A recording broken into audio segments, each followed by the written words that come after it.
Good morning, ladies and gentlemen. Good morning, dear friends. And welcome to this roundtable on science education, challenges, opportunity, and ethics. The previous roundtable focused on some global challenges, such as pandemics, biodiversity preservation, natural resources management, peace, to name a few. The next roundtable will tackle another important global issue, that is artificial intelligence, which is rapidly transforming our society. To meet the SDGs and solve the challenges we are facing, the world needs more science and more scientific knowledge. But it also needs that science and the solutions that emerge from it integrate the ethical values and principles that will ensure that we are not creating a world that, instead of being better, could be worse than the one we live in. Clearly, the role of science in facing these challenges will depend on our ability to develop appropriate scientific capacities all over the world. In this respect, and more specifically, education, and more specifically science education, plays, of course, a vital, a crucial role. And the famous quote of Mandela, that you certainly know, or some of you I'm sure know, education is the most powerful weapon which you can use to change the world. This quote seems to be today more relevant than ever. Indeed, without a robust, relevant, and quality science education, it will not be possible to meet the SDGs and find appropriate solutions to face global challenges. Science education, including mathematics, technology and engineering, what we call STEM, is needed to make learners acquire critical thinking, enhance their problem-solving skills, and produce new scientific knowledge through research. What does it mean? It means that in the future, if the future of science is in the hand of young generations, the future of young generations is in our hands. And we have this huge responsibility to create today, and even yesterday, to quote our friend Dennis Nogan, the conditions for this essential education. However, moving forward the agenda of science education, and more generally STEM education, that could make a real difference and ensure a real impact for sustainable development, is not an easy task. It requires, of course, the elaboration and implementation of relevant teaching, learning materials and methods, and of appropriate teacher programs for all levels of education worldwide. It requires, above all, of course, and we discussed this 2 days ago, a strong political will and the ability of having planning and implementations for this capacity. Well, to develop further these issues and have a debate on the challenges and opportunities, we are very fortunate to have with us for this round table a group of high-level speakers with various profiles and coming from or working with different parts of the world. They are all active in the field of science education. They share this conviction that robust and efficient science education should be promoted and set up worldwide.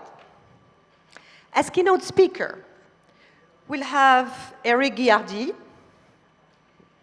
oceanographer and climatologist, president of the Office for Climate Education, which became a Category 2 center under the auspices of UNESCO.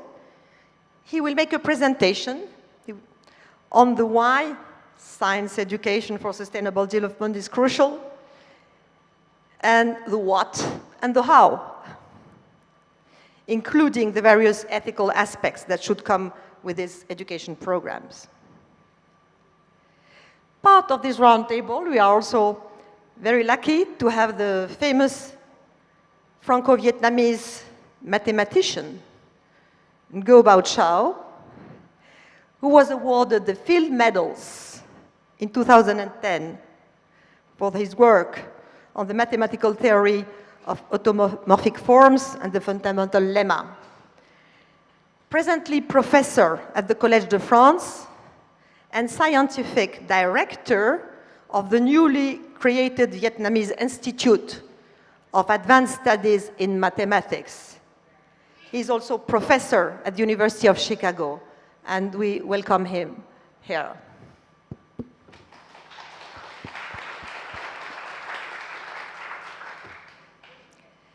We also have Norbert Honkunu, professor of mathematics and physics in Benin, president of the Network of African Science Academies, and former president of the Benin National Academy of Science. For Latin America, we have Belén Elgoyen, professor at the University of Buenos Aires in the field of molecular biology and senior scientist in the Argentine Research Council. We also have with us David Willingbus, who is an expert, long experience in the design of educational resources, and who is presently the director of the OCE. Let us now start with the PowerPoint presentation of the keynote speaker. Please, Mr. Guillardier.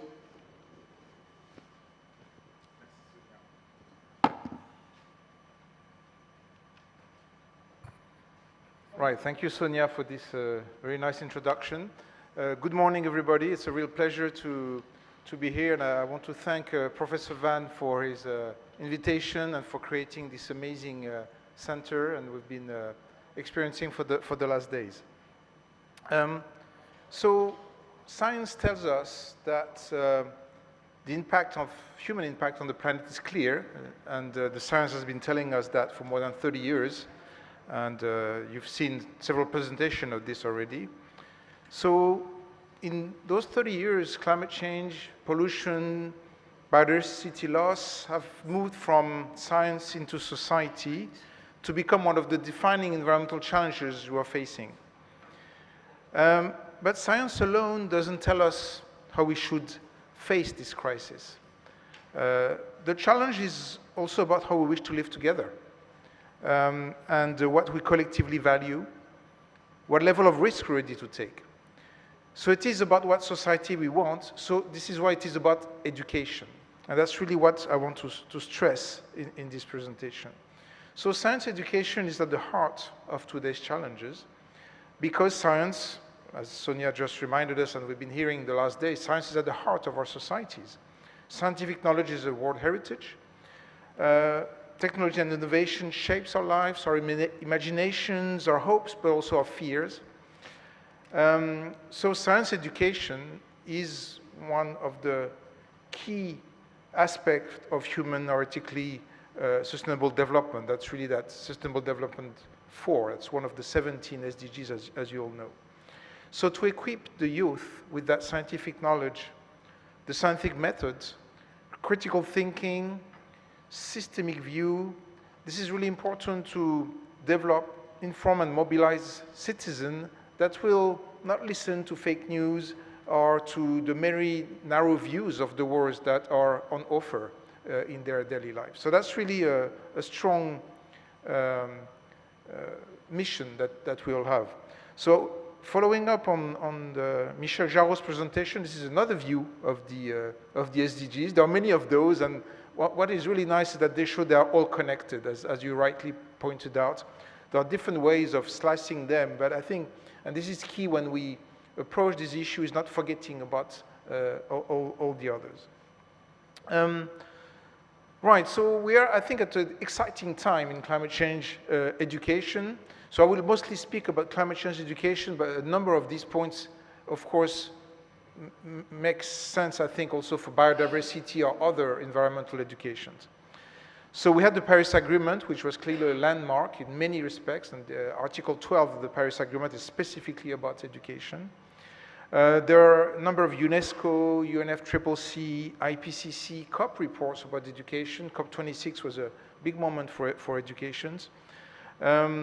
We've seen, and we all experienced in many countries, the aspiration and mobilization of the youth. There's Friday for Future, there's an amazing energy there. And not only the youth, many actors as well, locally, regionally, or even globally. There's a move toward formal education, informal education as a role, but we mostly speak about formal education here. And both science and humanities, as we'll see in a minute. So, as we were saying earlier, these are issues linked to values, society, emotions. So there's a strong ethical dimension that we already addressed, and I will say a few more words on this topic. So really the goal, as we see it, is to develop critical minds, but also hopeful hearts. And that's that positive narrative we're discussing, which I think is absolutely key. Right, so challenges for climate education.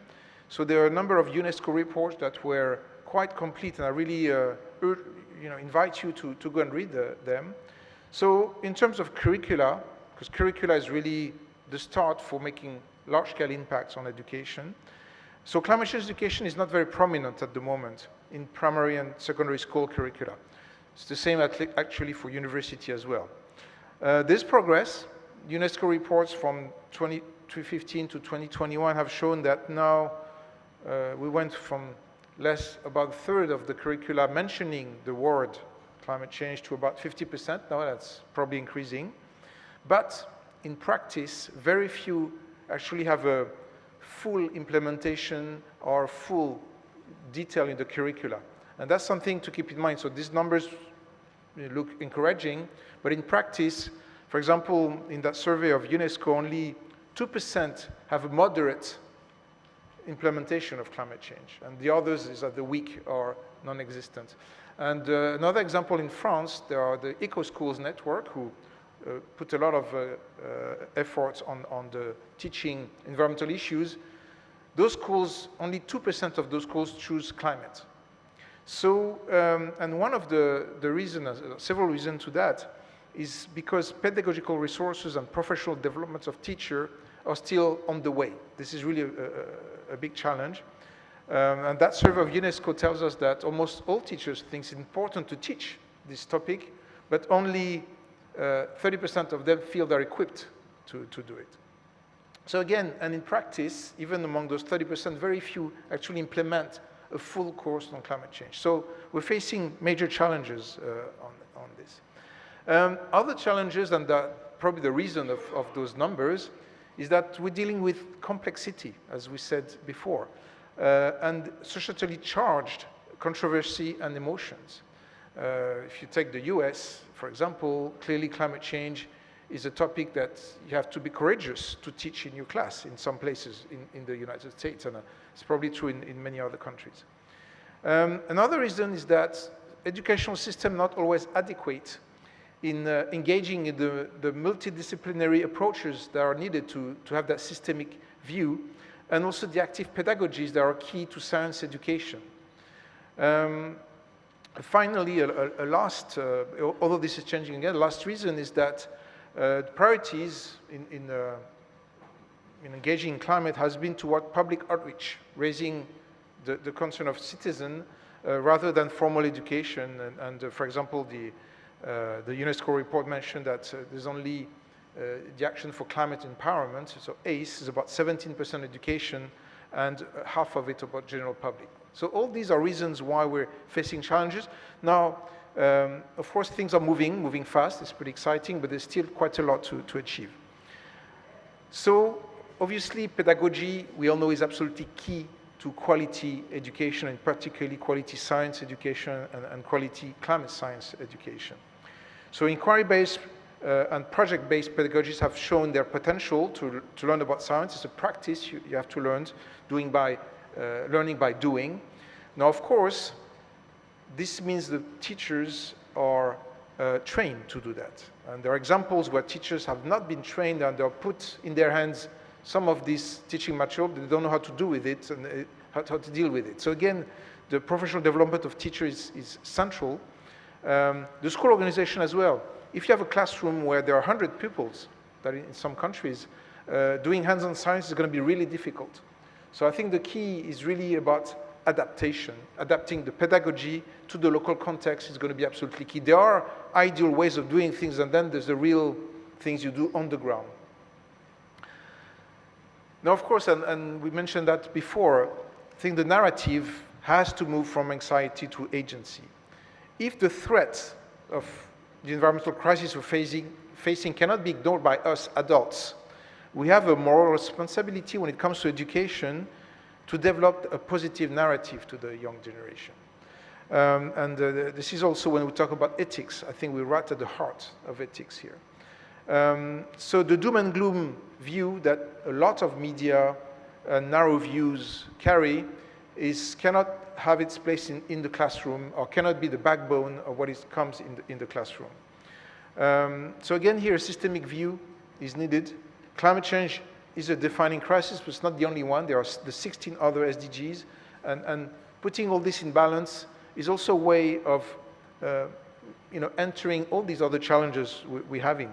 Climate change education can be an entry point to water issues, waste, health, agriculture, ocean, gender equality, poverty, etc.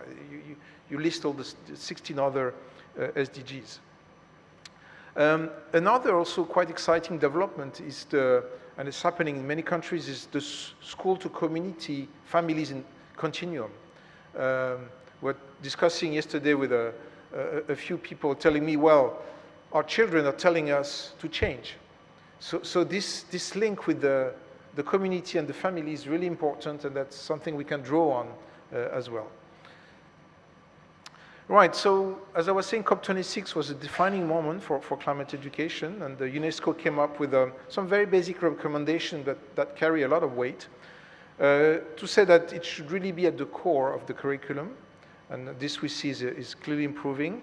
Should be integrated across all levels and all disciplines. This is really important. It's not a subject you start whether you're at high school. You can start right away as early as preschool. So teachers and school leaders need to be prepared to teach climate change, obviously. And this aspect that climate change education must equally focus on the head, the heart, and the hands.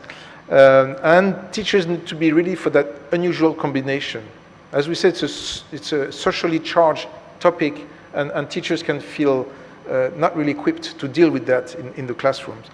We had some examples in France, for example, where in rural areas, the farmers were coming to the teachers saying, "You're telling my children that meat is not good for the environment, but I produce meat. This is not possible."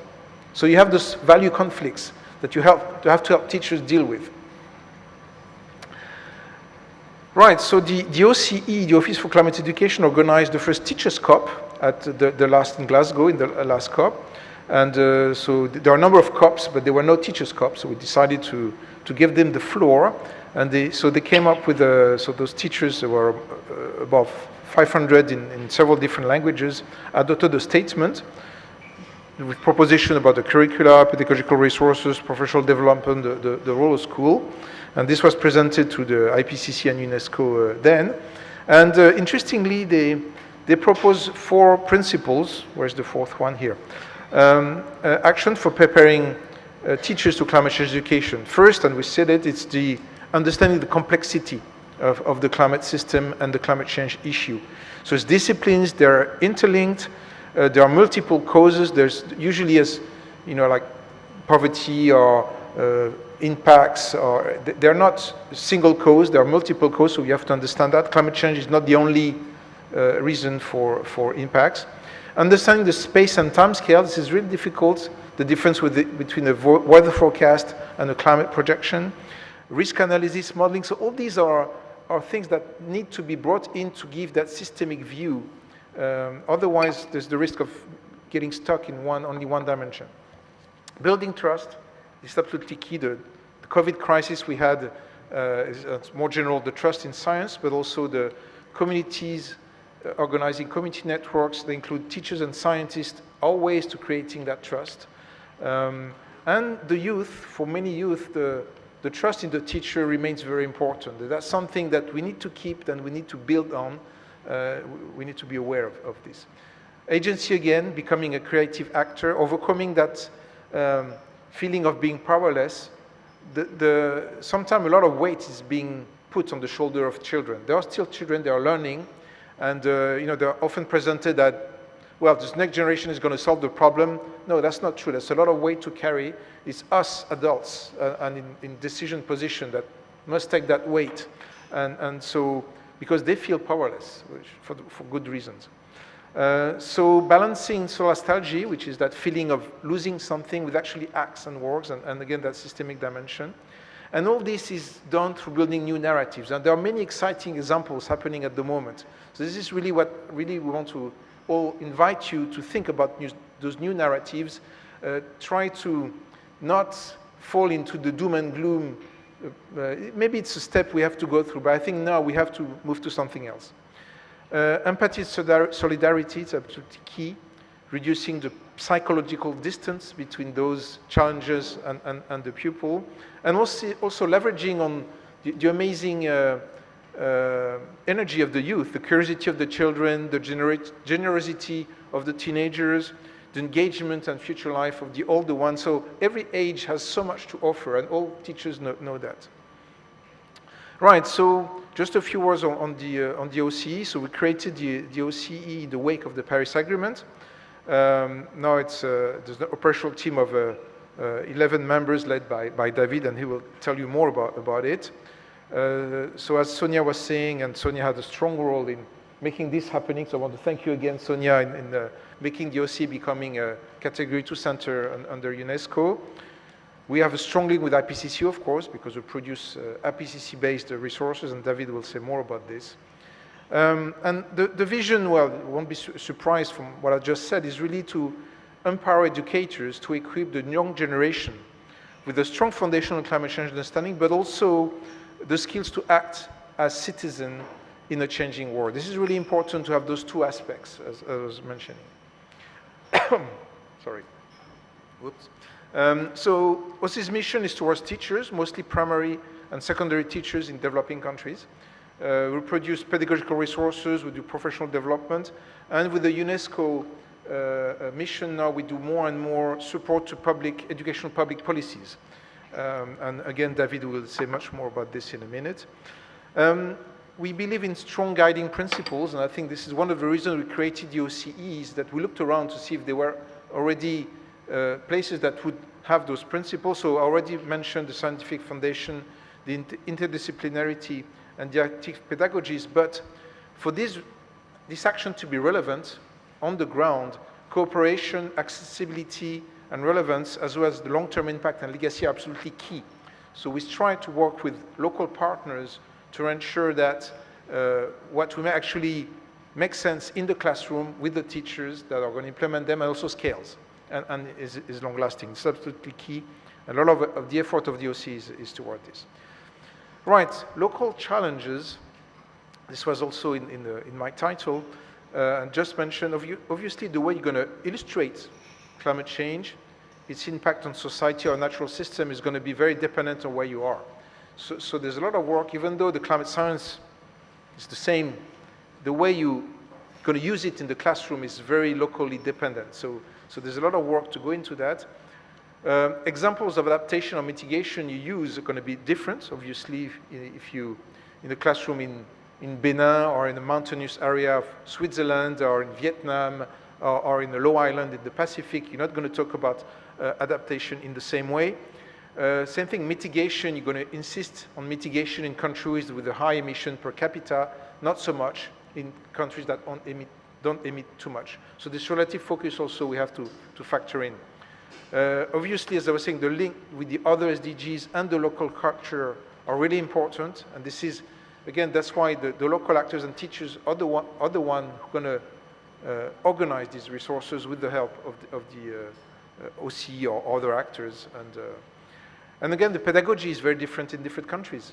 The educational systems, you have a class of 15 or 70 kids. Some teachers have a lot of leeway compared to the national curricula, some don't. So all this you have to factor in to build resources that are meaningful.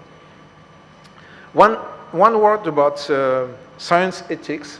Another hat that I have is I'm part of the CNRS Ethics Committee in France, and we've been discussing those questions about science ethics. Now, I will come back to climate education in a minute.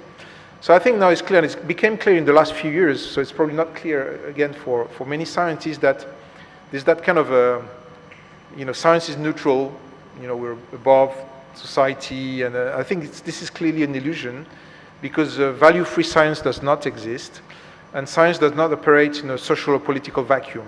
And that's something that we as scientists are not trained this way. So what matters is not the neutrality of science, but its reliability or trustworthiness. And that has two components. One is the robustness. So you follow the scientific method, the peer review, all these the way we administrate proof in our scientific communities, but also being relevant. And being relevant is that making sure the link with society is there.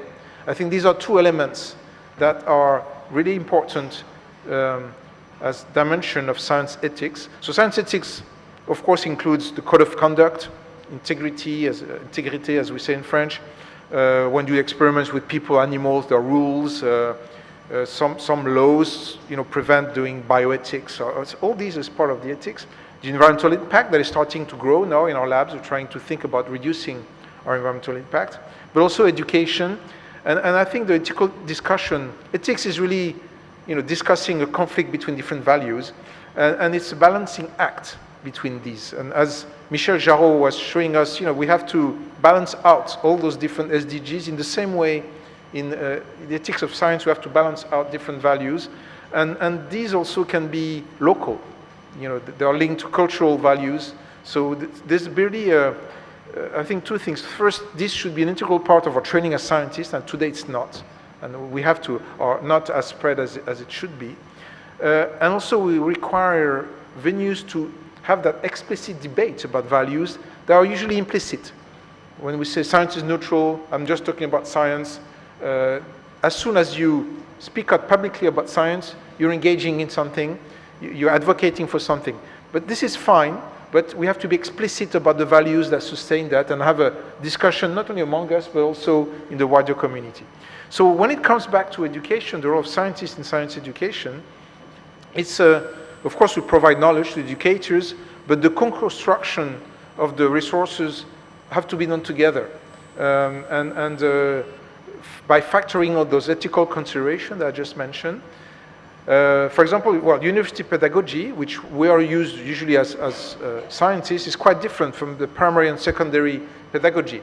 And it's not because you have expertise in one that you can easily translate that in the primary or secondary. We have to work with the professional, the teachers.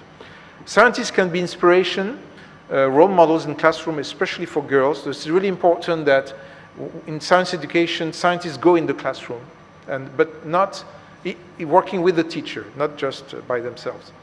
And also, I think we have a role as scientists to mobilize efforts, raise the formal education educators' profile in different venues, what I'm doing here in front of you, but we'll be doing that at COP in many regions. I'm almost done. Right, so to conclude, I think as we're seeing there are opportunities and challenges in science education for sustainable development goals. It's exciting times, many things are happening. There's a lot of momentum in many countries, and I hear Vietnam is also launching into these, or pursuing that, and I think this is very exciting. The central role of science education, obviously. So it is about curricula, systemic view, all discipline, school and community approaches, all these need to be built together to have a successful, relevant, and long-lasting impact. The professional development of teachers is absolutely key, central to everything, initial and continuous. Initial is important, but you only have a few % renewal per year. We cannot wait that many years, so the continuous development, professional development is important. As I said, going from anxiety to agency, we have to provide new narratives, and artists, many different aspects in humanities can help that, do that. And we have educators and scientists a shared responsibility, ethical responsibility to as I said, to provide relevant, accessible, and scalable resources and methods, adapt to local culture and school ecosystems. And as we just said, this requires political leadership. This is absolutely key for this to happen, and I'm really pleased to hear this is what's happening here in Vietnam. So to finish up, I want to leave you with this little video. Inspiring. Climate change is happening all around the globe. It's visible in our daily lives and should become a topic in every classroom. However, climate change is a complex and wide subject. How can the next generations imagine tomorrow's world without the right knowledge? How can educators teach without the appropriate tools? The Office for Climate Education was founded to address these key challenges, having as a core mission the bridging of the scientific and educational communities. The OCE is an international organization under the auspices of La Main à la Pâte and UNESCO, created as an ambitious response to the Article 12 of the Paris Agreement that highlights the importance of climate change education. At the OCE, we work around 3 axes. We produce, adapt, and disseminate free, interdisciplinary, multilingual, pedagogical resources on climate change based on the IPCC reports and active pedagogies. We provide educators and teacher trainers around the world with professional development workshops and support. We also assist education systems as well as policymakers in the integration of climate change into the school curricula. Our educational activities on adaptation and mitigation to climate change are aimed towards action and positive thinking.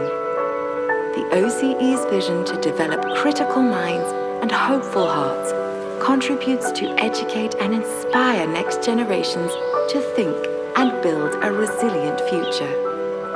That is why the Office for Climate Education is committed to supporting teachers in and outside the classroom, learning today for a better tomorrow.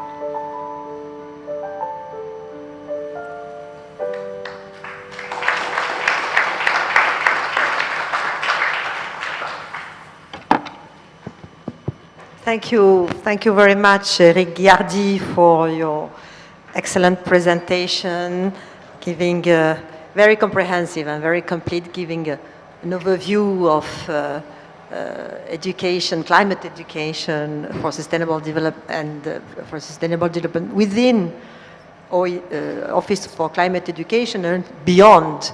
But really, I must say that the work done by this center is absolutely impressive. I mean, in just a few years, you could really make some major achievements. And I would like to ask David, who is the director of the center, to say a few words about these achievements. It's important to have some figures in mind, because this is maybe something on which we can really capitalize to go further. And I think there is a call for more collaboration, especially with Vietnam and with all other countries represented here, and this is a great opportunity. So, David Williams, you have the floor. Thank you, Sonia, and thank you, Eric, for this very nice introduction on the why and the how and so on. So I will just provide a few numbers and examples, as you said. So as Eric explained, the role of the OCE is not to produce in Paris materials and tools for teachers worldwide, but it's more to gather expertise from various partners locally who has scientific expertise or pedagogical expertise or networks, etc., and to bring all these competencies together and to produce on a collaborative way, tools and so on. So most of our action basically is devoted to support trainers and teachers from primary and secondary school. And one of basically the teachers need both education resources, professional development, and communities of practice. And we are working on these different aspects. So the first one, about production of education materials. So the OCE has produced more than 80 education resources so far. Everything we produce is produced in 4 languages, so English first, then French, Spanish, and German. And we produce different kinds of materials. So one of our flagship resources are what we call summary for teachers of the IPCC reports, because you know that one of the key aspects, of course, if you want to teach climate change, first, as a teacher, you have to understand what climate change is, and as it may be considered as a controversial subject and so on, we know that on the scientific point of view, it's not, but for non-scientists, it may appear so. So we decided to work based on IPCC report because they are the most up-to-date and reliable and shared knowledge on climate change. So we produce what we call summary for teachers, where the objective is to exemplify, simplify, illustrate, and contextualize the IPCC reports for teachers. I brought one example of a summary for teachers of the IPCC report. So this is this document.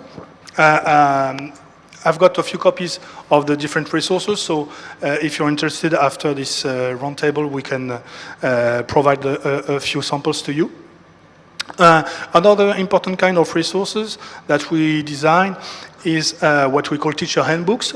So this is really ready-to-use lessons organized in sequences for the class, for primary teachers or secondary school teachers.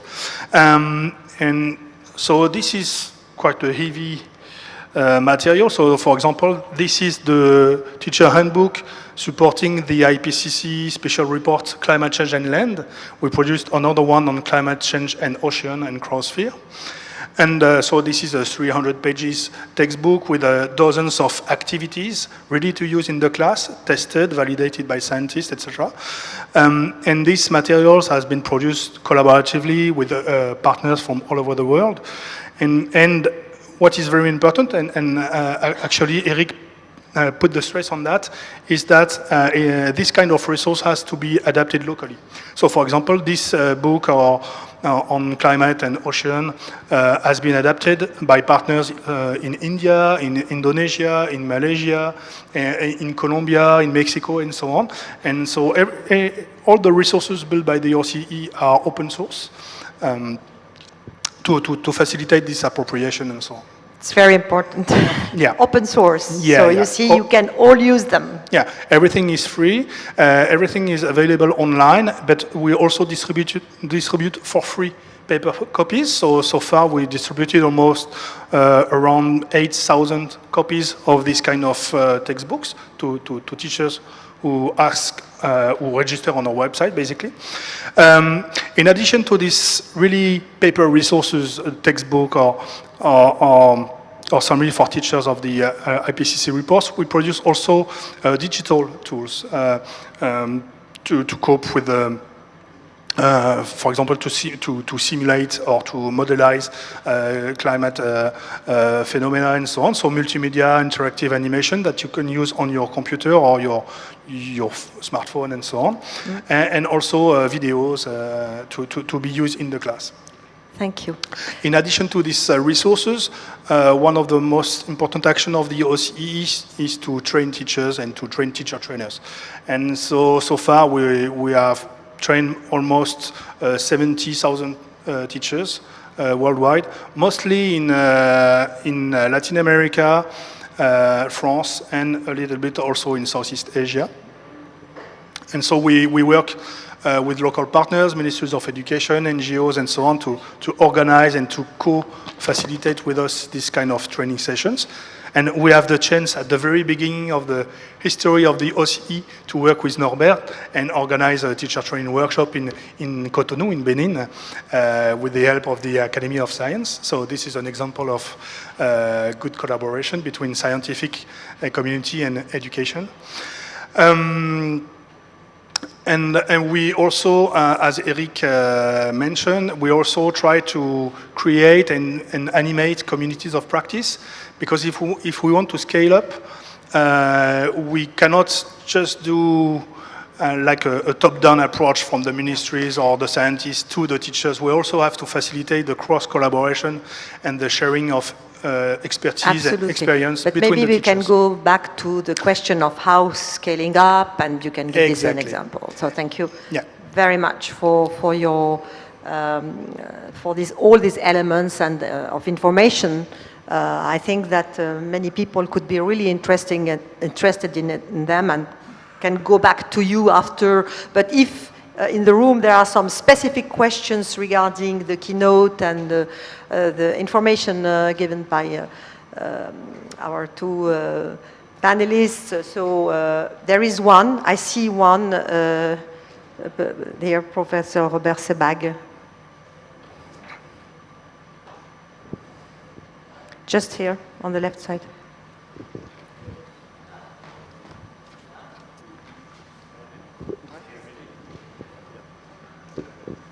Okay, thank you first, Sonia, for your introduction and the memory and the souvenir of Nelson Mandela and the place of education. And thank you also, Eric. We are all convinced, but we face a very specific reality now today with education. We can say that education is under a big crisis now. If I take only my country, education, they don't attract people. First, for the teacher, we have a big, big difficulty just to attract and to have some teacher.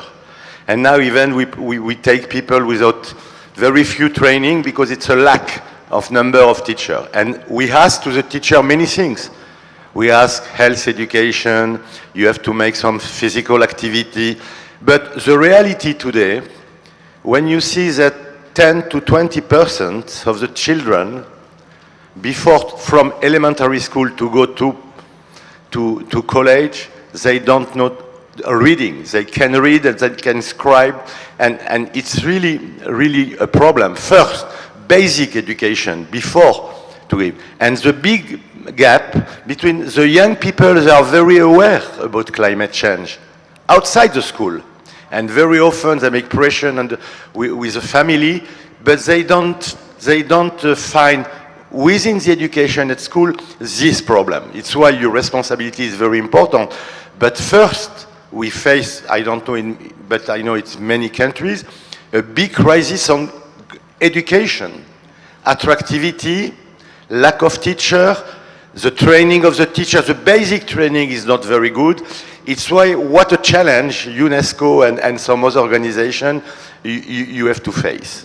Thank you for this comment. I think actually it's more a comment, but I think that we are going to, it's an important comment because it's part of the challenges. So I think it's really something that we'll discuss briefly, because we really need to give the floor to the other panelists, but briefly if you can, but we will discuss the issue of these challenges, but just a few words about it. So very briefly, I totally agree with you. This is one of the challenge. Maybe it's also one of the reasons why we put much of our effort on continuous professional development of teachers, and not only on initial training of teachers, because we have to make the existing teachers improve their skills and so on. And also I agree with you, most of the time the students will not learn that climate change exists at the school. They know it before. The problem is that they know it, but they don't understand it. And this is one of the reasons why there is so many anxiety and so on. So one of the role of the school is to switch from a purely emotional view of the climate change to a more rational view of climate change. Scientific, yes. Thank you very much for your reply. Now, Ngo Bao Cho.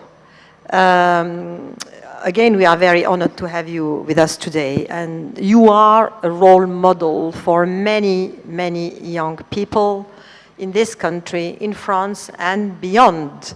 So I would like you to react as far and as interdisciplinarity is concerned to the famous word of Léopold Sédar Senghor regarding mathematics. He said, les mathématiques sont la poésie des sciences. Mathematics are the poetry of sciences.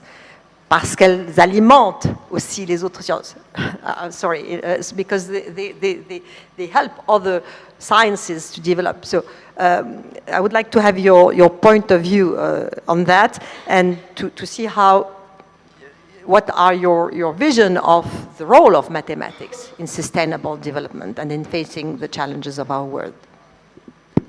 Thank you, Sonia, for giving me the floor. So first, I would like to thank Professor Chen Heng-wen for organizing this wonderful meeting, and thank you for all of you to come to our countries.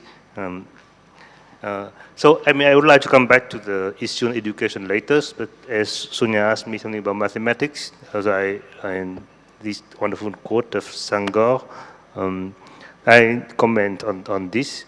Actually, I think I will start with the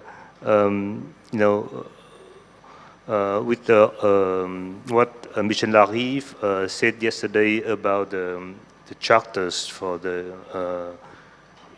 ethics and technologies. There's one word that he keeps repeating that kind of struck my mind was human dignities. Right? And I think it's very important. I think that the charter itself, I think it's in some kind of preliminary form. It should be improved, need to be adopted, need to be enforced. It's a long way to go, but it's a very good step, and certainly the word that is about human dignity is very important. But what it means, what human dignity means, right? It's what we need to agree on the meaning of it. And for me, human dignity is first about that. You, I, Sonia, we own our own life, right? We are independent person. We own to person. Nobody own our life, but we. And but it's very difficult to assume independence and freedoms if we don't have the ability to do it, right? The way that we can assume our own freedom or independence is, it's just to understand. There's another word that Michel Larive, that's kind of controversial that yesterday about explainability of science. But you need to understand it. And science needs to be explained to everybody if you want to own our own existence. Face to understand what's going on. So when I see my own parents struggling with it, logging in their iPhone to send message to their great children, to do anything. When I was in France for 2 or 3 months, I was kind of shocked to see elder people making lie in front of security, social, and whatever, because they cannot just do this business online, right? They do not own their own existence. They just too much. They depend on other people to help them out. So it is very crucial that the people have to be given from a very young age the tools or the abilities to understand what's going on, understand what's going on in the world, what's going on with the technologies. Right? So that's why I think that is how the teaching of mathematics and science is extremely important. First, of course, it's for economic reasons. They would.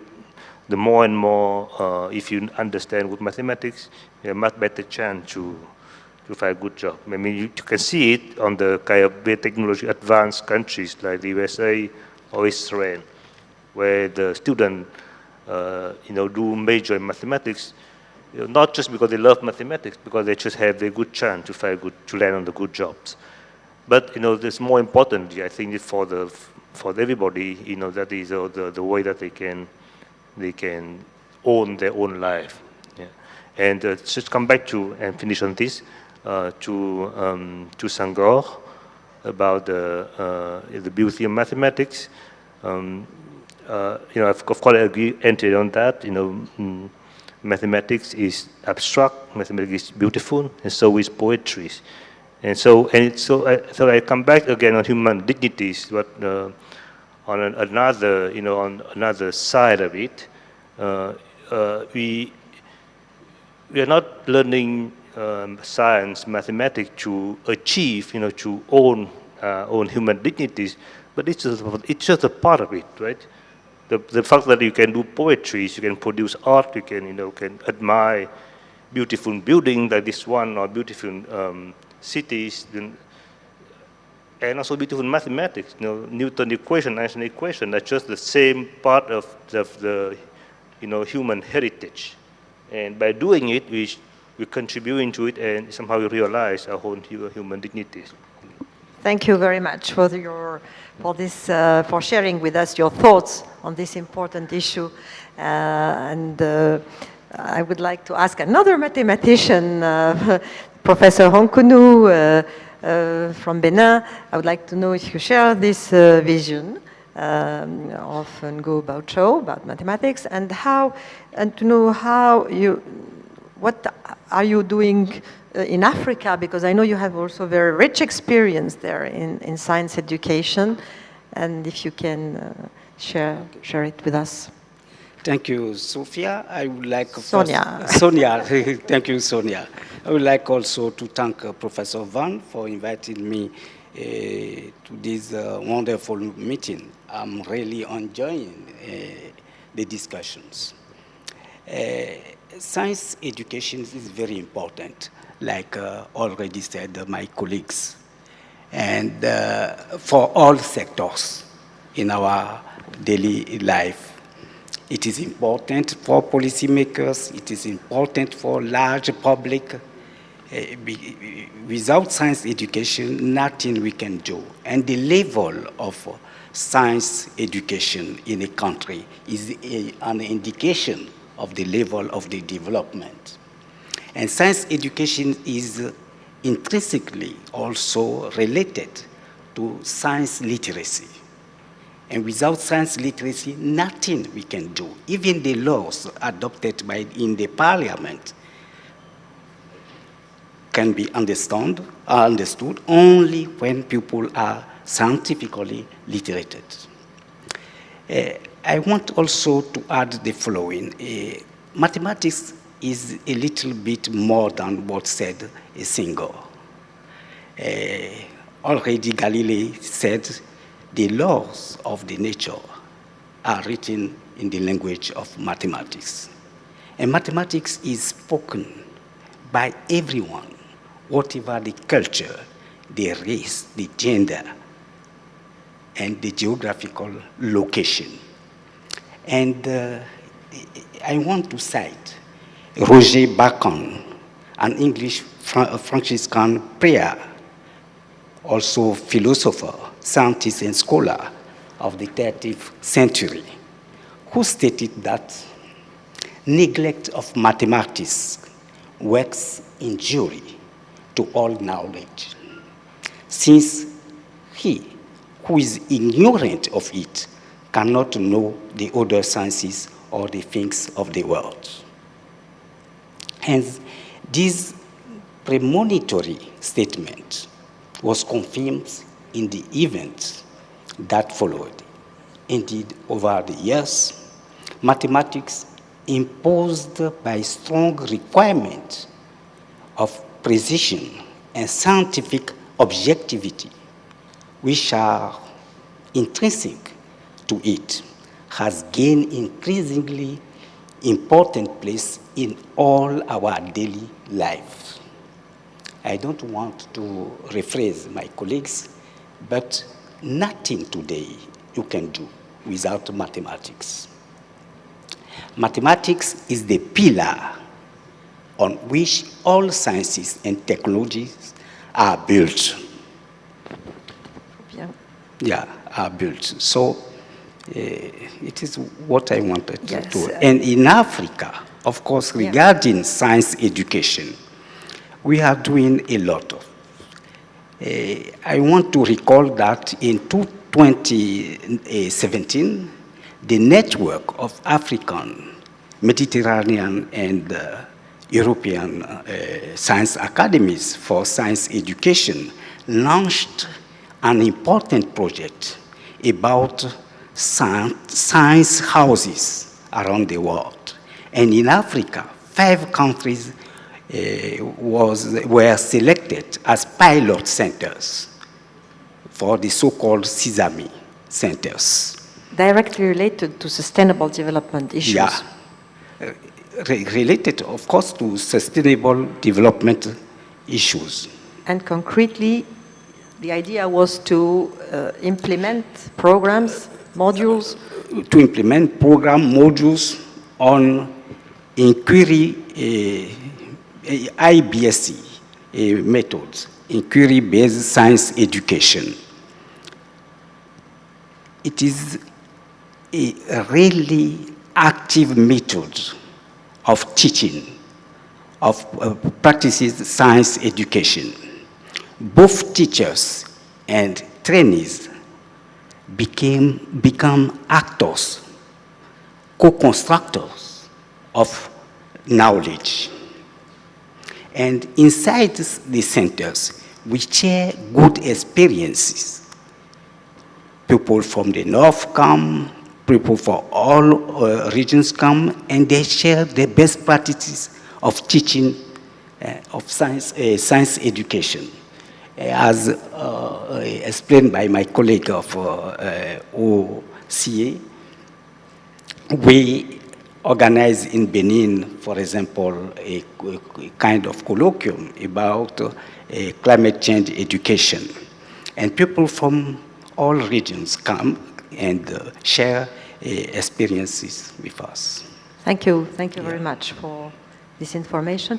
And now I'd like to ask Annabelle Enelgoyen, you are also a role model for your students in your lab, and especially for girls. And we know that in general girls are less participating in science education, but precisely the fact you are a woman and a successful one, you are also a member of the jury of the L'Oréal UNESCO Prize, International Prize for Women in Science, for Life Sciences. So I am sure that I know that you are mentoring a lot of young students, including them, a lot of girls. What can you tell us about what's happening in your country and in Latin America, especially in the field of higher science in higher education and research? Okay, Sonia, is this working? Yeah, thank you. First, I would like to make a comment on the keynote. I love the keynote and I love your work, and I think that children are also educators. It's not working? Yeah, it's working, but maybe you should put it like this. That the educating children, children are also educators. So if you educate on climate change and you educate on waste disposal or whatever, then they go home and they educate us back. So I think it's a two-way thing. So going back now, you asked me of the experience in our country and Latin America. I think it's gender equality. I think equality in general, equity, is very important for sustainable development in the world. And equal access to education at all levels, from primary, secondary, till university level, is very important. And I think that with all the problems we have with education in Latin America and in our country, in Argentina, with taking into account even the educational crisis all countries are facing, I think that one virtue of our education process in Argentina is that it's free. It's free for everybody at all levels, from primary school all the way to university, PhD, and even postdoctoral training. And this gives access to people with from all social backgrounds, even from the poorer people to the people that have money. And this, I think, it makes a change. It is not only free for people in a country, but it's also free for people neighboring countries. So we have students from Brazil, because higher education in Brazil is very expensive. We teach people from Venezuela, from Colombia, from Bolivia, from all over the world. So I think it's sustainable development is also about equality, equal access to education, and given free access to education to everybody, irrespective of the background, is very important. And this, of course, includes women and includes, of course, men. It's irrespective of gender. Thank you. So, of course, having a free education and equality is extremely important. But now I would like to shift to another kind of questions regarding challenges, because I'm sure that even in Latin America, you have some challenges, you have some changes, and could you observe differences within your university and your lab in science education? So my background, I teach at the University of Buenos Aires, medical school since I don't know how many years now, and I don't even want to remember how many years. I think the biggest challenge I'm facing, not only teaching undergrads, but graduate students, is one that, a thing that you mentioned, is that we have to adjust our teaching according to the local needs or something like that. The thing I'm facing the most is how to understand the millennials, because teaching millennials is completely different. I mean, I'm teaching now for over 30 years or 20 years, and the way I taught my students and the expectations of the students I got 15 years ago are completely different from the expectations of students today. Millennials, especially in science and everywhere, are looking for immediate reward.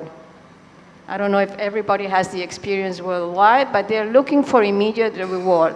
They have all these screens that are moving in front of them, the computer, the TV, the Facebook, the telephone, and they want this also from science. They want immediate reward. And in order to engage them in the beauty of science, we need to find a different way of mentoring them and educating them. And this is the most difficult thing, at least I'm facing, in mentoring my students in the lab. I think you raised a very important issue, and I would like to ask Ngo Bao Chao what he thinks about this as far as mathematics are concerned.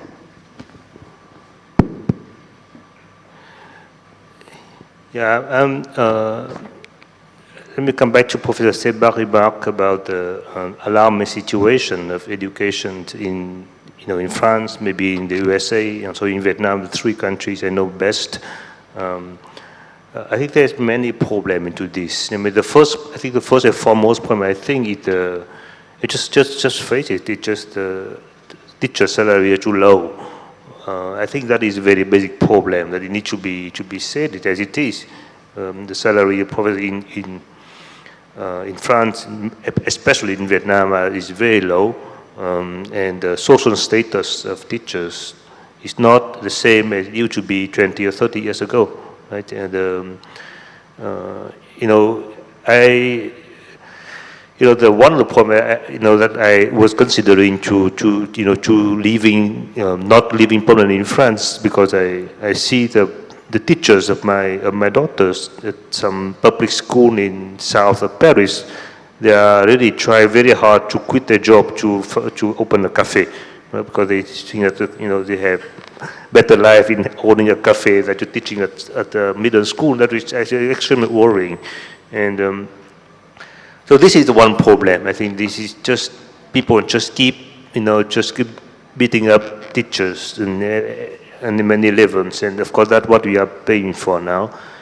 And the other problem, I think, is also there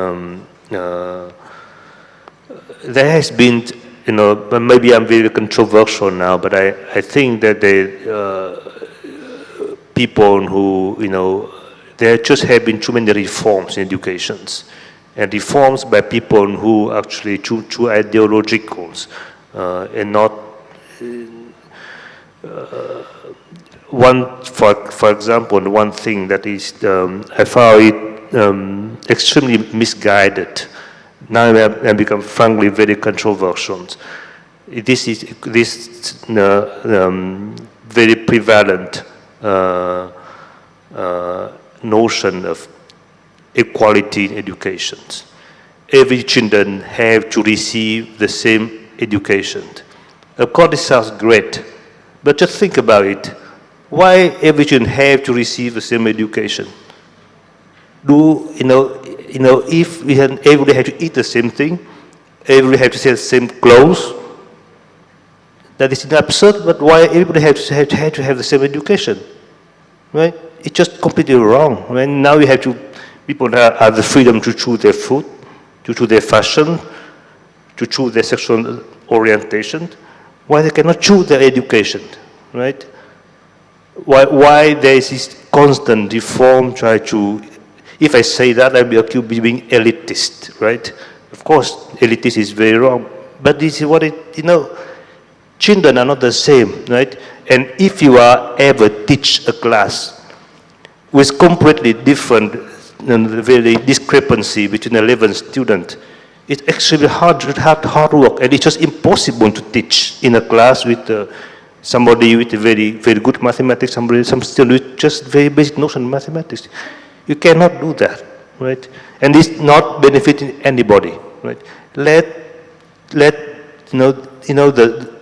then not try to have the bright student to help the weaker student, because it's not their job. Let the strong student to flourish by themselves, to be a good mathematician, to be a good scientist. Do not ask them to help the weaker student. That is our job. That's not their job, right? So let me finish on one on the less controversial, but still could be controversial about as I see too many reforms and too misguided reforms. In the 70s, it was fashionable to teach very abstract mathematics. The high school students learn what is vector space and what is non-commutative groups. They have no notion about this, right? And then, and that was disaster, of course. I think that was complete disaster. And then there's like a reversal of the balance. Now everything had to be playful, had to be ludic in French. I think it's just another disaster. I become more and more convinced Buddhist, and in Buddhist teaching, the very basic thing is just teach things the way they are, not make it harder, not make it easier. Just the best way to teach things where they are. And yeah, thank you. Thank you. I'm sure there will be some reactions, because of course the idea is how to give equal chances to everybody without harming gifted students, for example, that need a special, but the idea is to keep with giving the chances to maximum of children, because this is a human right. Education is a human right that we are defending. I think Eric would like Gerdy would like to react, but very quickly to this, and also Norbert Ronconou, but now time is running. We started a bit late, so I hope we'll have the indulgence of our master of ceremony. But quickly, but I don't want that becomes a real debate on this, but it is an important point of view that was expressed. No, I think the point you're making is quite important, and it raises the question is, what is the school there for? What are the goals of the school? And that's usually a debate that is not there. I know mostly in France, but probably in other countries. And the school, it's as I was saying, it's a society's project, preparing the society of tomorrow. So depending what kind of society you want, you're going to decide what school you want. So that's why it's a hard debate. And the point you're making about separating levels can be a good one. Some will say, well, this is how we build the societies already at school, so everybody should be there, even if they have different skills. Some say, well, the school is there to create the future jobs of the country. So there are many different, all of them are, I think, can be heard, but we need a place to have a debate about those. I think this is a really important point. I wanted to react on that. Norbert Ranconeau. Thank you very much, Sonia. I think we need balanced and inclusive education. The most important, the great challenge is how to demystify and demystify science education, in particular math educations. I want to remind you a pedagogical way a great mathematician, Israel Gelfand, used to say. People think they don't understand mathematics, but it is all about how you explain it to them. If you ask a drunkard, what number is larger between 2/3 and 3/5, he could not be able to answer. But if you rephrase the same question, asking him, what is better? 2 bottles of vodka for 3 people, or 3 bottles of vodka for 5 people? He will answer immediately. 2 bottles for 3 people, of course. So all depends on how we transmit the knowledge. The way mathematics is taught should be changed in primary, secondary, even in university today. It is important to work on math from a global and interdisciplinary perspective in order to allow the learners to get skills for problem solving, to get skills to be able to deal with the environment. It is very important. And in particular in Africa, we face other challenges. For example, the surpopulation of the classroom. Of course, you have already talked about working conditions, salaries, and so on. So, and we have to know that teaching is also a profession. It is not given to anyone to go and teach. We need some pedagogical skills. For the moment, I can stop there to allow other people to speak. Okay, thank you very much. But I think you raise an important point regarding the fact that we know from research that for education for sustainable development, it is important, as for science, it's important also to relate to the problem of the person, of the learner. If the learner sees a linkage with his daily life, it's an entry point. It's an entry point without being fun. I agree with Ngo Bao Chao when he says it should not be fun, because it's not fun, it's serious. But sometimes you need some entry points just to stimulate the interest of the learner. So this is a question that now it's considered as a result from research which is accepted in general. So I think you made the point.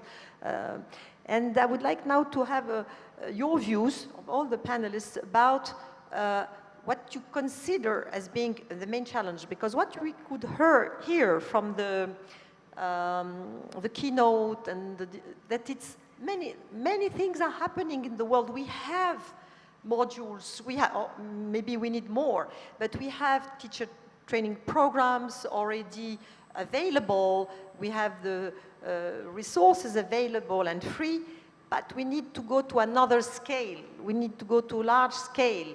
And here we have obstacles for this, and how we can capitalize on the various projects and experience. So I would like to have your views and your recommendations, practical recommendations to really create critical masses, because that's what we need.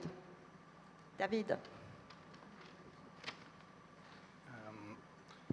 To me, at this very moment, what is missing is really the support for education systems themselves, I mean policymakers. As we have seen from the recent UNESCO report, there is still a lot to do, even just on the matter of curricula.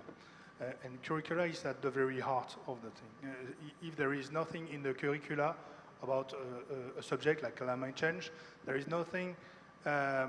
There is no pressure, let's say, on the teachers to teach this topic, no time for doing this, no resource, no training, and so on. So really, curricula is at the very core. So as only 2% of the curricula worldwide integrate climate change, I think we have to support ministries of education to do this work. And actually, we are working on this aspect with a few ministries. And I think one of the other aspects is that it's very difficult for institutions to innovate. They are very stable and large, and there is a lot of inertia in this kind of organization. So one of our roles also, with the help of the scientific community, is to provide pilot projects. Not at the scale of one school or two schools, but at the scale of a few dozens or a few hundreds of schools, a scale that is large enough to check various conditions, various parameters, etc. And at the end, after this pilot phase, we were able to come back to the ministries and say, okay, in this situation, this is how it works, etc. And then you are equipped by parameters, and you have learned of what works and what doesn't work, and you are able to generalize. But I think this pilot phase is very important. And currently, we are working in Latin America on this kind of pilot project. But yeah, to me, this is really the key point. Okay, thank you. Annabelle Ngoyen. Yeah, I think that, and going back to your question, I think that the big challenge is that educators, a teacher, is a job like any other job. But they're not well paid. At least in our countries, they're not well paid. So what if a teacher has the salary of a banker? Then we will have lots of people wanting to go into teaching. So I think that we have to increase, at least in our countries, teachers are very, very badly paid. So then you can't live out of being a teacher. Actually, this is demonstrated by the PISA of OECD, you know, the evaluation of the level in science of students of 15 years old, which shows that in countries where teachers are better paid and where the teaching profession is important, we have better results in science. Eric? So to me, clearly we are facing, you know, as a global community, we're entering a major transition on many aspects. Environmental challenges are pushing us, but not only. And to me, it's a unique opportunity to rethink what is it that we want. And it's difficult because it's not just one country or group of countries, it's globally.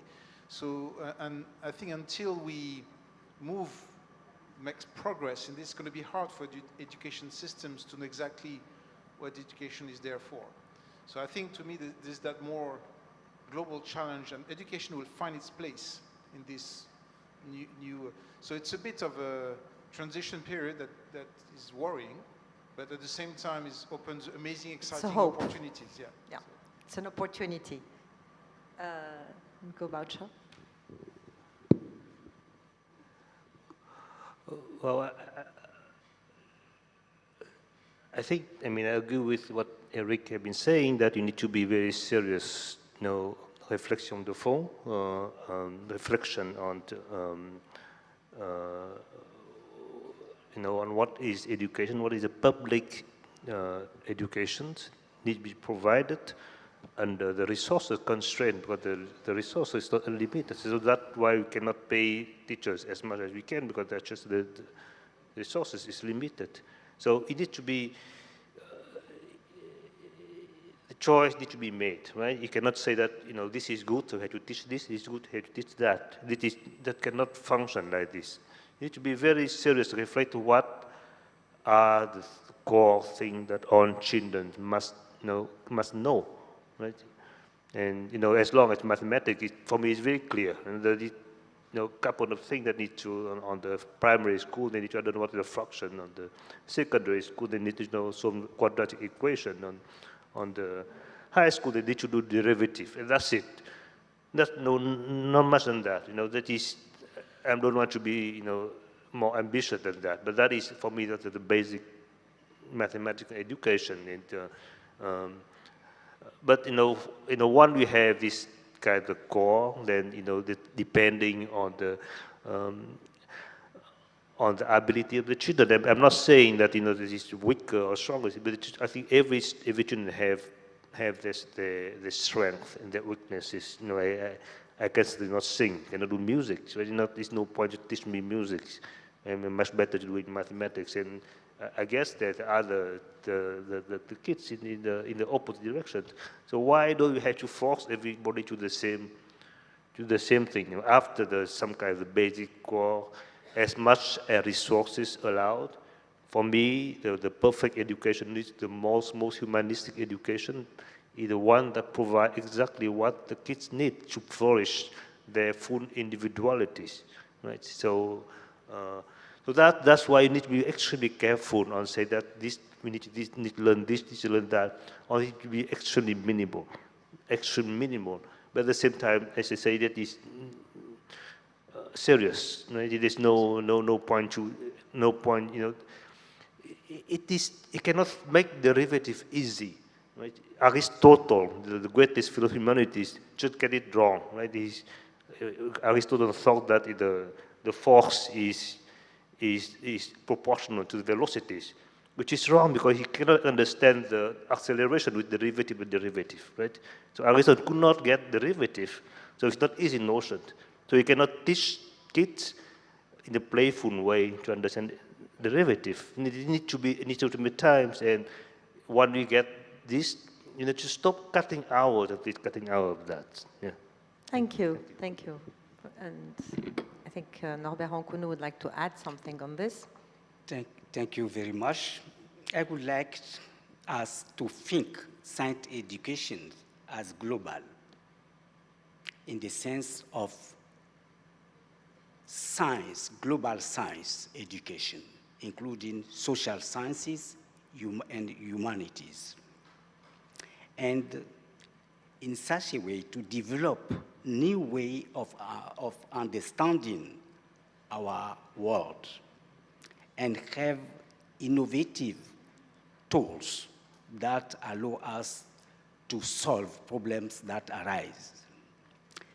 We need to call for international cooperation about science education, to improve it everywhere for sustainable development.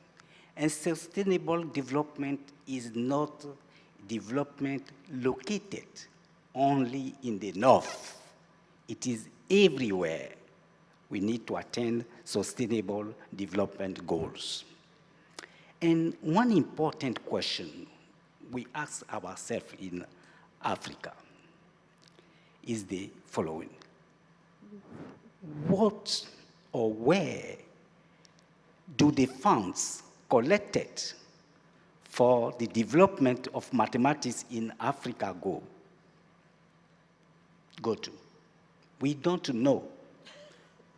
One answer is the following. These funds do not go to those who do and work mathematics in Africa. So I would like to invite us to think about. Thank you. Thank you very much. Questions in the room, we can take 3. So of course because you asked the question, you couldn't take the floor before, so please. And there is another one. Okay, 3 Thank you, sir. 3 question briefs, please. Right. Okay. I'm gathering on to Dr. Sebak's question and also what was brought up by Eric just now. The target audience for education is the younger generation. So those are the ones who get educated. And working with some of the agencies of the UN, for example, there is a generational gap in understanding some of the needs of the younger generation. So I want to focus perhaps on the media of education. So we had a talk with undergraduates as well as secondary school leavers about climate change and whether they are interested to know. They're just not interested. There are so many competing issues that's in front of them. So I just wondered, if you look at some of the websites for, say, for example, FAO or some of the UN websites, and as an indicator of interest, the number of views that they get from, say, some of the YouTube videos, they're really quite low. And yeah, you can say that because of that, it's probably not reaching so much of the audience that you would like to reach. And that is one thing is probably because of the way we think of the younger generation and how they get information from the social media now, which is probably one of the main streams. Yeah. The second one is the budget that they get for that, for producing such a thing. So my question is that, has this been addressed? If you want to really reach the younger generation whose minds are very different from our generation, so to speak. Thank you. Thank you. I suggest that we take all the questions and like this we can have a response because you might have some similarities in the questions. Thank you very much for that question. I think there are 2 questions.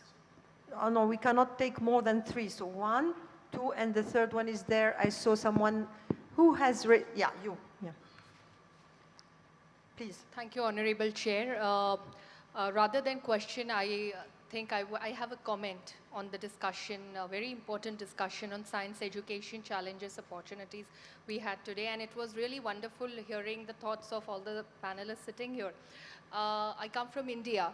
And in India, when we talk to youngsters, when we come across youngsters and we talk to them that what do you want to become? Most of them will say doctors, engineers, architects, but we would hardly see 1 or 2 students saying we want to become a researcher. And then we realized that why are youngsters not, getting too much into this field? Maybe they don't have that much information about research and development. Probably that is one reason. Also, we observe that there is a lot of under-representation of women in this research and development field. So I would like to highlight some initiatives that Government of India has taken to promote more participation of women in the field of science and technology. The draft National Science, Technology and Innovation Policy 2022 of the Government of India has envisioned to have 30% of the women scientists by the year 2030. So I think this is a very important step that the government has taken. Also, there are some schemes which are focusing on women who were in this field but due to some reason had to take a break and then would want to continue. So we have certain schemes for girl students from class 9 to 12, Vigyan Jyoti program, to develop interest amongst these girls. And just a last comment that I would like to make is a Gati program that we have. Gender advancement for transforming institutions to aim to transform these institutions for more gender sensitive approach and inclusiveness with ultimate goal to improve gender equity in science, technology, engineering, mathematics and medicine. Thank you very much. The gender issue is a very important one and we have some specialists here and we are happy that India is taking this step because indeed the proportion of women is still very weak, so it's very good to have this. And in this case, I think that role models are very important for both for future researchers and for women researchers. We have a question, yes? Okay, it will be the last one, unfortunately. Okay, so I just have two concerns or question to use.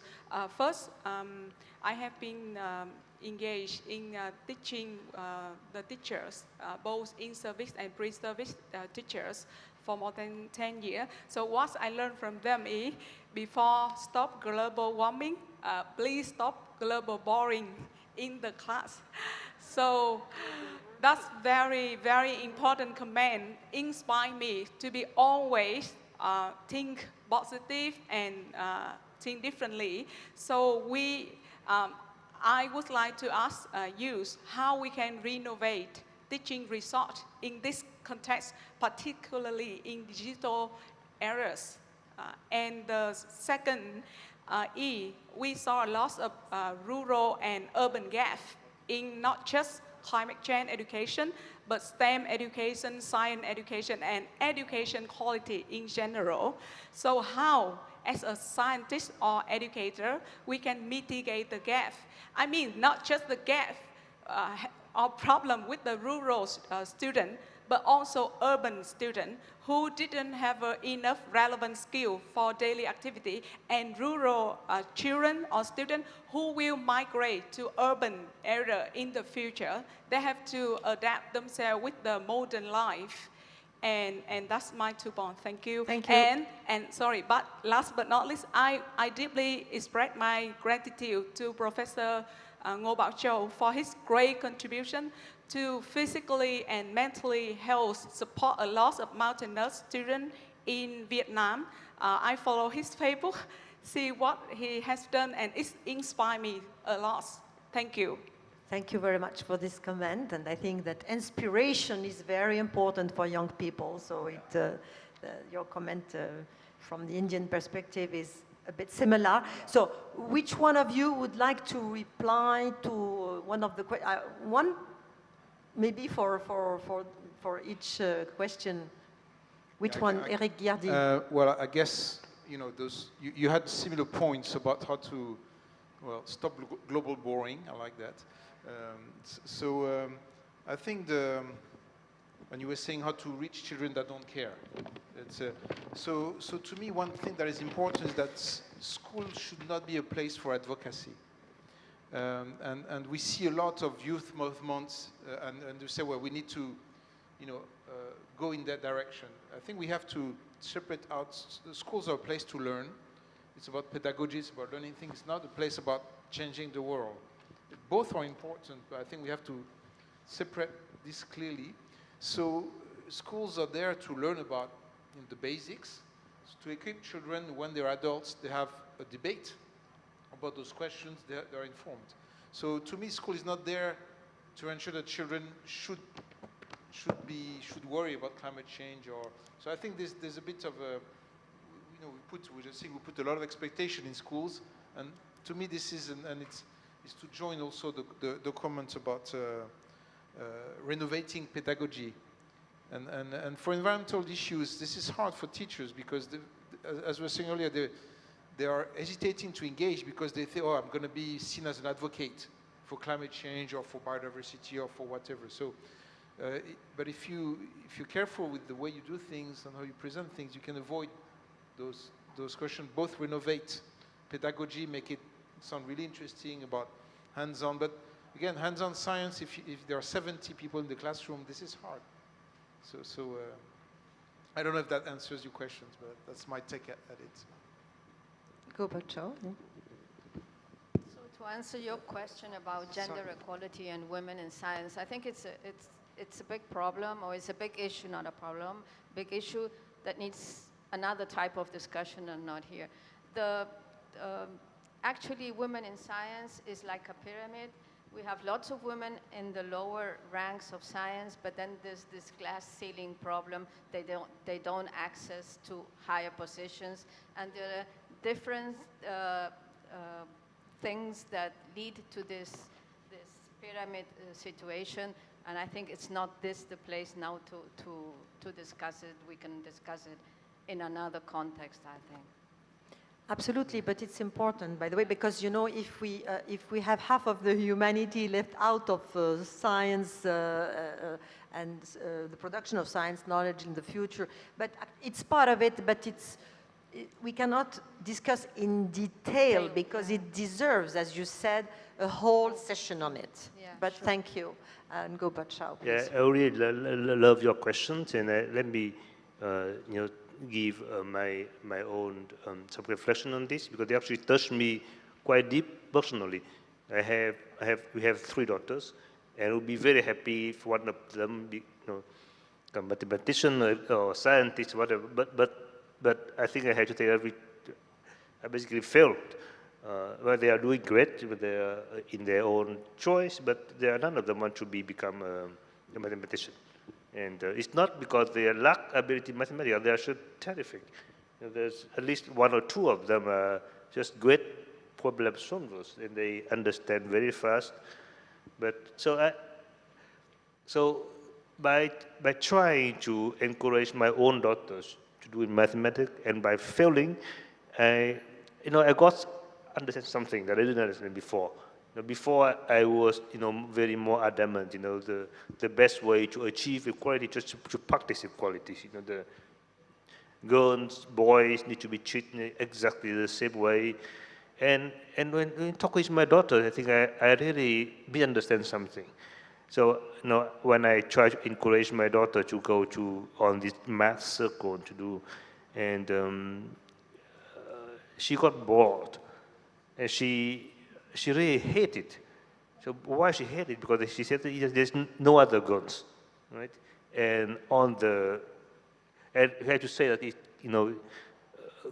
guns get mature faster than boys. They other boys are just kind of boot on kids for her, and she doesn't like it, right? So that is maybe it's very small point, but it's a more large scale.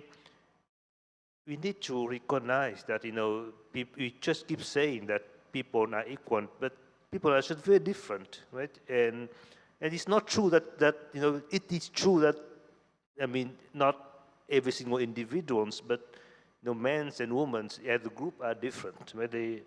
I'm not saying that they think better in men, better in women, but they are different, and they need to be treated respectfully with their difference. Right? I think there is a quick reaction from... well, let me just... one last thing to say, that is, for example, I have no solution to this, but for example, I really like the initiative in Europe where they organize the Girls Olympiads, where the Girls Olympiads, but make only for girls. Right? I think that is just encourage the girls with some kind of inclusiveness. They are having, not doing only mathematics, they have some kind of fun together. Having at the same time the Olympiad open to on boys and girls. They have something only for girls. I'm really 100% rooting for that. Yes. A reaction of Annabelle Goyon? Yeah, I agree with you. Women and men, we are different. Our hormones are different, our emotions are different, but that doesn't mean that women can't access to do mathematics. The same. Wait. I never say that. Okay. I didn't say that. I just say that the women, they quitting mathematics because this field was dominated by at a young age by boys and by their kind of root games, and it is very unfortunate. You need to create conditions that are more congenial for women to feel comfortable, to grow in science. I'm not saying that women, and I'm never. Because I can see lots of men also saying mathematical is boring. For example, my son, so I won't go into mathematics. So. Yeah, I think it's a whole debate that deserves a full session. Maybe in 2 years we can consider a session on this, and we have to conclude because of time. Just but maybe a last word. Last okay. word. Please. We need just to be inventive, innovative, and creative to improve science education. Thank you. Absolutely, thank you. I think it's all about creativity, critical thinking, and thank you very much for all your contributions. It has been a very, very rich session. Thank you, thank you.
Good. Good morning again, everybody. I am Gabriela Tejada, Vice President of the Swiss Commission for UNESCO and Deputy Director of the College of Humanities at the EPFL, that's the Swiss Federal Institute of Technology in Lausanne. I'm the moderator of Roundtable 5 on Artificial Intelligence and Augmented Mankind. Artificial intelligence is one of the most promising technological sectors with the greatest potential to transform our daily lives. However, it also presents significant risks depending on factors such as regulation, ethical debate, and the distribution, equal or not, of the benefits of these technologies. Also in relation of the limits of the augmentation of mankind. Leveraging the power of artificial intelligence is key for advancing some of the major challenges humanity is facing.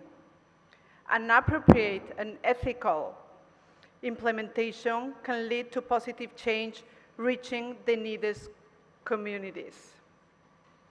Various countries have already launched a national AI strategy addressing the main issues linked to the development of these technologies. Some of the main questions that need urgent responses include: are artificial intelligence solutions and the equitable access to the benefits scalable?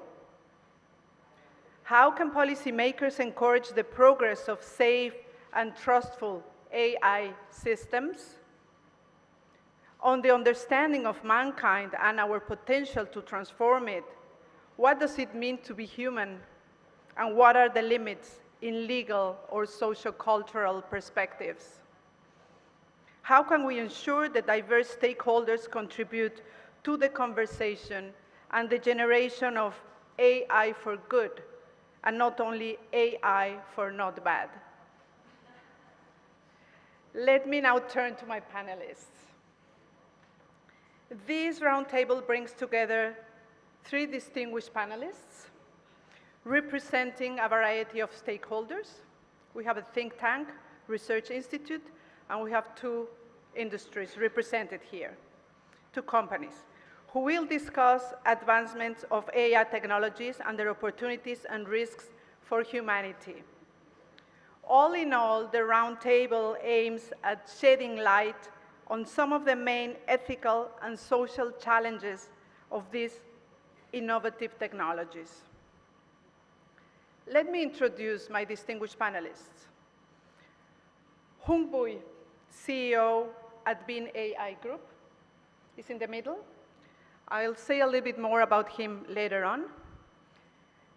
On his right, we have Dev Lewis, Research Fellow at Digital Asia Hub.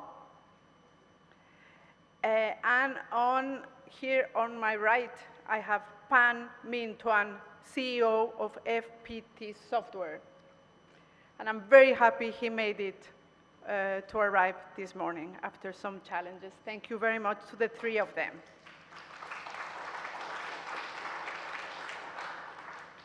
They will discuss the primary motivation for contributing to this panel. I think it's important when they received the invitation, they were really motivated to contribute, but what? What was that trigger? It's important to contribute to this conversation, right? So I want to hear from them that. They will also debate on the main issues to consider when developing AI technologies and the strategies that can ensure positive and inclusive change and the importance of an ethically based augmented mankind. They will also mention tangible examples in concrete application areas: security and defense, society, politics, climate and environment, stressing the relevance of particular cultural contexts. I would like to promote a dynamic discussion with the public.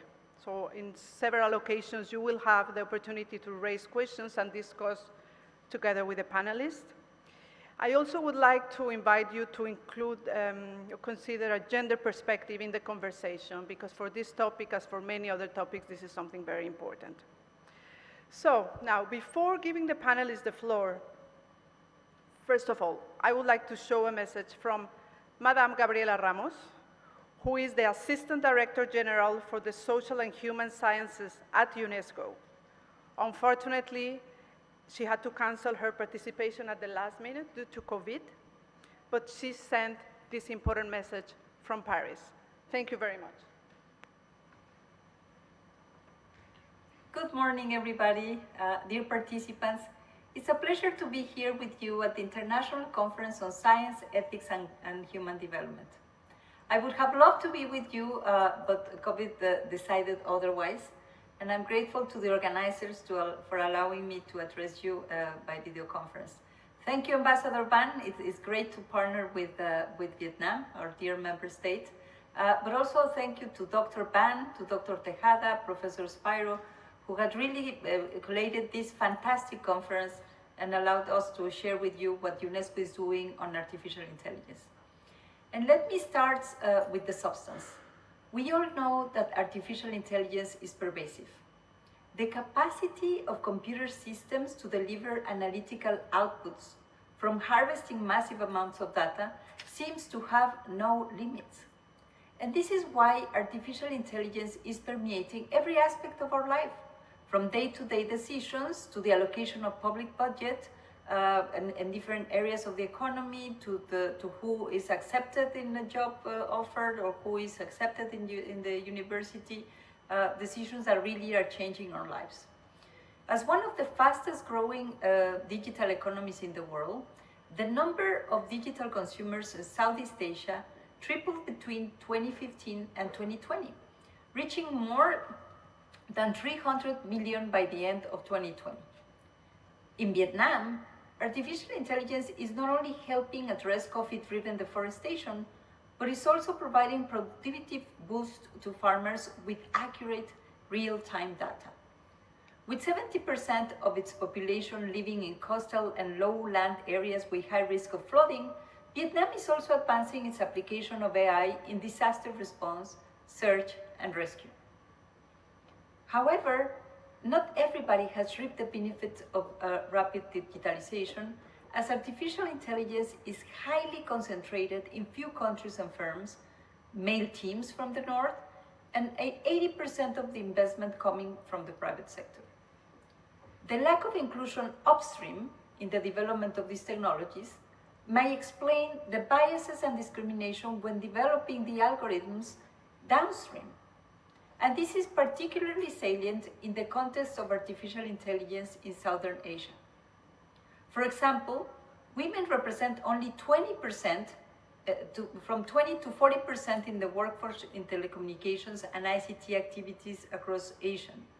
However, women are at the risk of being further left behind as men continue to be the main creators of these technologies and also the ones that are at the top of the organizations in charge of developing them. The lack of commensurate voices from the global south, from women, from diverse communities, might result in the reproduction at scale of the inequalities and unfair outcomes that we are experiencing in the real world. The lack of access to data, for example, means that many of our companies will not be able to compete in producing these new services, new products derived from artificial intelligence.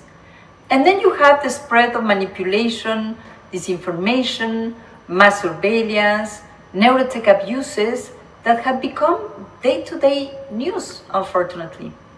This is not only impacting our children, our girls, our youth, but the whole of our societies and our democracies. Thus, it is clear that the challenge to master this revolution is not only to invest in the capacities to innovate, which is, of course, very important, but to do it in an ethical way. And this is why we need ethics, and we need strong regulatory frameworks and government capacities to direct the way forward, to decide where do we want to invest, how do we want to invest, and how we control the negative impacts. And this is with this conviction that UNESCO elaborated the recommendation on the ethics of artificial intelligence, which responds directly to the ethical challenges arising from the development of these technologies. Being the first global normative instrument in the field of artificial intelligence, The recommendation identifies the risk associated with them, emphasizes common shared values and principles, and proposes concrete policies and practices and tools to ensure inclusive and ethical outcomes. By design, these values, principles, and policy actions align closely with and facilitate the achievement of the international agreed upon sustainability goals. Of course, I'm talking about the SDGs. And by emphasizing the strong rule of law online, education and knowledge sharing, the advancement of equality in general and gender in particular, and the need to ensure that all countries have the needed infrastructure to benefit from these technologies and develop it locally, is really putting the bar high in terms of where we want to go. And furthermore, the recommendation is the first and only international instrument in this field that has a chapter dedicated exclusively to environmental protection and flourishing, because these technologies can also help us with the climate transition or derail us from achieving it. The recommendation also includes capacity building and assessment mechanisms to ensure its implementation. I'm referring to the readiness assessment and the ethical impact assessment tool. And this tool applies to all the stages of the AI life cycle and engage all relevant stakeholders, thereby allowing for a credible and transparent monitoring and evaluation of policies and programs related to the artificial intelligence. The recommendation acknowledges that to pursue sustainable AI is it's really a process. And as such, we need to increase the capacity building and the mandate in ethics of science and technology. And UNESCO will continue with working with its member states in implementing the recommendation and including in several activities that I want to invite you to join. Gathering a network of experts. We call it the AI Experts Without Borders Network. We are going to organize an annual global forum on the ethics of AI, the first one to be in Prague in December this year. We will have an observatory of AI ethics where I invite you, researchers, contributors, to link with that platform to bring your knowledge. And therefore, this is a whole effort in a multi-stakeholder fashion, and this conference can help us to connect with this impressive work that you're doing in the region. The development of sustainable ethical AI can result from an explicit global multidisciplinary and cross-sectoral collaborative approach. It is my hope that we seize the opportunity of events like this one today to enhance our cooperation, to share knowledge, and to share the collective path towards a more sustainable future empowered by AI and ethical AI. So I wish you a fruitful discussion, and I'm looking forward to continue engaging with you, partnering with you, and learning from you. Thank you very much.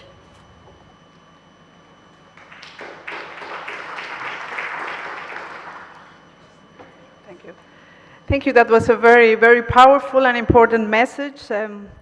I just want rapidly to share with you that when the UNESCO recommendation on ethics on artificial intelligence was adopted, I was in that room. I had the privilege to be at UNESCO Paris headquarters then, and it was a long days and hours of discussion those days that was finalizing several months of process, years of discussion, and the energy when it was adopted was really very, very magic. So now it's up to us to really promote following those very important guidelines. Okay, so now we're going to start with the panelists. The first one is, we'll have a short presentation of each of them, in between with some questions and answers involving the public. Mr. Hung Bui, CEO, Director of the Research Center Vin AI at Vin Group in Hanoi. He's back in Hanoi after several years in the United States doing research and also working for the industry. Vin AI is leading high-impact artificial intelligence research company, and we're really looking forward to hearing what he has to tell us. Thank you very much. Please.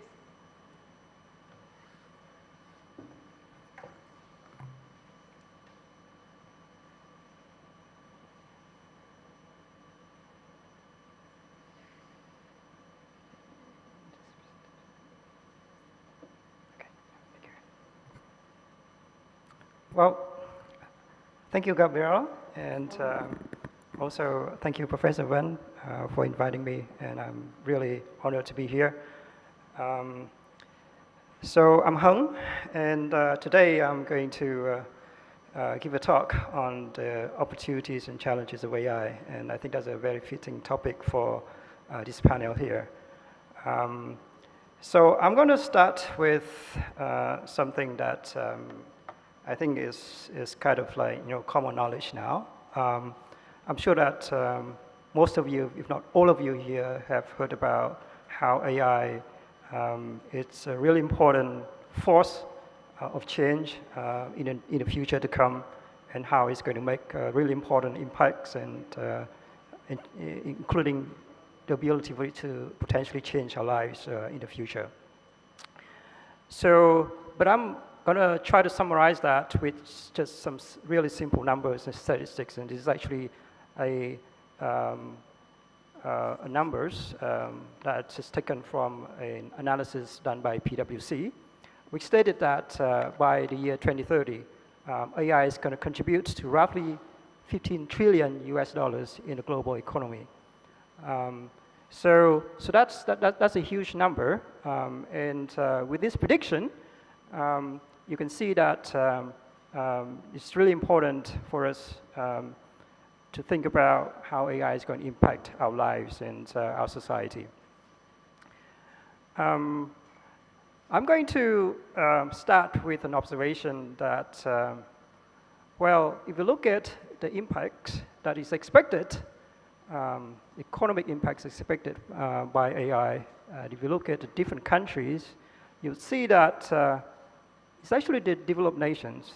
That includes US, China, the developed nations in Asia and Europe, and those are the countries that are expected to reap the most benefits from this advance in this technology.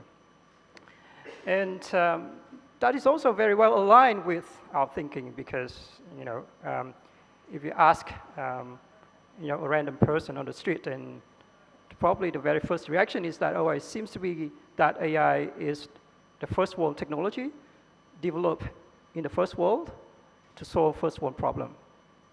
And unfortunately, that has been the case for many, many years, and I would say that even up to now.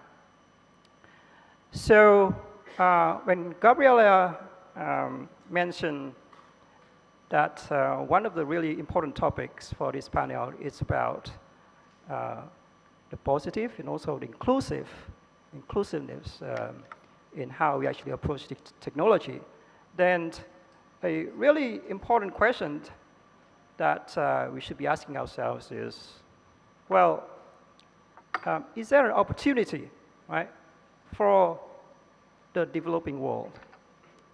Is there a way for a developing country like Vietnam to take advantage of this opportunity? Or is it mostly a game between the developed nations? And through this advancement, is it the case that the gap between the developed nations and developing countries are getting wider? Or is it an opportunity for some of the developing countries to bridge this gap? So I think this is really important questions. And I'm going to offer somewhat of a personal experience. I don't really have a full solution to this, obviously. This is a really, really important question that I'm sure that many of the thinkers, various governments around the world are thinking hard about. But I'm going to try to offer a personal experience with what I've been doing for the last few years.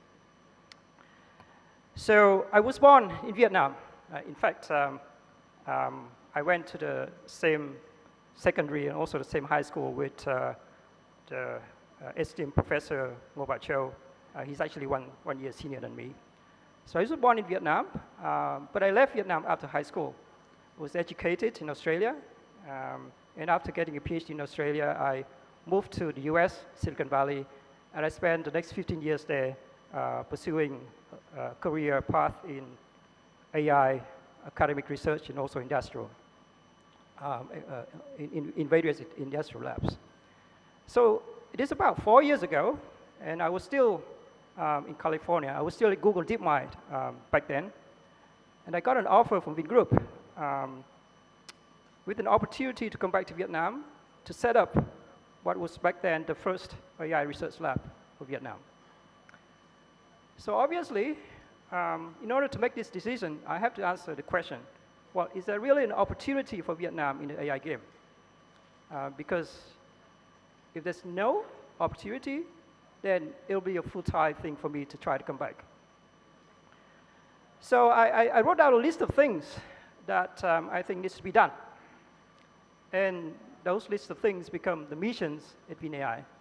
And those have become the goals that the people at VinAI have been working hard towards and trying to make it happen. So the first is that it is somewhat of my personal bias, but I also think it's something really important that in order to do effective development work in AI, research is a really important component. So in order to really reap the economic benefit of AI, you cannot just take the R out of the R&D. So research is really important, right? And one of the things that's really important is whether in a country like Vietnam, you can actually do world-class research. Not just research, but the kind of research that has the same quality as we often see in the first world. So that's the first question, and that's one of the things that we try to see whether you can actually do that. So the benefit, if you can actually do this successfully, the benefits are multiple-fold. First, we will then be able to train the top AI talents for Vietnam, and we will be able to solve these talent questions and also problems and challenge that is also ubiquitous whenever you try to start an AI effort. So how can we actually find these talented AI engineers and scientists? Where do they come from? So if you can actually successfully do this research effort, we'll be able actually to train our AI talents. And that will allow us to build and improve the skills in our workforce to start build AI-powered products that actually offer the best customers value, and also at a quality that will be competitive to the products that's actually out there developed in the first world. Okay, so we started in 2019. So within a year, right, we've already made our first international presence. So we made our first publications at NeurIPS, which is kind of like the most important or most prestigious AI conferences in the whole, in the world. And it's like the physical letter review, a physical review letter for physician, for physical scientists. And then guess what happened after 2019? Well, anybody can guess? COVID, yes, of course. So COVID kicked in, and wow, that was something that we didn't foresee, right? So we already faced with a really challenging task, and then we are in a very challenging situation. Well, but then we don't really have any other alternative, right? COVID, it's working from home, it's doing remote work, and no one can even think about changing job during those kinds of environment, right? So basically, we stuck with the same challenge, the same goals, and we have to push forward. And push forward we did. So fast forward until today, 2022, we are a recognized AI research lab. we published almost 100 papers, all of these in top-tier conferences in AI, okay? And when I say top-tier conferences, so for people in computer science, right, we almost always publish our research findings in conferences.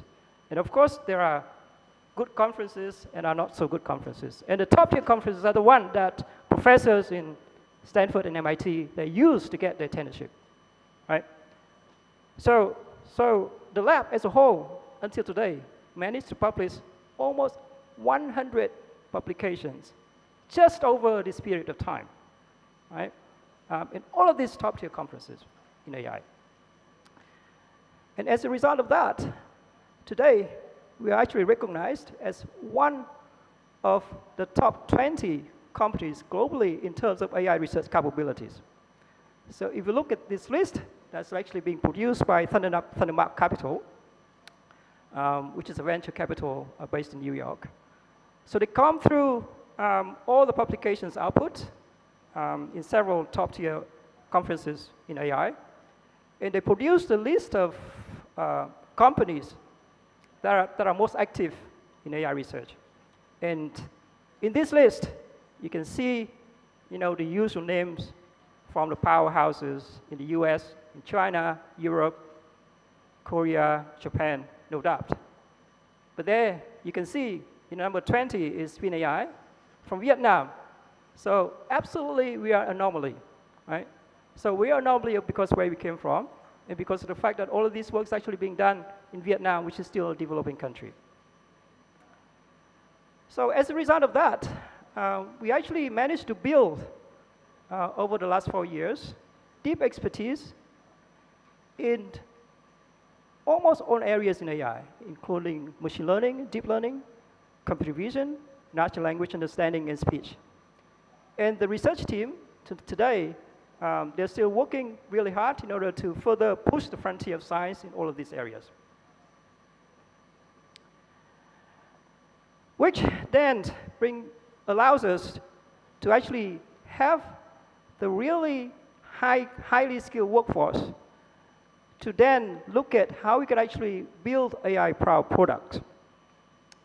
So we do not stop at doing only research. And one of our goals, one of our missions is how we can actually transform the state-of-the-art in AI research into impactful solutions and services that can actually improve people's lives.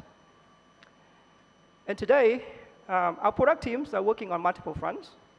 We're working on applying this cutting-edge technology in improving the safety and the comfortness in mobility and travel. Smart Edge, we are looking at how we can actually take the state-of-the-art in computer vision technologies and make cameras smarter. And in smart data, we are building tools or platforms in order to improve the efficiency of AI development through better management of data. So, as an example, I'm going to just pick one of these problems, right? And that problem has to do with how we can actually improve the safety in traffic and so on. So this is actually a global problem, right? So many people die every year because of traffic accidents. Now, if you look at the accident rates per population or per number of motor vehicles, there's actually more of a problem for a developing country like Vietnam, right? But it's not only a problem for Vietnam, it's actually a problem for the whole world. And the technologies that we develop here, the whole world would want it if we can actually successfully develop them. Okay, and so we're focusing on how we can actually apply AI technologies, right, to minimize the chance for these kind of accidents here. To reduce the lack of attention, the chance that the person will be driving when he or she is sleepy, reducing the blind spots around the car, or looking at how we could actually stop drunk driving. And I'm going to show you a brief video, very high-level video about our R&D activities in this space. And I hope that this will play.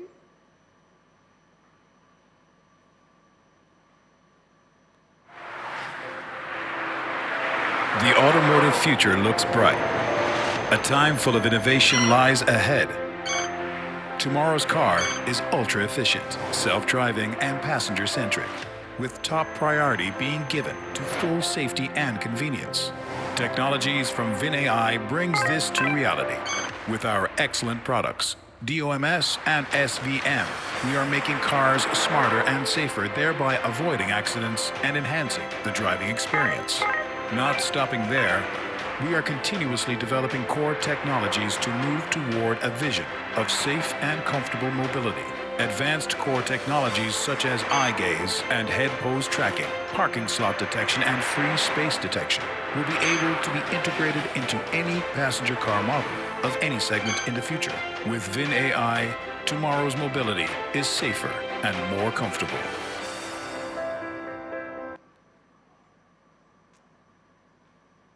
All right, and I'm just going to conclude with a take-home message. Again, in order to reap the benefit of AI, we have to invest in R&D, because AI is not a standing still field.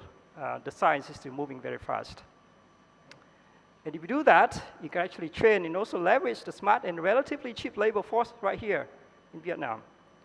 And also, the third lesson is that try to pick a problem that has high commercial value. And it's the best if those are the ones that the rich countries are also willing to pay for. So I'm going to stop here. Thank you.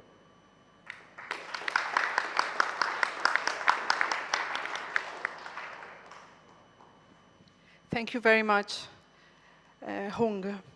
I like very much the way you moved from the 100 or almost 100 publications in top-tier reviews and magazines to really the how does this translate in tangible solutions benefiting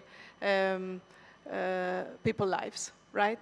Thank you so much, and also the potential of the Vietnamese in terms of education, the idea also of the diaspora that came back and really is investing in your own country. This is something very important also for the gap that you mentioned at the beginning between developing countries and developed countries. So before we move forward, I would like just to open the floor for an immediate question. Please. The question is there. Thank you.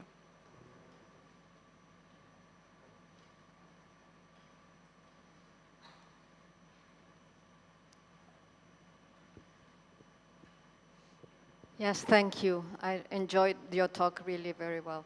I just have a comment and a question. I'm really impressed by not only you, but all the Vietnamese people that went outside and came back to the country to invest in the country. So this speaks well to the government, because the government must be investing in all these Vietnamese people that are coming back to the country. And this should be an example to all us.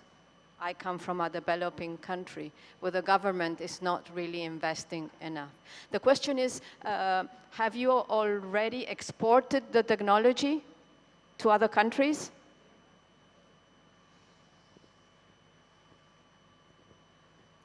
So this is something that we're working very hard in terms of our commercialization, right? So a lot of these projects are in R&D phase, and is moving towards commercialization. And we're also working very closely with some potential partners, which are some of the really well-known companies in the world at the moment.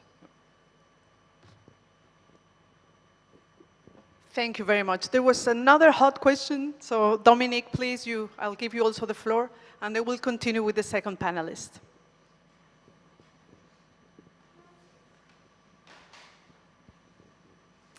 Thank you. I would just like to know, on one of your slides, you showed our world-class AI research. And I would like to know a little bit more about this ranking, how is it made, really, and who, well, there's a source, but who makes it? With which criteria to understand better? So first of all, we did not make this ourselves, right? Somebody else did. And they also published all the methodology that they use in order to create this ranking. So pretty much they picked the top 2 conferences in AI, which is NeurIPS and ICML, which is the International Conference on Machine Learning. So think about the top 2 journals in your field, right? And they come through this list, right? And they look at the affiliations for the authors, and they do the normalization, right? Because some of the papers is actually have authors from multiple affiliations, in which case, maybe this affiliation has only half the point instead of the full point for the paper, right? So after they've done all of that, then they came up with that list. In terms of only publication from the industry. It also have a lot of other interesting information. For example, they also use this to rank different countries as well. And if you look at the ranking between all different countries, then Vietnam at the moment ranks in position 26, right? Which is kind of like roughly around the position of Brazil and so on. Okay, so I don't know whether that explains, but basically, take the top 2 most prestigious publication venues in your field, and you go through all the papers, and you look at affiliations and so on.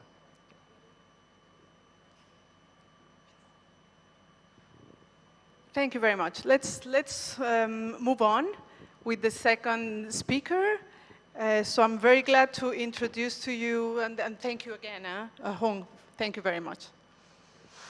Dave Lewis, who is Research Fellow and Program Lead at Digital Asia Hub, who is an independent, not-profit think tank, actually based in Hong Kong, but he was telling to me that after COVID, the digital nomadism of this company really formalized, so they're based all around the world, and then they don't really have now headquarters, which is a very interesting model also of working.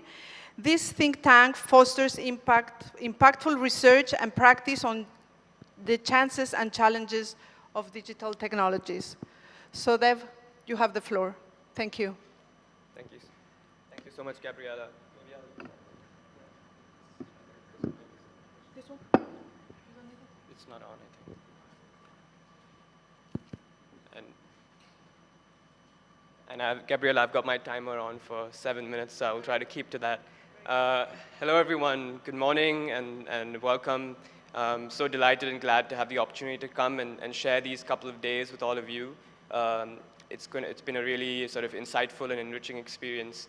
My name is Dave Lewis, and Gabriela has already given an introduction, so I won't waste too much time on that. And I work at the Digital Asia Hub, and we are a think tank that we look at interdisciplinary approaches to looking at technology and its impact on society, particularly in Asia.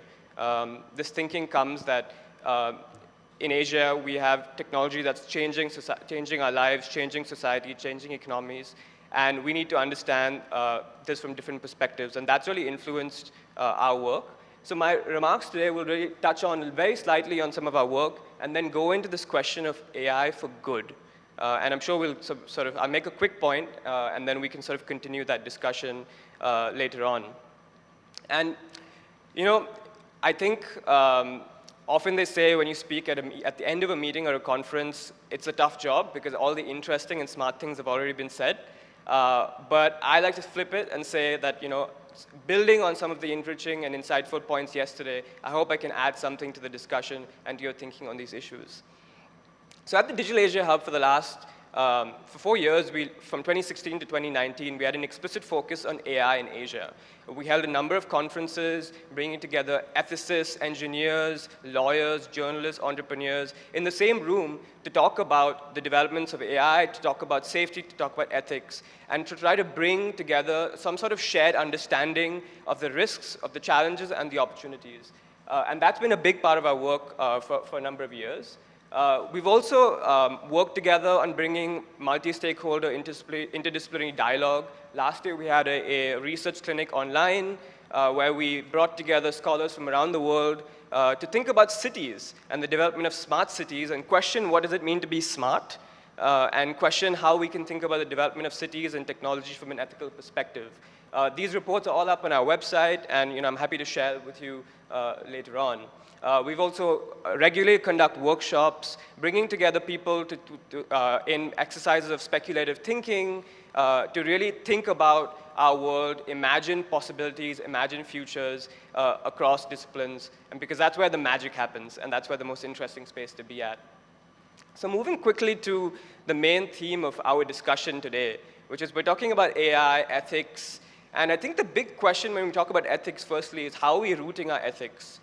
Are we rooting our ethics in humanity and humans? Are we rooting them around companies or nation states? And I think it's really important when we talk about ethics, we root everything to the orientation of people and humans. I don't know how many of you are familiar with the movie Gods Must Be Crazy. Yeah, I see some laughs. So for those of you who haven't seen it, it's a really hilarious movie. Definitely watch it. It's from the 1980s. And this scene basically captures this point when there was a tribe in the desert, in the national park, and a Coke bottle falls from the plane. And these kids pick it up and they think, where is this from? It must be from the gods because it's dropped from the sky.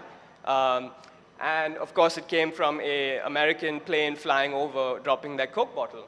And I think this is a great way to think often about how we talk about technology, right? I think we just had a presentation where we talked about the growth of AI, the GDP, investment, but the question is, where is this coming from? Is this coming from the sky, from some sort of god, or is this coming from us? And I think it's important to sometimes remember that we humans are the ones creating it. We're the ones actually have the agency to decide what technology we want to build. And I think it's really important to sort of bring that framing together, that we have the control and we should be the ones who actually decide what gets built, why it gets built, and how it gets built. And importantly, and this is the point that I want to drum over, AI for good, but for who? We often talk about AI for good. This has become a big catchphrase. Companies, the ITU, many organizations have sort of rallied around this idea of AI for good. But often, I think the question that's not asked is AI for good, but for who? Earlier this year, Mark Zuckerberg introduced the metaverse, or introduced the Facebook's version of the metaverse, and he talked about his idea and his vision for technology. And I think that's an important perspective to bring up, is that often our narratives and our understandings of AI, of new technologies, are often driven these days increasingly by either large billionaires, a handful of billionaires who have the ability to not just control the investment, but also in terms of how we think. All our news, all our diets, all our information is filtered through algorithms, one of them run by Mark Zuckerberg, that determines our thinking. And that's always really important to remember. The second is the AI arms race that's now been developing. I lived in China for a number of years, and I saw the development of AI go from almost 0 to 100 in a couple of years. And today, the discourse is completely sort of around this idea of AI, of China versus the US, these two poles sucking in all the resources. It's great to see our Vietnamese companies sort of holding their own and sort of developing.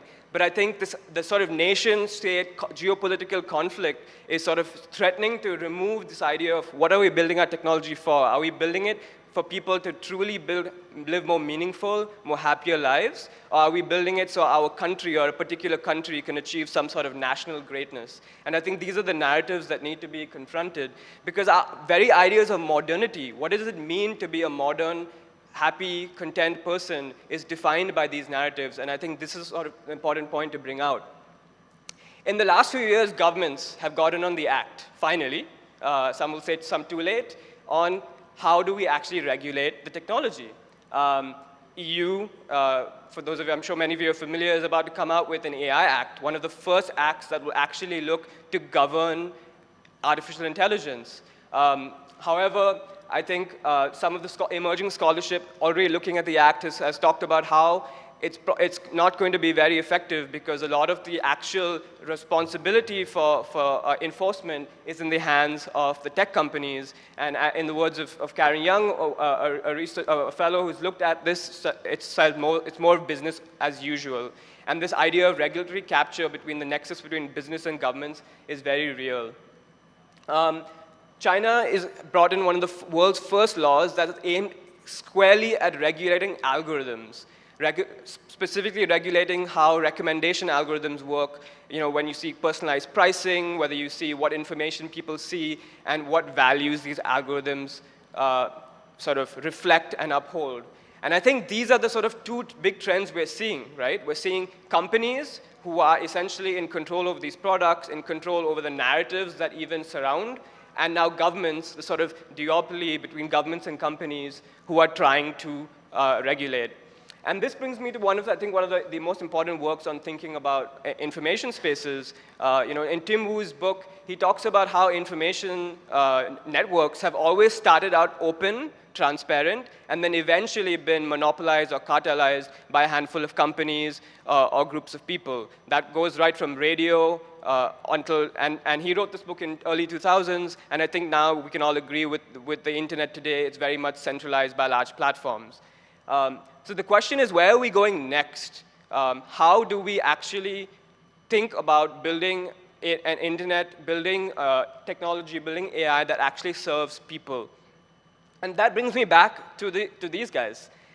We've got to always come back to the people, to the kids, to sort of the generations of people who are actually going to be using the technology. And I think going forward, some of the sort of frameworks, the recommendations that we always push is to create systems, to create frameworks that bring in users of the technology who actually have a say in the governance, actually have the say into what's developed. We're already seeing today with sort of emergence of decentralized technologies, whether it's in the blockchain space, where these sort of new infrastructures are being created. And I think that's the big question now, is how in this sort of duopoly battle between governments and companies, where people are going to stand, and how we can orient the sort of discussion back to AI for good, but for who? But for us. And so with that, I would like to leave you with a final sort of quote from someone who I think is very familiar here in Vietnam, one of the most well-known Buddhist monks, Thich Nhat Hanh, who passed away recently. And I think referring back to yesterday's discussion, where I think a number of speakers talked about plans for the last 50 years, the Rome Report from 1957, the Bertrand Russell Manifesto, all these ideas that put success in the future. We will work towards cutting emissions by 2040. But I think the time is now. It's easy for those to always push things into the future, because that allows you to get away what's going on today. And so I think the message I would like to leave is this one. If you take good care of the present, there is no need to worry about the future. So with that, thank you very much.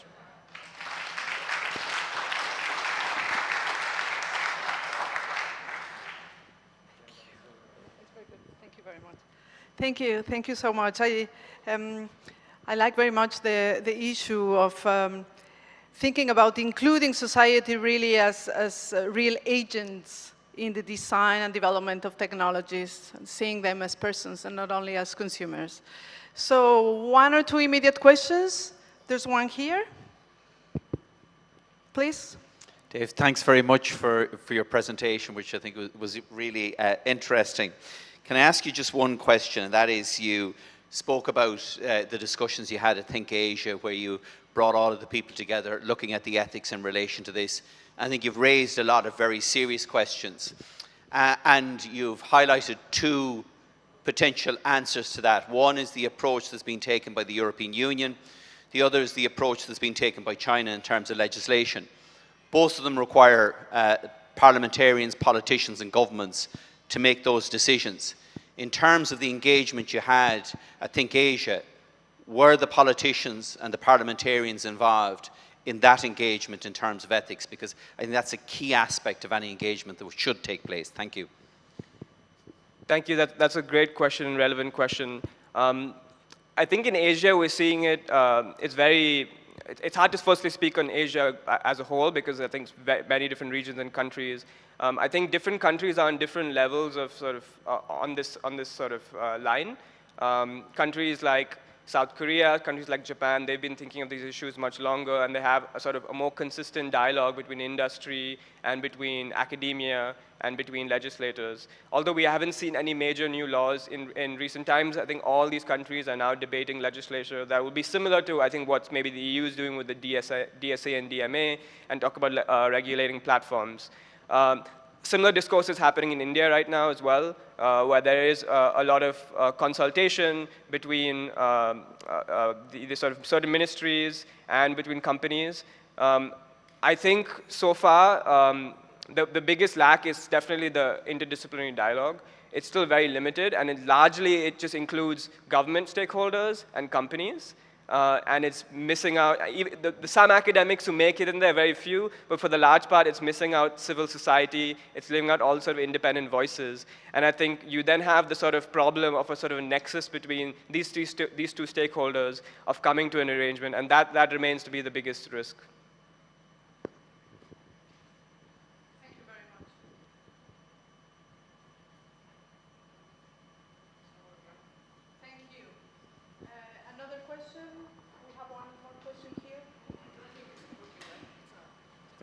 Thank you. I have great respect for AI people who work in AI, and I consider I have a passion for that. And I don't mean to be killjoy, but I have a lot of concerns about the future of mankind, mainly when you look at AI in the perspective of transhumanism. So Google has a big objective, interconnecting our brain with chips. I've even heard someone from Google talking about implementing the contents of Google in our brain. So I think that this might be this might disturb a lot the functioning of our societies. What do you think about that? The second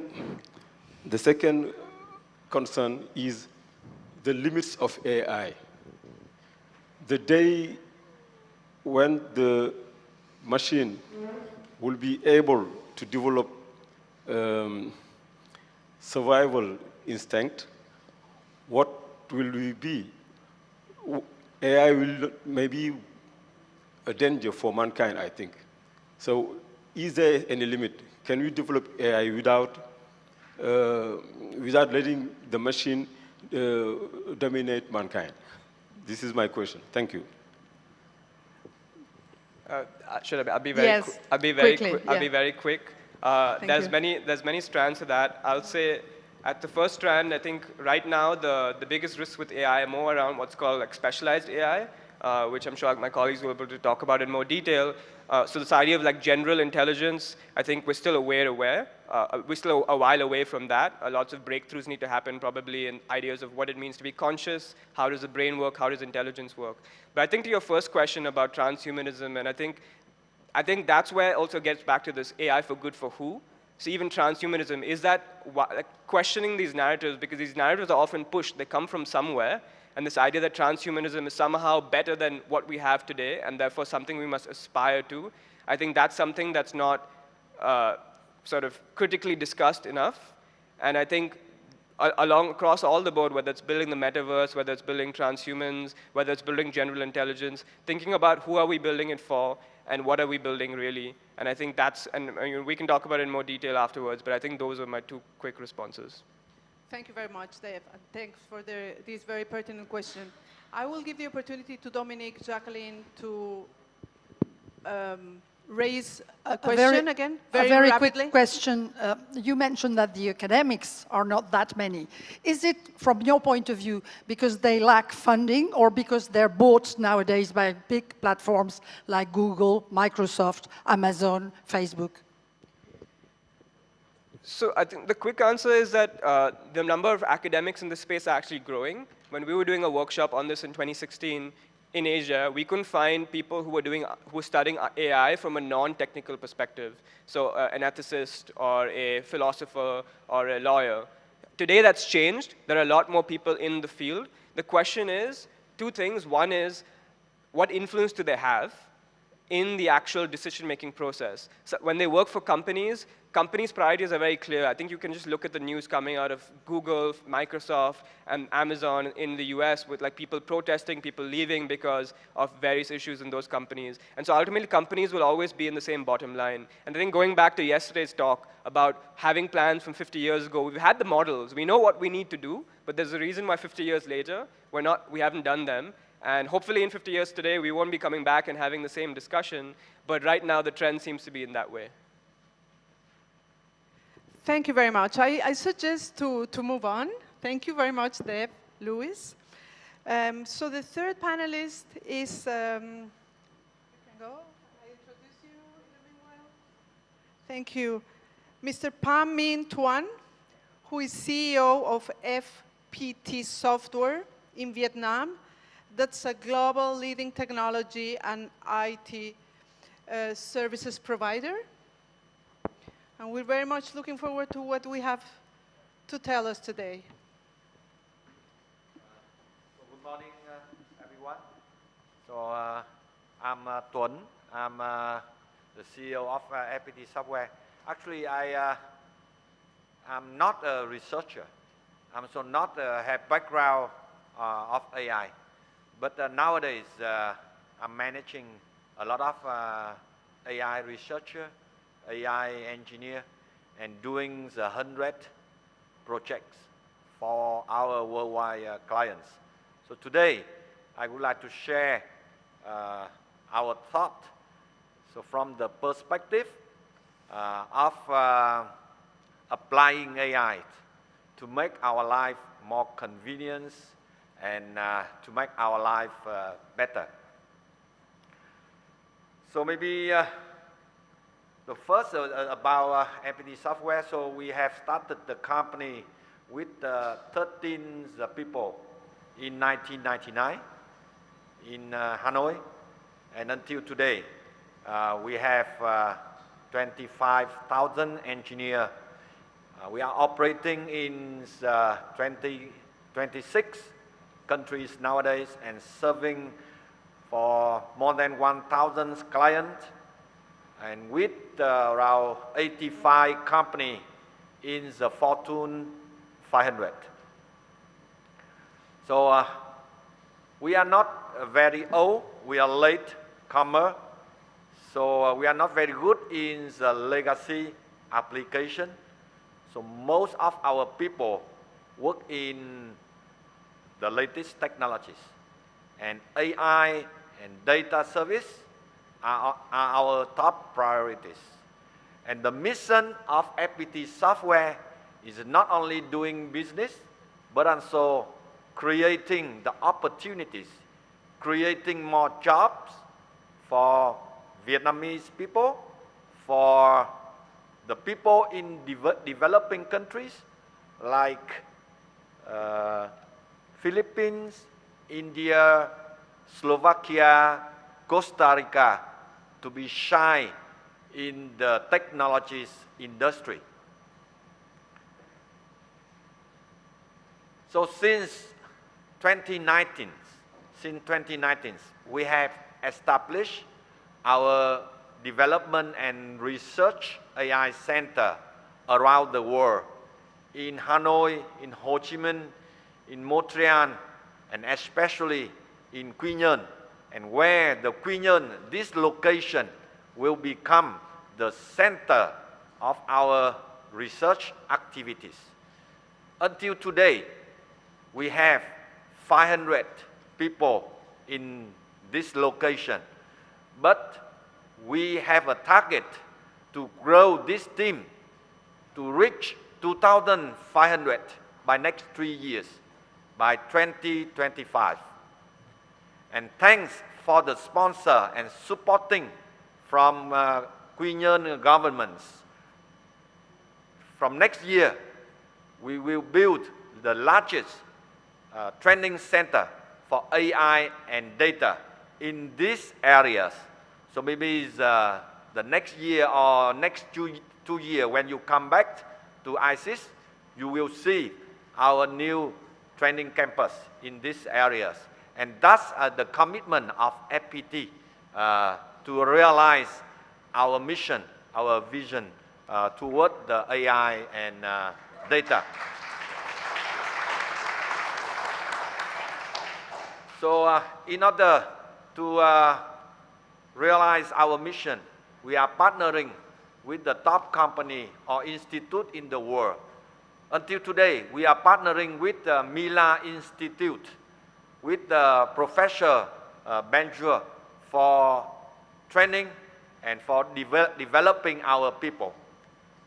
In order to develop the valuable solution for the industry, we partner with Dr.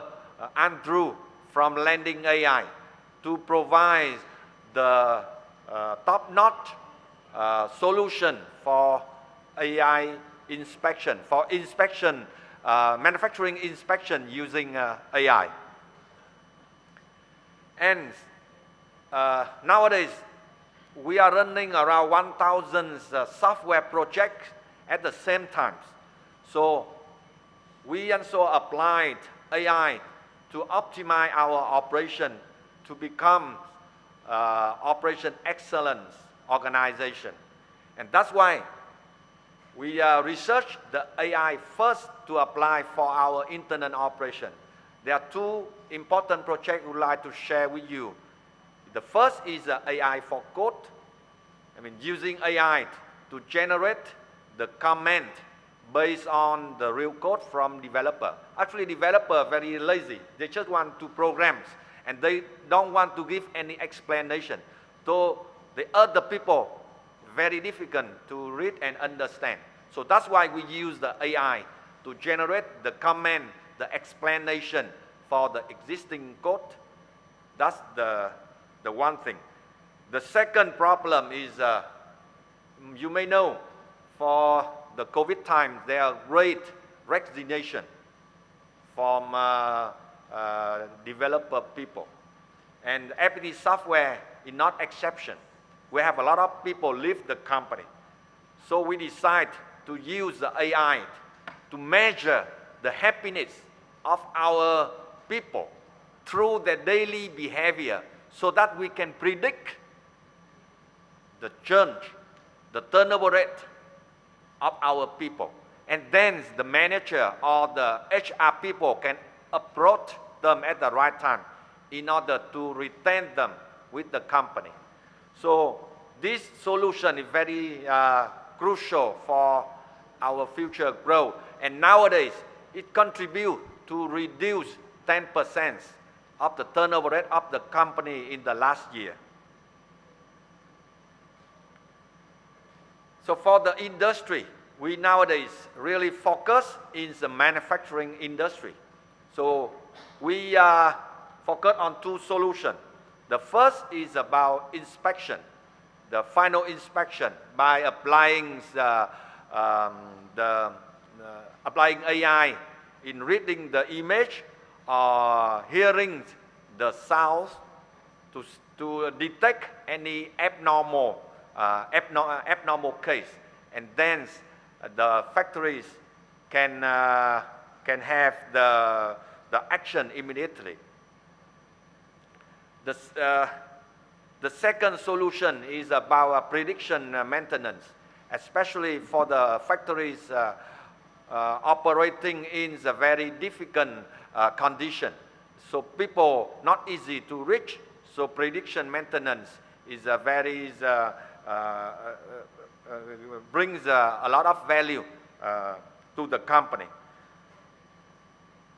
And last but not least is about autonomous driving, but we limited in the manufacturing, like in the logistic or in the warehouse with our developed robot move everything in one click. So the main issue to consider when developing AI technologies. So some people, like young people, they like to apply very high technologies for simple things. So we train our people, we educate our people. If things can be solved by conventional way, like by rule-based system or by heuristic, algorithm, or any knowledge system. So let's solve by the conventional way. So don't try to apply the AI. The second is always the solution comes with the purpose of technologies and the consequence. So like biochemical weapons, it may be good for the governments, for defense, but it also comes with the risk, with the autonomous killing machines. So that's very dangerous. And the last but not least, we for every our solution, we try to adopt the FATE standard promoted by Mila Institute and the Professor Joshua. The FATE is have 4 components: the fairness, accountabilities, transparencies, and ethics. And ethics are very important. So ethics is not only important for AI, but also for software industry. And nowadays, in the normal training, we educate the ethic for every developer so that they can do only good things for the industry. And now we do the same things for the AI engineer. And the last, the strategy to create positive AI. So we come from 3 different angles. So the first is the technologies approach, the building the model with the robustness, explainabilities, and fairness. The second is the operation approach. So for example, in the people analytics, there are something related to data privacy. And in addition to people analytic AI, we also develop like police AI to monitor the people analytic AI to detect if any is abnormal behavior and warn and can have adjustment immediately. The last is the philosophy approach, is the goal alignment. So every AI model we develop with the final goal and try to keep alignment with the final goal in order to maximize the value the solution can bring to our clients. So that's very quickly about our thought. And once again, I just want to re-emphasize. So our mission is not only bringing AI solution to the industry, but creating the more opportunities, the more jobs for young people in Vietnam as well as developing countries. So thank you very much for your attention.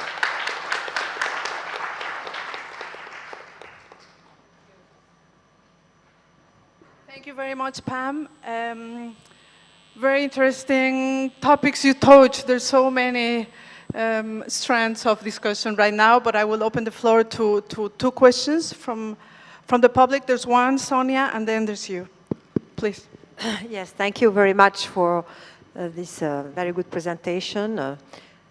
We are very pleased to learn that in 2 years' time you will be here in Queen Yon, and if we come back, we'll be able to see you contributing to the center. So this is really a wonderful achievement. And I have a question, because I could take good note of the fact you said that you are training your people with ethics, and that to ensure that you have the proper kind of AI developed. My question is about girls and women, because as you know, we have like now worldwide less than 12% of women involved in artificial intelligence, in the conception, which is extremely bad. And it's decreasing, by the way. The trend is bad because women are going to be out of this word, which is going to be the new word, the word of the future, as all of you said. So what are you doing to change the situation? Because it is extremely important to have the point. It's not a question only of equity. It's a question of having a more trustable artificial intelligence, which takes into account this important component. Thank you. Thank you for your question. So actually, not only in the AI, but my company philosophy is give everything a balance. And the man and woman balance is also the recipe for the success. So nowadays, the ratio of the woman in my company is around 33%. So 1/3 is the ratio of woman. And we have a regulation, every project, everything we do. So women's minimum contribute 1/3 of the activities. Because we want to bring the balance for the team. We want to bring the balance for our activities. So that's the rule of thumbs. And nowadays, even our chairwoman, we have chairperson is a woman. And we have the number of the ladies in the leadership team is around 50%. And maybe you don't know that Vietnamese woman. Vietnamese woman is a very famous, even famous, much more famous than men. They always bring the gold medal for athletic, for boxing, for football, so everything. Thank you. We have this question, and then you can also raise your question. Okay, first, thank you for the good news about this center. It's very good news that you will use this center. Okay, I am not a specialist of artificial intelligence, but if I compare in the medical field, you know, in the medical field, when we, for example, for the discovery of a new drug, we have in one side efficacy and another side adverse event. And sometimes we have to find the balance, and efficacy is very important, sometimes even with adverse event, because we need some product. What is for artificial intelligence, what is the efficacy and what is the adverse event, and how to protect about adverse events of artificial intelligence? Thank you.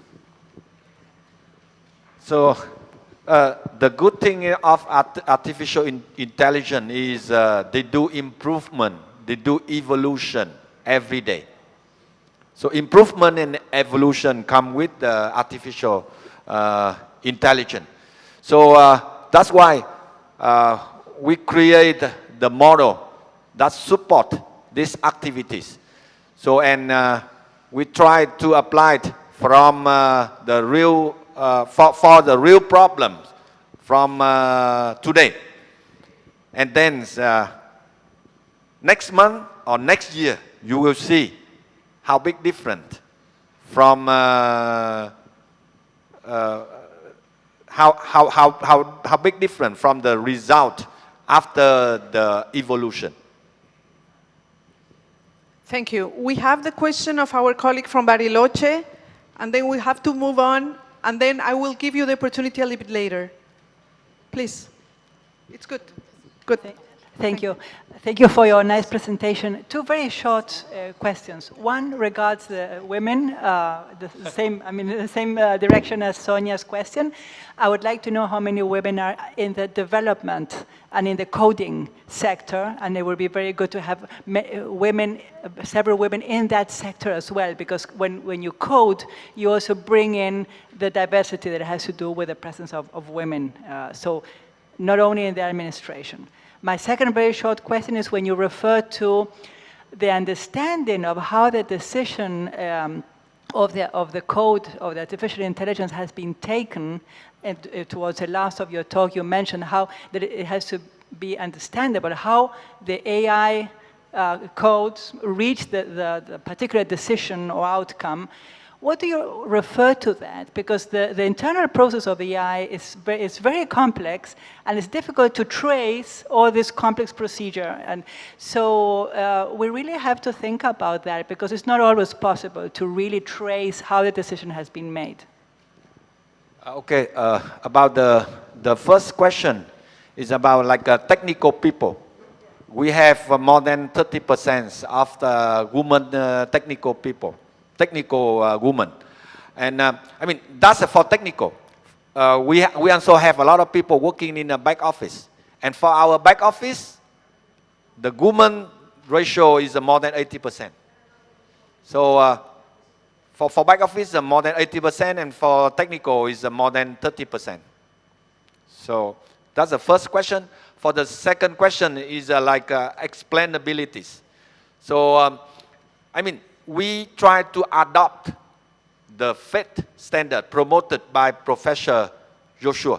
So before you launch AI application, for example, in our company for like operation excellence, so the order of the application have to explain like the decision making process, how the AI will make decision in this situation or that situation. So other people have to understand how the AI makes such kind of decision in order to prevent something bad happen in behind. Thank you very much. There was a very important issue with regard to where are women as developers, right? That is also the point. I just take this opportunity to mention what my institution, EPFL, is doing.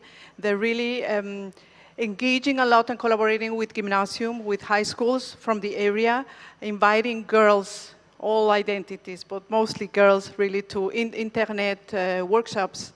And also they really encourage very much female representatives in IC bachelor programs and also above. Thank you very much. I would like to move on rapidly and would like to go to back to Hung. There was, most of you mentioned very important criteria for developing artificial intelligence to take into account really societal needs, etc. You, Pam, mentioned some criteria, 4 criteria that I returned: fairness, transparency, accountability, and ethics in the development, right? And my question is the following. Artificial intelligence technologies are applied in context in which certain moral rules should be respected, right? And this is a very important question. Who determines those rules is very important. What is your opinion about that? Okay, so let me try to understand the question a bit clearer, right? So, so I think the hypothesis here is that the machine needs to follow certain rules, and the question is, who is going to determine? Hello, is it better? Yes, better. Okay. Who determines those rules? Okay, so who determines those rules? That is something that is questioned very often. So what I would like to hear from you is the reflection about that question, because this is a certain worry. I see. Okay. Yeah. I think very good questions. Also very important questions. So yeah. So if you think about, like, for example, the FATE framework, it's a framework, but how do you measure fairness, for example? How do you enforce that maybe an AI software has to pass a certain, certified threshold for fairness before it can actually be released? Right? Great question. I don't think that today we actually have anything like that enforced in place. But I think it's important, at least it's being discussed, right? And in companies, even in private companies, right? These are really important questions now. And of course, in academia and so on, it starts to become important but for the government as well, right? So eventually, yeah, eventually I would say that, maybe there should be some independent body, right? As usual, we have certifications for all sorts of different things, standards and so on. I think as the solutions for these topics become more mature, you will start seeing more of that, right? Because at the moment, we're still asking the question of how to make AI to be fairer, but the techniques and the methods to guarantee that is still research work, right? So we don't have a concrete solution yet. But I think as we're moving towards having solutions for this, people will form community, put forward, certain rules and regulations and just standards that we expect that other people to follow. Thank you very much. Linked to that, I have prepared another question that is very much linked to this and maybe gives also some hints to the response of that one that is actually quite a complex question. Recently you organized the 2022 Empower the Future Artificial Intelligence Conference, and you participated there also as a keynote speaker. That was last month, I think, if I'm not mistaken, or recently. Yes, that was just maybe 2 weeks ago. Exactly, yeah. And a variety of stakeholders cover different topics linked to artificial intelligence in the areas of global equality, sustainable development, education, of course, safety, right? And as I said, variety of actors were represented there. So what is, according to you, the importance of really involving multiple actors in the conversation? Oh, I think this is really important, and if you can see the dynamics between people in the panelists, and that's when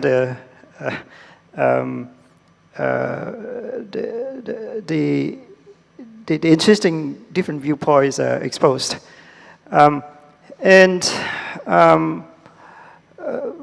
Regarding how we'll be able to have this discussion, right, about how to enforce these standards regarding ethics and so on, it's really important things for AI. First and foremost, I think we need to have more audience and more forums where people can start contribute ideas, right? And I think, Def, you're also, talking about that only today, right? People from other professions like the lawyers and so on, right, are now having better knowledge about AI, and they are more kind of in the game in terms of the participations, right? So I think that's really important. So right now, I think ethical AI, it's sort of like a subfield within AI, right? But I think it's supposed to be something that's more of a sort of like more of a general problem than AI itself, right? The problem of how to regulate AI. It shouldn't be that you have to go to AI conference and go to a particular workshop within an AI conference to talk about ethical AI, for example, right? So I think, yeah, I would say that really important is to have more forum where people can come and then start sharing, viewpoints on this, and not just, among technical AI people.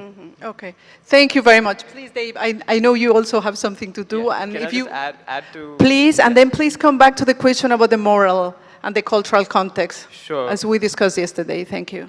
Yeah, I think great points brought up by Mr. Huang. I think there's two solutions that we've sort of pushed for and talked about. One is, and you touched upon it, about auditing, right? You have standards for infrastructure, you have standards for environmental standards. Likewise, having certain standards for the kinds of data sets that are used, the diversity in data sets, perhaps even the diversity in the gender of people who are creating the code, and these kinds of data sets. I think these are kinds of standards that we definitely encourage.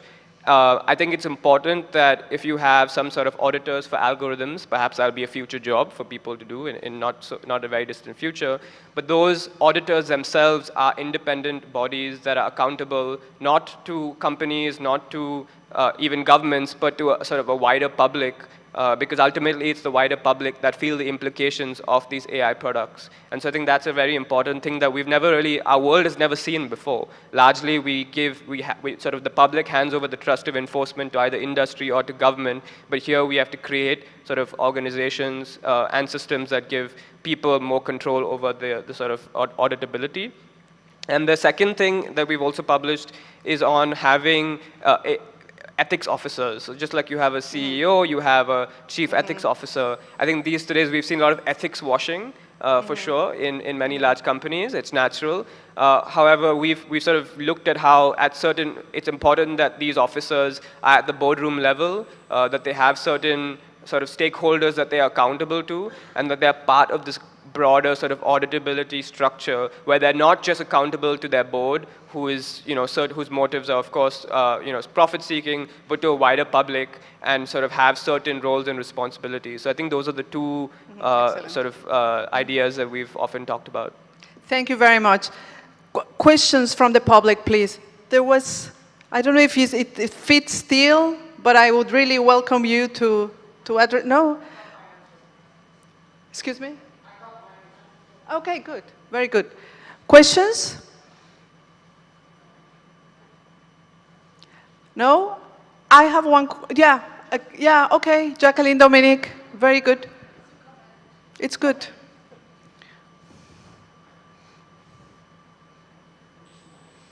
Oh, merci. Thank you. It's rather a comment.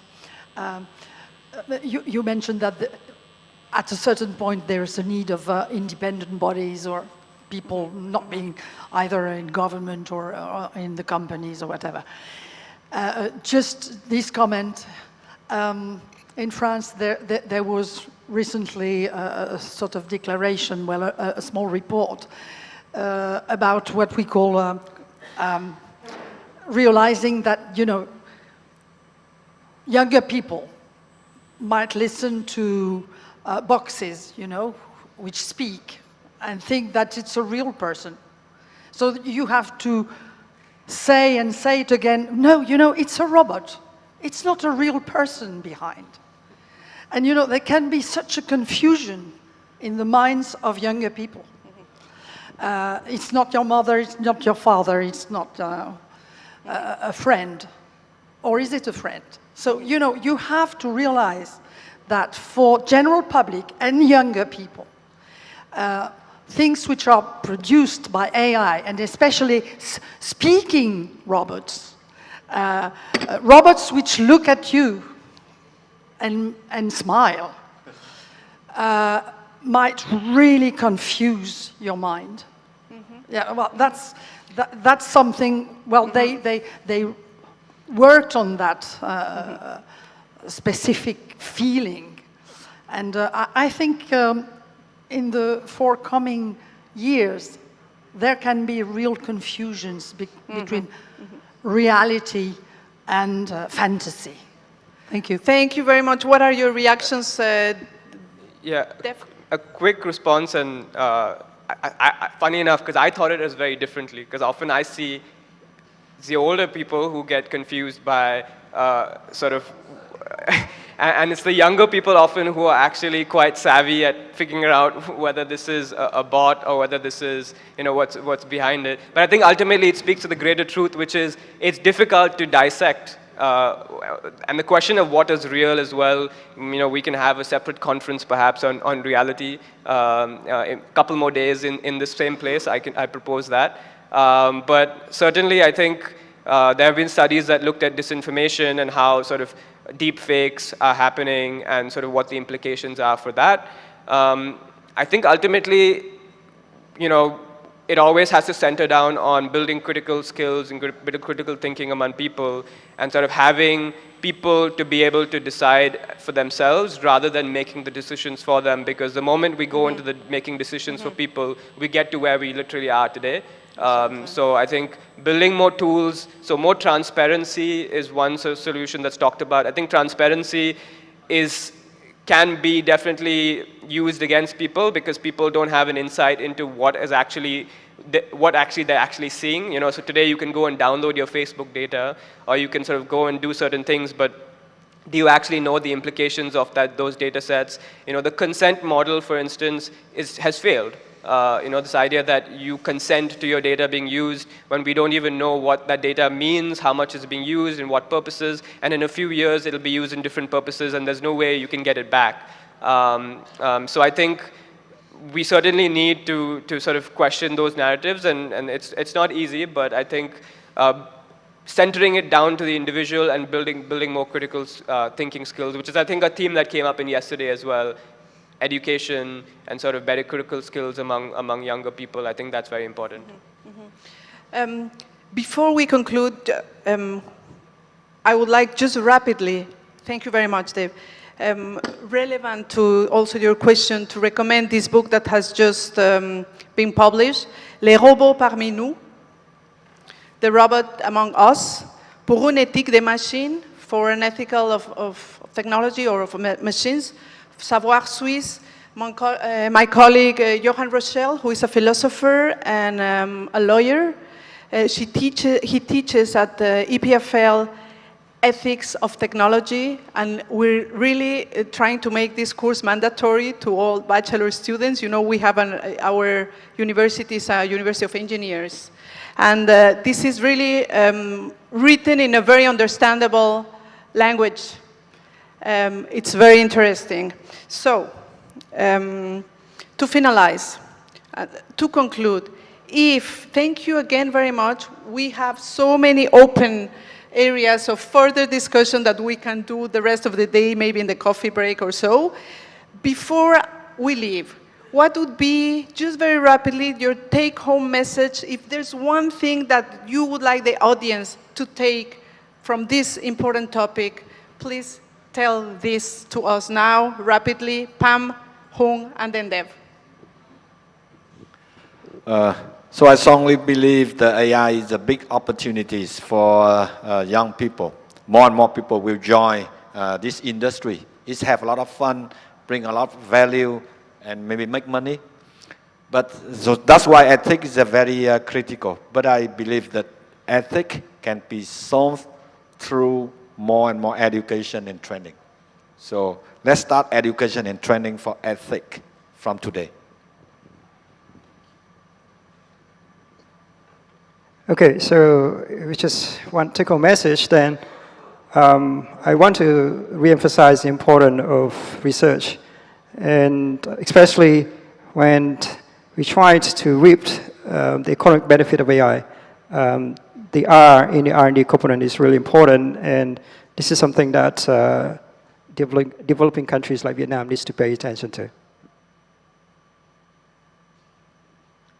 Thanks. I think the one thing maybe I'll emphasize is that I think the younger generations have very different views and opinions to how sort of governance needs to happen. And I think if the current institutions fail to bring in the necessary reforms, I fear we'll sort of see a sort of a much bigger backlash and sort of creation of new institutions that may completely sort of rework the world that we're sort of living in the next not very distant future, 5 to 10 years. So I think it's really important that we sort of recognize the critical need to have these sort of new discourses that are bringing in the sort of different stakeholders and multidisciplinary stakeholders. Okay, thank you very much. Please, just a round of applause.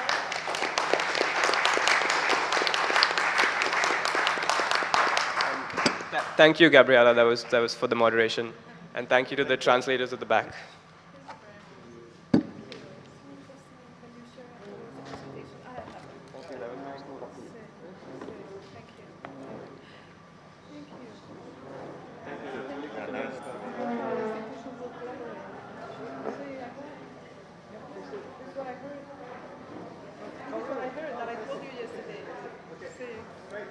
Thank you, Dave. No, thank you so much. That's great. Very good. Very good, yeah. So many things, right?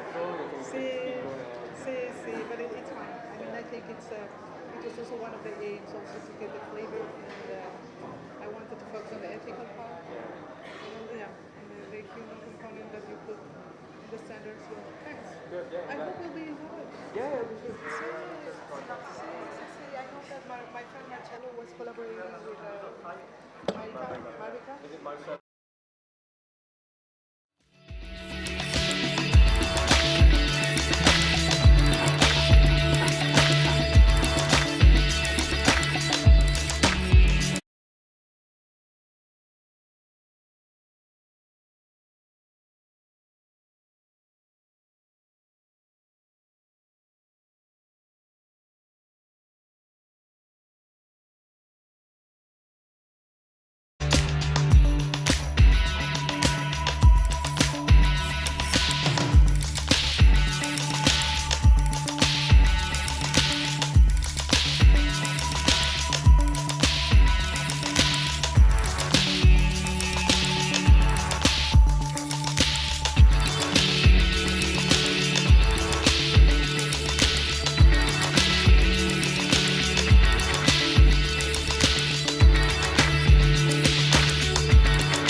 memorize the First World Science event, reminded us about the Nobel Prize of Science, and supported International Year of Basic Science for Sustainable Development 2022.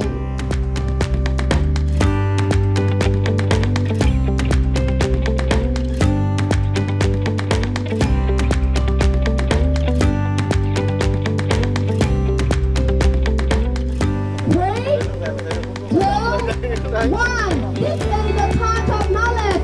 Please a big hand for the Torch of Knowledge from 5 students of specialized school.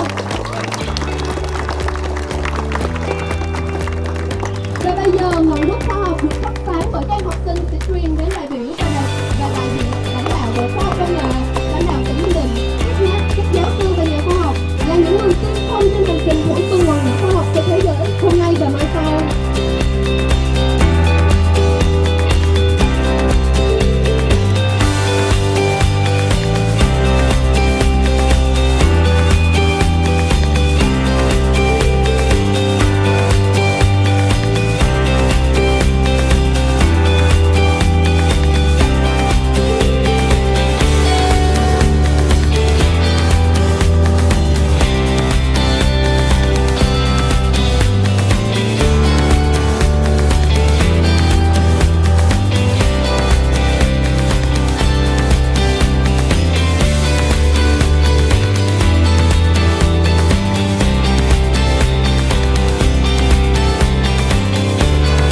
Laureates memorialized the First World Science event, reminded us about the Nobel Prize of Science, and supported International Year of Basic Science for Sustainable Development 2022.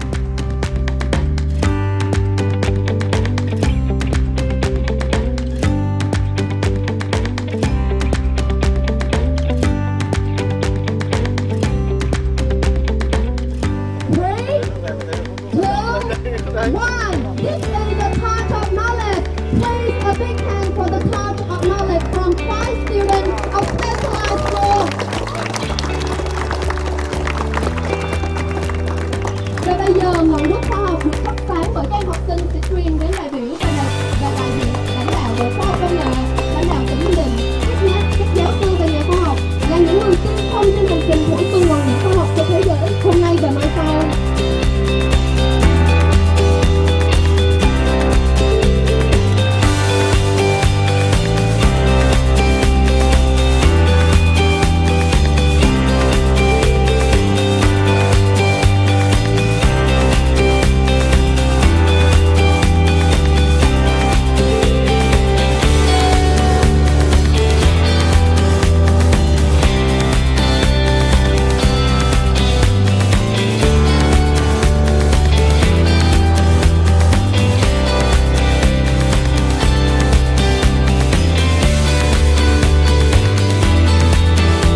Pride of Knowledge will start in a few minutes.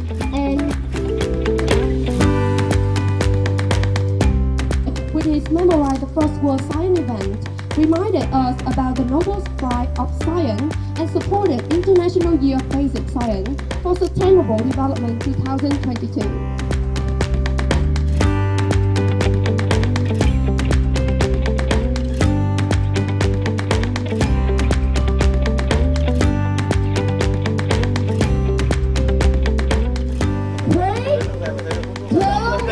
One. This is the Torch of Knowledge.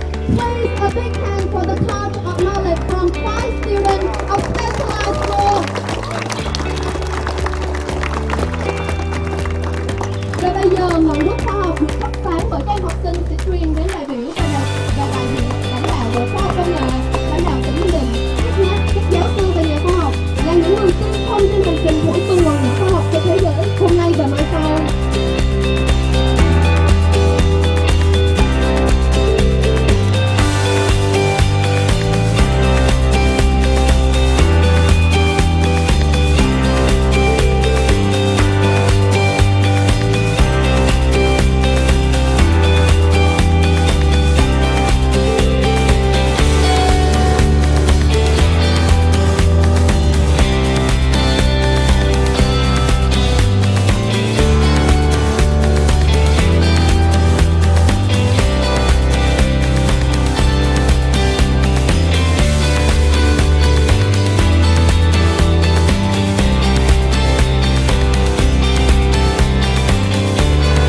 First World Science event reminded us about the Nobel Prize of Science and supported International Year of Basic Science for Sustainable Development 2022.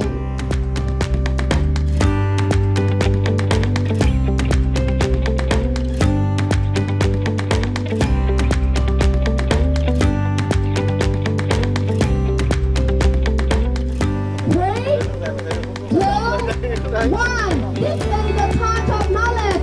Please a big hand for the Touch of Knowledge from 5 students of specialized school. Và bây giờ ngọn đuốc khoa học được thắp sáng bởi các em học sinh sẽ truyền đến đại biểu và đại diện lãnh đạo Bộ Khoa học Công nghệ, lãnh đạo tỉnh Ninh Bình, các giáo sư và nhà khoa học là những người tiên phong trên hành trình bổ sung ngọn đuốc khoa học cho thế giới hôm nay và mai sau.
đại biểu ổn định là chúng ta bắt đầu như lệ thắp đuốc khoa học sáng hôm nay ạ. Good morning, ladies and gentlemen. The talk of knowledge will start in a few minutes, and with his memorize the First World Science event, reminded us about the Nobel Prize of Science and supported International Year of Basic Science for Sustainable Development 2022.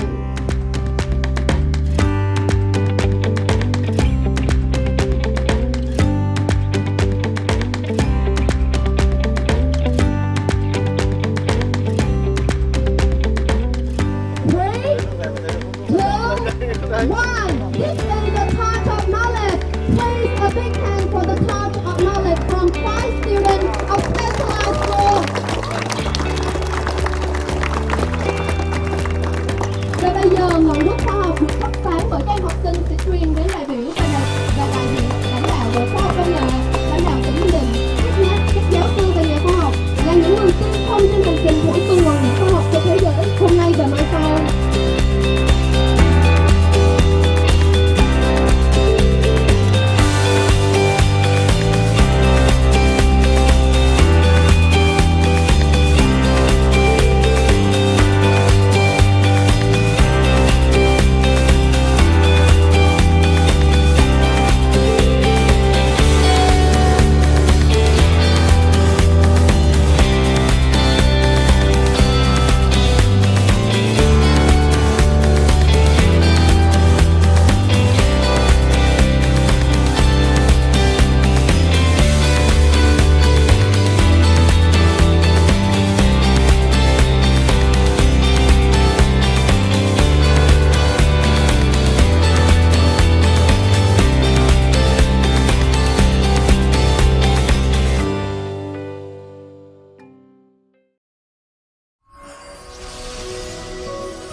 Slide of Knowledge will start in a few minutes.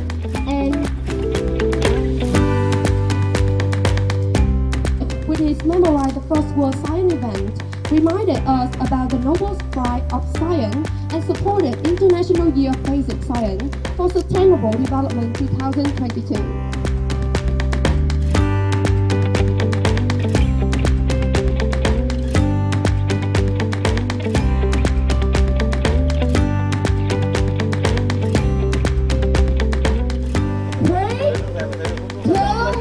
One. This is the Touch of Knowledge. Please a big hand for the Touch of Knowledge from 5 students of specialized school. Và bây giờ ngọn đuốc khoa học được thắp sáng bởi các em học sinh sẽ truyền đến đại biểu và đại diện lãnh đạo bộ khoa học công nghệ, lãnh đạo tỉnh Ninh Bình, các giáo sư và nhà khoa học là những người tiên phong trên hành trình của tuần hoàn khoa học cho thế giới hôm nay và mai sau.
my pleasure to introduce to you Dominique.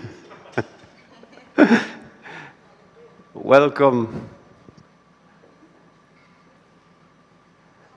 Welcome to this linear table that we will have this afternoon on emerging technologies. Emerging technologies is really a huge topic, and of course we could speak about by 3, 4, 6 hours. So we will limit to some of the topics we think are of interest, because technologies will bring the future. We are talking a lot about policies, about the way the people will behave, but we all need technologies. So we will try with some examples to let you know what's ongoing in the future. And we cannot speak about everything, as I said, so we'll focus on some of the topics which are, in any case, very important for our daily life. Polymers. We all use polymers. Polymers are everywhere.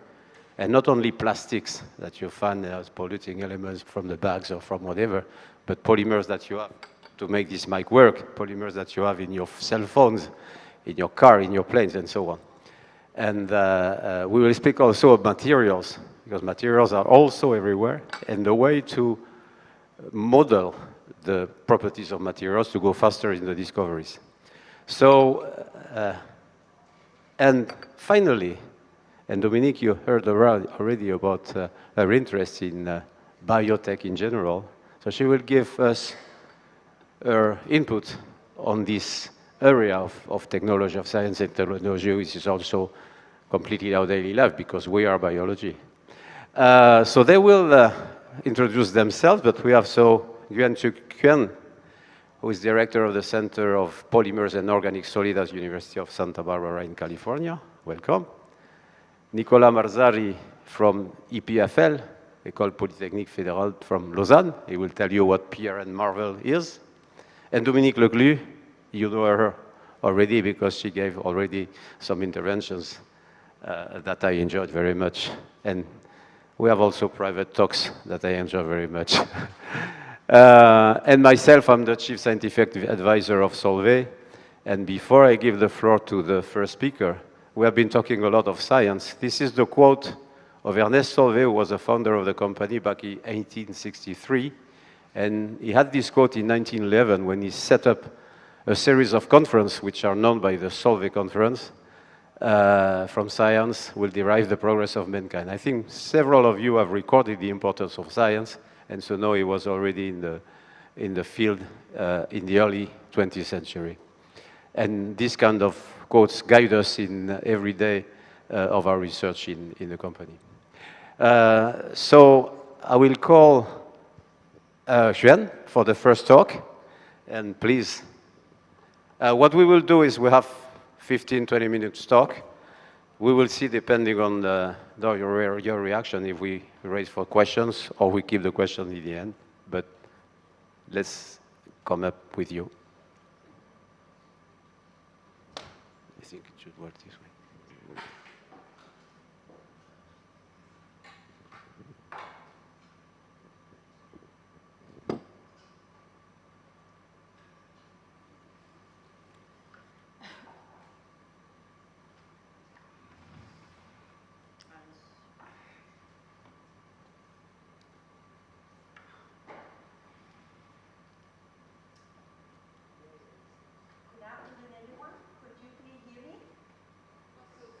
Okay, can I borrow the mic?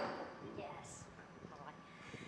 So I would like to thank Patrick for the kind introduction, and good afternoon, ladies and gentlemen, and thank you for being here.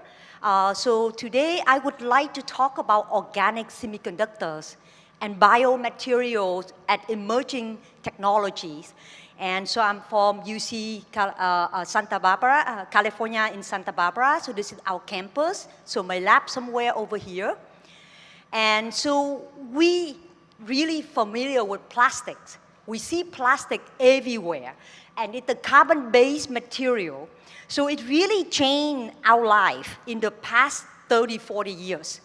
But also there are challenges that we have heard over the past 2 years, right? And so this is the common plastic made from carbon materials. And you can see that we produce about 400 million tons of plastic waste every year. And so far, we have about 7 billion tons of plastic waste generated globally, and less than 10% have been recycled. So that's the challenge. And I mentioned on our first discussion that we need to be accountable for what we're doing, from policy maker to the scientists, right? So that's something we have to think about. Technology changed our life, but it's like a knife with double swords, okay? And so the field of the type of material I work with is conductive plastic. The regular plastic it not conduct electricity, but the new type of plastic and basically discovered long ago by the 3 scientists, Alan Heger at UCSB, and a Japanese scientist, and also another one from the US. And so they found that you take the plastic, again, carbon-based material, you can change the conductivity a lot. And so due to this first discovery, and there are different type of fundamental science have been discovered, have been studied by them and many other people, and also their product out in the market. So the polymer light-emitting diode that were discovered in 2002 that you see on the market. And so the 3 scientists, because of this, they actually got the Nobel Prize in Chemistry in 2000. And so the type of plastic I work with is conductive one, and we can make, as you can see here, flexible. So this is the new solar cell, plastic solar cell technology that you can make it flexible, and I can tell you a little bit later, you can put it on any glass surface. And the nice thing with the materials that the synthetic people, the chemists, know how to make them. With the combination of carbon, oxygen, hydrogen, and nitrogen, they can make thousands of different types of molecules. And you can dissolve the powder into solution. You make the beautiful ink colors. And so basically, there are different types that I mentioned. They make thousands of different types of compound over the years, and so they with different combination. And so the nice thing, because you dissolve the powder in solvents, you can make into thin film using different type of technology. For example, you can put into inkjet printer, the one that you print a paper in your office, and you can print any pattern and size. You can put in roll-to-roll coater, just like the one that you print newspaper, okay? And you can make kilometers of them. And then you can, the potential application of the type of carbon-based semiconductor that you can use, the first one I mentioned that for display technology, and people also use for lighting application. So if you have the Samsung phone, the display made from the type of material, conductive material. And then recently, they're also interested in using for artificial skin. You can send temperature and pressure, so you can use robotic, for example. So this is the example there. And so this is the research in my group. And basically, we play with the carbon-based material. There are many different types. And we use them not to fundamental study, but we also use them for application. So I'm really interested in the application side, also the fundamental science, but how that leads to new technology that can impact people's life. And so this is, for example, I will highlight some of the research that we have done in our group, from solar cell to photodetector for oxygen sensing in your blood, and that inspired by the pandemic, and also to kind of biosensor, which is a newer project we work with, and so the approach that we use in our lab, we form team. We work closely with theorists, physicists, engineer, synthetic chemists, okay? And so if they make material and they change a single atom on the molecules, we want to understand how changing a single atom can really change the material properties and change the way we process the material, and therefore the application side of material. And if we make the device, it doesn't work, or it works so well, we would like to understand how or why, right? And so now I will highlight just a few examples. The one of the large efforts in my group is organic solar cell. Okay? So it's a new solar cell technology. So the motivation behind our work has something to do with the future energy challenge. And so the current global energy consumption is around 16 terawatt. Project the consumption in 2050 will be 28 terawatt, and this due to the population growth, but also economic growth, right? And people can afford more things nowadays. So to cap carbon dioxide at the 550 ppm, most of this additional energy have to come from renewable energy sources. And we look around, there are more than one type of renewable energy sources. You have wind, you have geothermal, you have solar energy. And so you can see here, the plot show the world population, okay? So the world population right now, about 7.8 billion people. And that was in March 2020, now actually more. It took over 2 million years for the world population to reach 1 billion, but only 200 years more to grow from 1 billion to 7 billion, 7.8 billion. So we increase the population rapidly. As we increase in population, you also, the demand for energy a lot more, higher. So the question here, how can we harvest energy economically? We're talking about the sun will always shine, okay? And the solar energy by far is the largest carbon-free energy source. But not everybody can afford the solar energy. So since we have a number of young people in the audience, so I want to go back 100 years ago to see the energy consumption in the past and why the energy will be a future challenge. So basically in the past, right, for transportation, besides going by horse carriage, you can go by bicycle, or you can walk, or you can actually use the steamboats, right? The steam engine for train, and also boat to go trans-Atlantic or cross the ocean. For cooking, people have the stove where you can actually use coal to cook. And for lighting, and did actually electricity and light bulb were discovered over 100 years ago. And so now we step back into the present. So you see here we have stove, gas, electric stove, refrigerator, telephone, and then also, you know, computer. For transportation, we have car, we have airplane and train and so on. But a big portion of our energy still go into lighting, okay? And so you can see each type of electronic device consumes certain amount of energy, and that will add up into the terawatt energy challenge that we talk about. And so you see here electricity change our lifestyle, but also create problem. So why that? So if we look at here, the energy consumption is dominated by the non-renewable energy sources. And that will lead to the climate change. So we discussed at this conference about climate change and how we need to educate the public and work together with policymakers and industry to try to change that. So this just to show you that like different places on Earth and the type of energy sources that people use. Okay? So you can see the renewable, which is the orange one here, and actually much smaller, it's higher in Europe. Compared to other parts of the world. And especially for Asia Pacific, we don't use renewable energy source as much. Okay?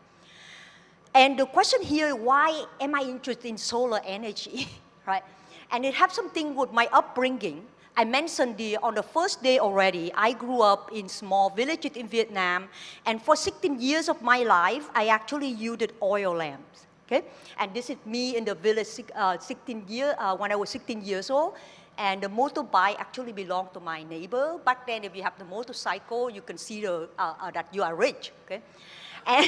And so that's why I jumped on and take the photo. And for the cooking, we actually gather branches, we dry them, and then we make a fire to cook. Or you use coal. And for transportation back then, and again, not every family have a bicycle. Usually, you know, I walk from Phuc Tinh to Long Dien. It's about 10 kilometers actually for high school.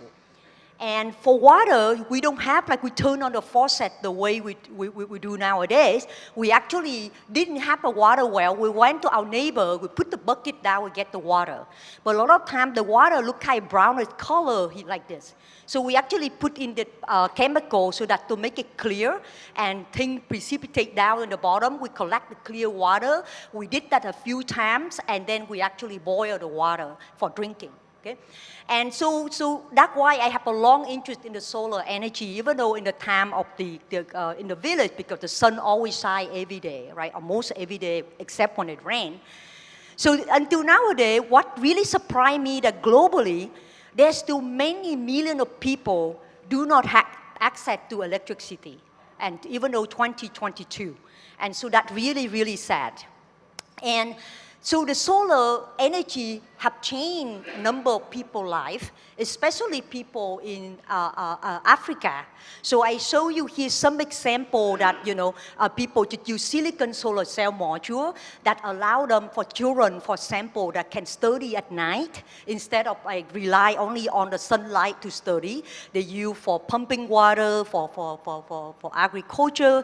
And then in certain area, for example, this camel and carry the vaccine refrigeration that need to be cooled out, so that's why I carry this module. And then also in places, remote area like Mongolia, for example, the horse breeder, so they need the type solar module to have some electricity. So those are the silicon solar cell module that you can actually buy in the market nowadays. So they have quite efficient, but they're heavy and fragile. And actually, if you cannot put on the glass window because they block the sun completely. Okay? And so that is the current technology. So the new technology we, as the scientists, really interested in developing. You can see all that high-rise building around the globe. And they make from glass, window, and also wall. If we can make new solar cell technology that's semi-transparent, and you can coat any glass surface with this type of solar cell technology. And you can make them flexible, you can make them semi-transparent and lightweight. And so this is just to show various solar cell technology. Sometimes you start with fundamental science, it may take 40, 50 years to get the product. Like for example, the silicon solar cell is start in the 70s, right? And now we see become really everywhere around the world. And so what I really interested in the corner here, that the new solar cell technology, and organic one is one of them, carbon-based type of solar cell is one of them. There are other type of nanomaterial solar cell like quantum dot, and they rapidly develop over the past 10 years or so, and they're quite efficient. And so those are the technology that really how fundamental science can really change our life. I mentioned already the one we interested in organic solar cells, and you can put them because you can even put on fabric. This is the work done by Professor Takao Someo in Japan. You can print it on the fabric, and you can wash it, and you can generate electricity to power small electronic devices. You can put onto building, you can put on backpack, like any surface. Okay? And so, but one really interest around the world is using organic solar cell because it's semi-transparent. You can use for building integration because we build new building every day around the globe. And so the requirement for photovoltaic, for building integration, that you cannot just simply put the solar cell module on top of your roof, okay?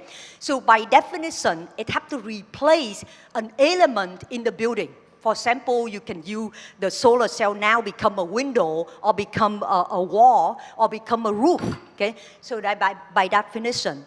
So you can really challenging to do that with silicon solar cell, the current technology. But for organic one, you can make semi-transparent, you can change the size, the shape, the design. This is by a company in France that developed the beautiful organic solar cell for building integration. And you can control in such a way that you can have what they call smart window. You block out a UV light, you can pass visible light, okay? And so there are a lot of things you can do with this. So this is the startup company by 3 of my former students based in Santa Barbara. And they licensed the patent developed by our lab and to make this solar cell window. And actually the solar cell window now shipped to Paris. This is the building right outside of Paris, and to be installed in the building. And really interesting that the building consume about 40% of global energies. Okay? And that will drive the climate change, and that's something sometimes people don't aware of that, because inside a tall building, you need light, because they don't have natural light. You need also the temperature control unit right? Because you cannot open window for the entire building. And you also need the power elevator going up and down between floor. And so there are a lot of energy consumption in building. So if you can find a way that to reduce the integrated type of new technology into building, and that can really help.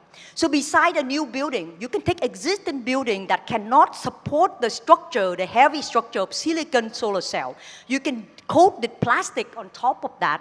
And this is the company based in Germany, and they demonstrate that you can put on any surface on the existing building, and it takes 10 minutes to put this solar cell module, okay? And so, which is really wonderful. And then beside the building, you can also use for greenhouse application. Yeah. So the greenhouse application, you cannot use silicon solar cell to coat the window.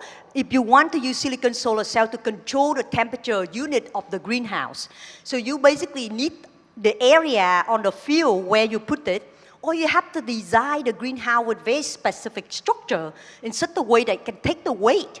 But most importantly, that it has to pass sunlight between 400 and 700 nanometer for the plant to do photosynthesis. Because if you block out completely, the plant dies. Okay? So again, you cannot do that with silicon solar cell, but you can easily do that with carbon-based organic solar cell. You can control the band gap of the material to absorb in different photon energy. And so now I want to highlight another technology that we developed in our group, starting with only carbon-based material. We go from material all the way to the application side. So near-infrared sensing is very important in medical application. You use for bioimaging. You use for sensing, for example, measure the heart rate and also oxygen level in your blood. And then another one for security. We talk about artificial intelligence this morning, but again, for the computer to work, you need the facial recognition, and our body, our face, we also have the thermal energy.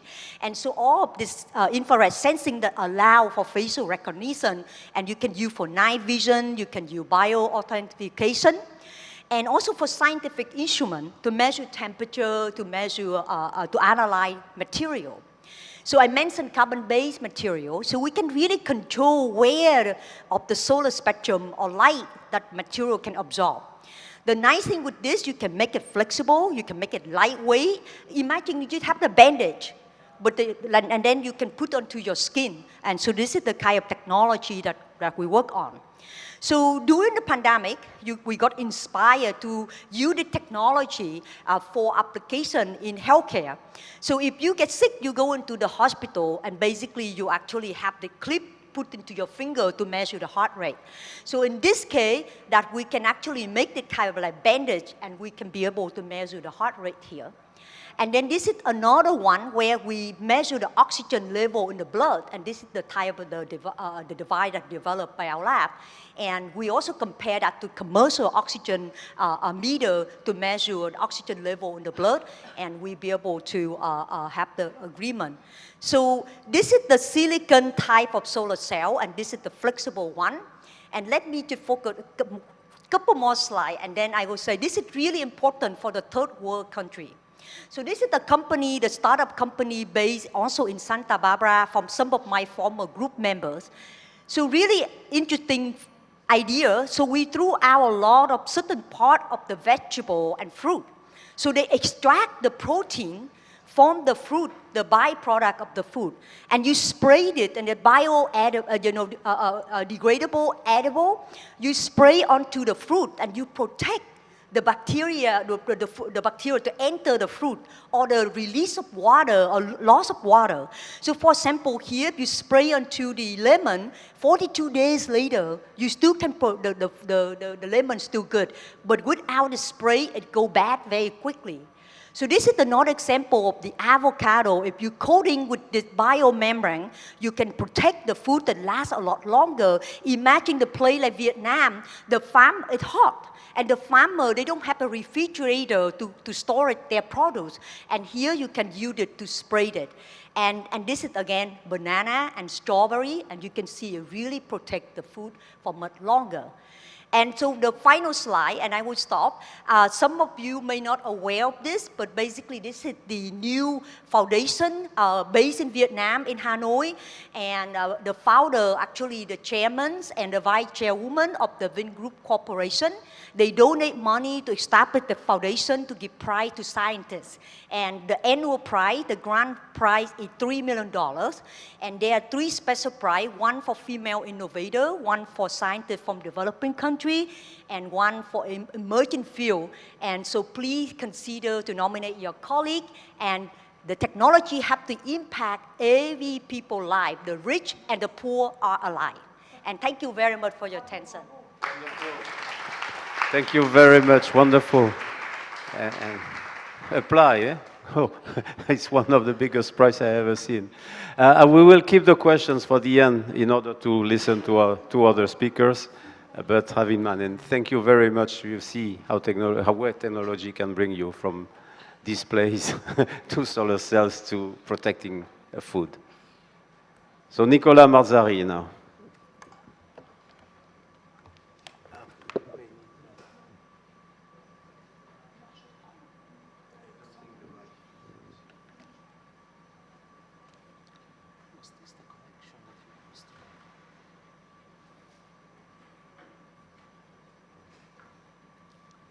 Sorry for getting your help.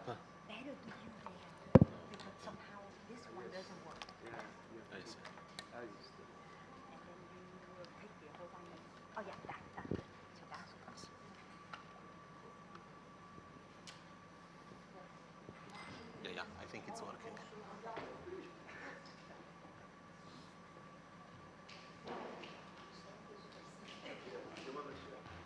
It works. Okay? Yeah. Yeah, it works. Okay. Cool. If you can switch off the lights. Great. So again, many thanks for the invitation. Very happy to be here and very happy to join this panel. I think I will stay roughly on the same theme. Maybe we move from organic chemistry to materials, and I'll tell you a little bit how these days say, computational science is actually helping this entire process of finding new solutions for, let's say, societal benefit. I'll tell you in a moment what I mean by materials, but of course, we can actually, go back and think that often we have actually named sort of ages of mankind using the names of the materials that characterized them. But if we say just think at the recent century, the needs that we have as a society in materials, I would say go from, what I think at societal challenges. I just discussed energy, electricity, how much we need to harvest energy, say from the sun, convert it, store it, or just be more efficient. We want, at the same time to not waste completely the planet we live in. And it's a long list of, areas where materials innovation is critical. I work in Switzerland, so we talk a lot about high-tech, high-value industry. But, materials innovation takes place also in unexpected areas. Say, if you think at pharmaceuticals, typical drugs are organic molecules, but it's very important to make them in a form that is stable, and it's actually, possible to ingest it into human body. So there have been a few cases in which actually there were very efficient drugs that crystallized in the wrong form, or after a while they would transform and they would become insoluble and basically useless. So just to give you a few examples of things that happen because of novel materials, you see here Steve Jobs presenting the iPhone 1, let's call it. And he could sort of get rid of the competitions like BlackBerry and get rid of the keyboard exactly because we had, say, transparent conductors, that is, materials that were transparent to light, but they would conduct. And there is much more. There are, flexible lithium-ion polymer batteries in there. There are tantalate piezoelectric to filter your sound. And actually, you need almost 50 of the 92 elements of the periodic table. Another example that I like a lot comes from jet engines. In case you're a nervous flyer, it's not helpful to know that actually the temperature in the combustion chamber here is a couple of 100 degrees higher than the melting temperature of the blades. So your jet engine should melt like butter, and the only reason why it doesn't is that it's covered by a very thin layer of a thermal barrier coating that kills, that temperature in the combustion chamber. Now, since this is the dreaded post-lunch talk, I have also a question for the audience to wake you up, and there is not a single answer, so you can't sort of fail or win at this question. But I would say, what would be your guess for what has been the most important material, I say ever, but ever maybe is a bit too generic. I would say the most important material of the last 100 years. Does anyone want to take a stab at this? Fire, but I mean, it's an old technology, so we are thinking at the last 100 years, but fire is very useful, I think, especially if you live in sort of cold regions of the world. Carbon? Steel? Iron? Polymers? So these are all good answers. I'll tell you my answer. And it's this stuff in here. So the smiling guy is Fritz Haber, and this is the iron catalyst that made possible industrial ammonia synthesis. And ammonia is what we need for fertilizers. Sort of 50% of the hydrogen on your body has come from nitrogen that has been made through the Haber-Bosch process. So, in this Millennium essay on Nature, Douglas Mill called it, detonator of the population explosion. We can feed 8 billion people only because we have ammonia synthesis and fertilizers. And this guy is a genius because he calls it detonator, and he actually never mentions that also all the bombs of World War II were made possible thanks to ammonia synthesis. We need ammonia to make TNT and to make explosives. So, Fritz Haber saved maybe 1 billion, 2 billion people from starvation. The same technological innovation killed 150 million people. And actually, since we mentioned it, among other things, he was really a fan of chemical weapons. And so his wife, Clara Himmerwahr, that was the first PhD in Germany in chemistry, as a form of protest, killed herself on the dining table with his military pistol. So, 8 billion people, and that's our, say, footprint. That is, if we, had everyone in the world lived, say, with the standard of living of the average American, we would need 4 planets. But in reality, we don't want to live as the average American. We want to live as the top 10% of the Americans, the Europeans, you just take it. So we probably need 10, 15 planets to have everyone happy and satisfied. And so the questions that I pose myself and many of us pose is how do we address the needs of 8 billion people and prosper without suffocating? It's an impossible question, so there are just small answers that we contribute. This is what we contribute. That is, we use simulations, and in particular, what we call first principle, fundamental quantum mechanical simulations, to try and accelerate the process of discovery of novel materials.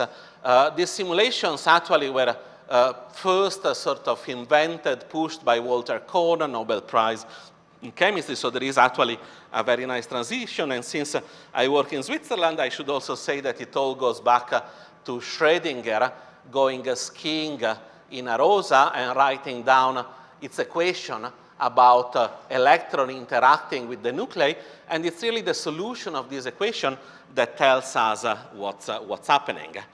And these days, there are a lot of people in science, in technology, and engineering that do this kind of simulations. Actually, when Nature looked at the most cited paper in the entire history of mankind, covering everything that has been published, 12 papers in the top 100 were all about this kind of first principle simulations. Ideas, theory, Nobel Prizes, but also the business model is fantastic. I've given 3 years ago a dinner talk to 30 Wall Street billionaires, and they were also postprandial. They were sort of sleeping, and I told them 100% returns every 16 months. They all woke up, but this is what has happened in the past 30 years. Anything computational has improved at that speed. And if your capabilities double every 16 months, if you wait long enough, they're actually changing the way we do science. And these are examples, from the funny one. This, again, sponsored by Cartier, by the Swiss watch industry. They wanted to figure out what could be the color of precious metal alloys without doing the experiments. It sounds sort of, somehow fun project, but there is actually a lot of science. It means understanding how solar light excites electrons, what we call interband and intraband transition in this. But basically what we can do on top is, without any experimental input, just with quantum mechanics simulations, we can predict what would be the color of, say, any material. And as you can see, it agrees very well with what is then measured or what is done. But the speed with which we can do this, remember, doubles every 16 months. So it's a completely different acceleration model than, say, physical research.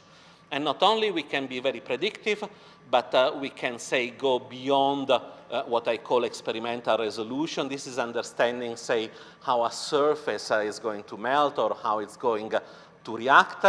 And, what I always say, I think your research starts to be relevant for society when actually companies start to invest in what we do.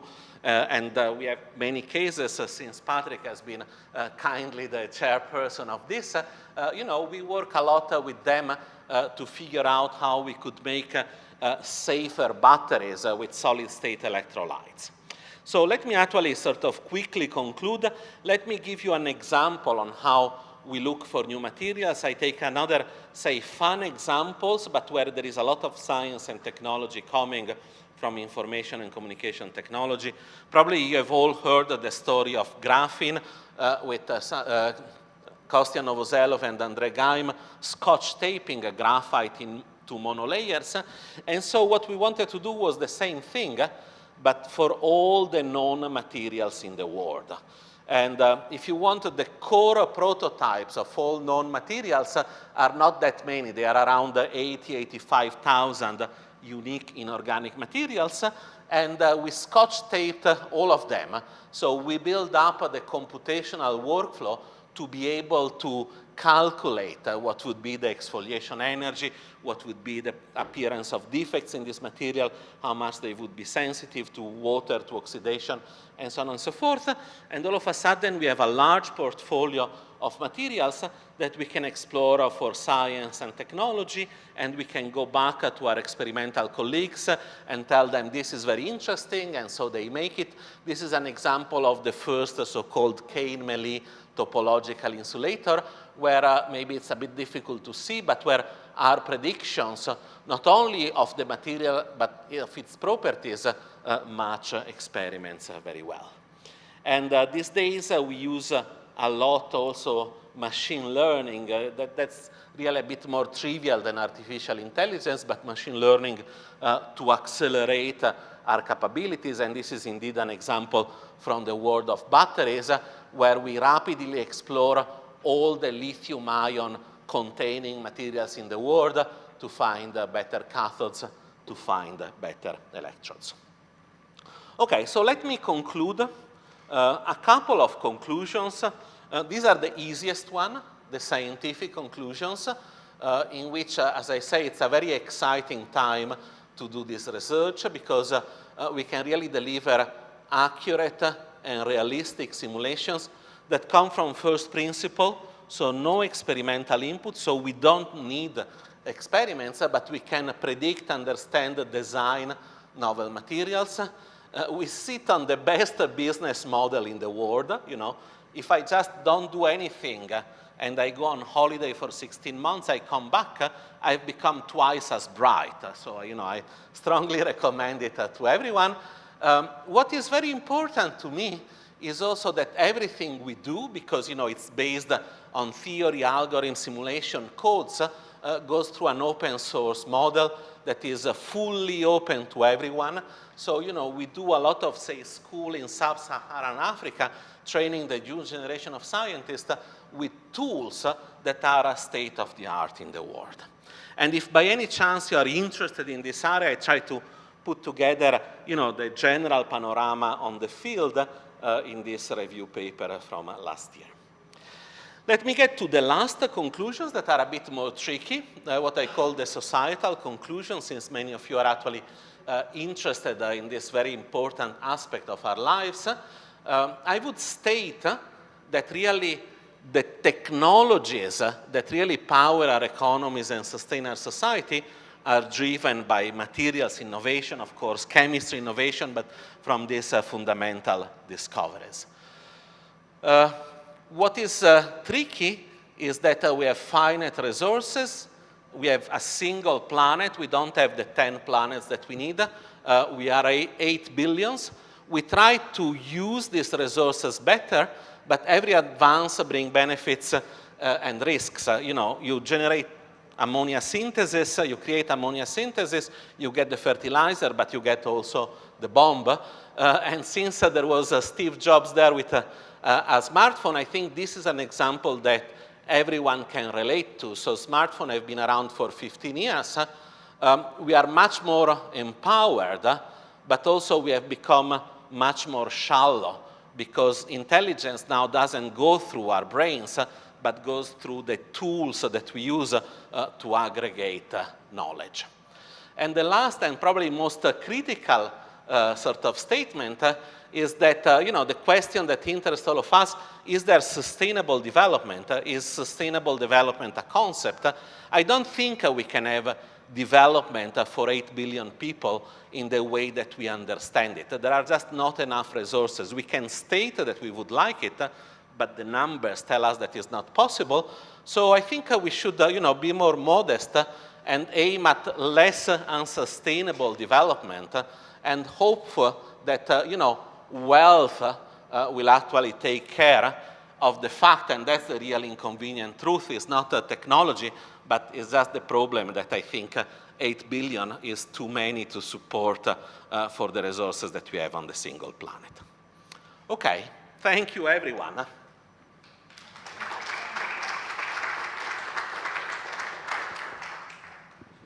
Thank you very much, Nicolas. I think being able to have simulation that people can understand, as you mentioned, is very important, particularly for people like me, and for raising the questions that we probably will discuss at the end of the table.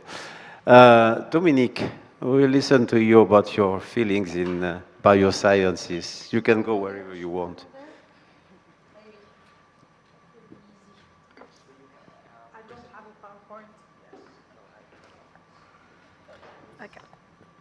Does it work? Yeah, it does work. Est-ce qu'on peut le baisser? Oui, comme ça. Ça doit aller comme ça. Thank you very much. You said that intelligence was not in, well, I think it is still in your brain, not only on aggregation of materials. No, I'm joking. I don't have a nice PowerPoint, although what I'm going to talk about you can find on your smartphone or on your computer, and you'll see very, very nice pictures. Patrick asked me to talk mainly about ethics and biotech. So, of course, I could talk about genetic manipulation. I could talk about how do you say, je ne sais pas le dire en anglais, surrogacy, I don't know if you, surrogacy, okay. Well, so having a baby for somebody else and all this sort of thing. But I'm just going to focus on one subject because I hope it will relate to ethics in a simple manner, at least that I can understand. And it's about organoids. So I don't know if you know a lot already about organoids, but I'm going to give 3 characteristics of what is usually called now an organoid. So you have cells. What was found in labs is that you have cells which can arrange themselves in vitro in 3D dimension, a 3D organization that is characteristic of the organ which is in vivo. So the resulting structure consists of multiple cells found in that particular organ, and the cells execute at least some of the functions. That's an important point. Some of the functions that they normally carry out in that organ. So already in different labs, in the US, in the Netherlands, in France, I don't know if there is any in Vietnam, sorry for that. You can find retina, pancreas, don't know if I pronounce it well, Dennis, you correct me. Brain, and I'll come back to that. Liver, etc. Intestine. So the good part about knowing that these sort of things can be done, it can be 3D printed. The good thing is that you can fight, actually, you think you can fight against many diseases, like blindness, if you do a retina. It can fight against the shortage of grafts for transplants. I think I'm not wrong saying that in France, for example, you have to wait too long to get a pancreas if you need a graft, or liver. That's difficult. And of course, the good part also, which is always talked about, is that there could be less and less experiments on animals. And in some countries, nowadays we tend to forbid, well, it's forbidden. But on the other hand, you have plenty of questions which are typical ethical questions. That's why I chose that subject. First of all, with your 3D printer, you first have to take cells from somebody. So are you sure that this person, that you have the consentment of this person? Because afterwards, you'll have this bunch of cells which are a near organ. And what will be done with this bunch of cells which mimic, but not totally, the organ? Will you have a patent, new patents with this bunch of cells? And it reminds me that in the charter that you people from parliaments wonder about, you mentioned that, I think, in Article 15. Human life is considered sacred in the sense that it is not an object of human manipulation and exploitation. That is why science and its technological application aim to preserve it and, where possible, repair it. So, you know. And so what will you do out of this bunch of cells? Of course, obvious thing for all of you, and we heard about data this morning. What about the data which will be accumulated with this bunch of cells? Is there a privacy for this data belonging to somebody in particular? And that's Article 12.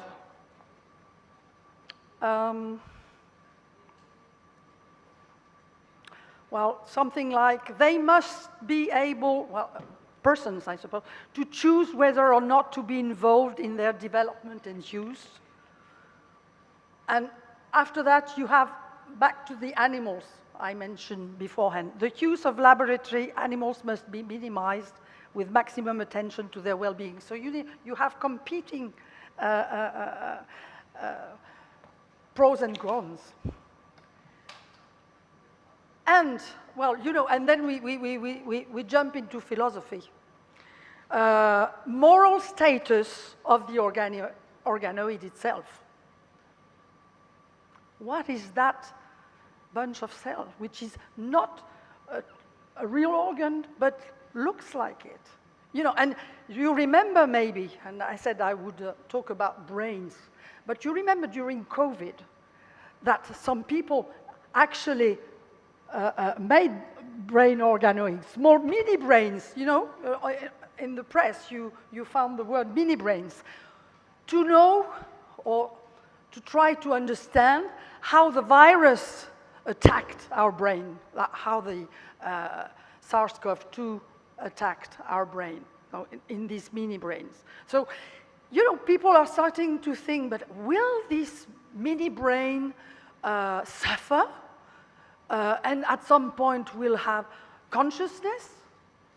Or is it total science fiction? But, you know, people who try to think about the development of organoids are already asking themselves this sort of question. So, what is to be done, and it relates to the last round table, people are wondering also which rules have to be addicted. Is there any rules to be addicted even in research, even at the very beginning of this research, which is developing exponentially all around the world?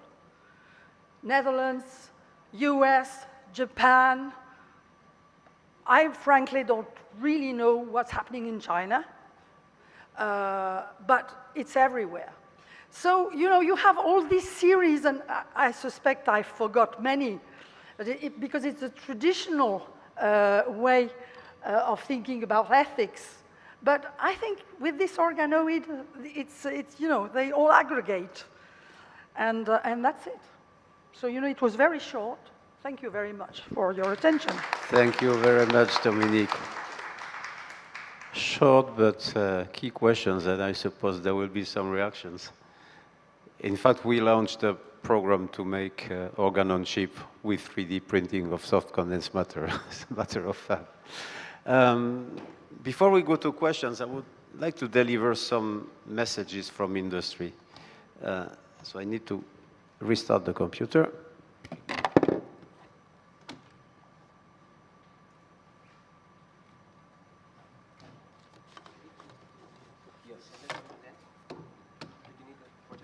Yes, please.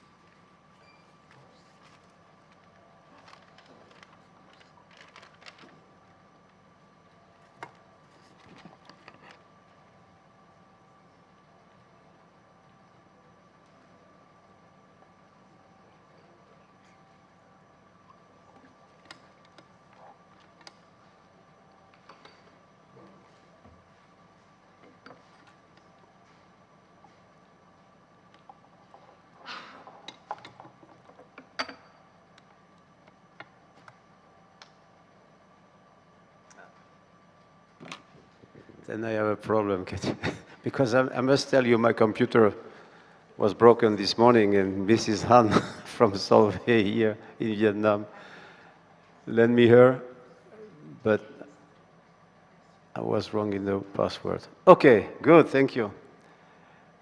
But we exited from the presentation. Where is the PowerPoint? Please. Okay. Yes, I just want to tell you some words about what industry is doing.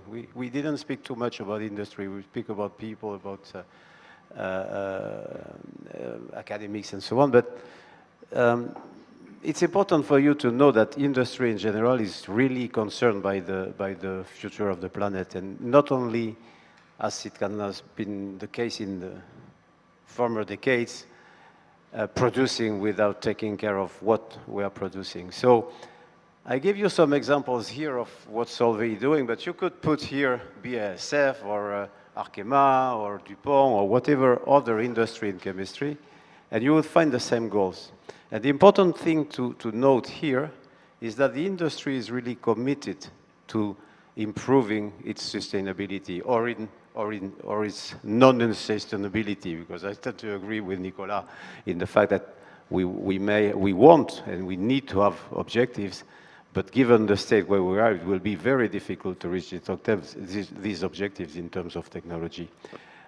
So all the industries are looking to decrease the greenhouse emission, decreasing the use of coal, want to reduce the pressure on biodiversity, and so on and so on. I will not go through the details, but I am ready to answer to answer to your questions. And it goes even to the daily life of the people. And what I want to emphasize from this slide is that you see there are numbers. It's not only saying we will do this or we will do that. We have numbers, and you will be able to see whether by 2030 we will reach this objective or not. And I think this is very important that all industries are looking to that and are really working with specific objectives.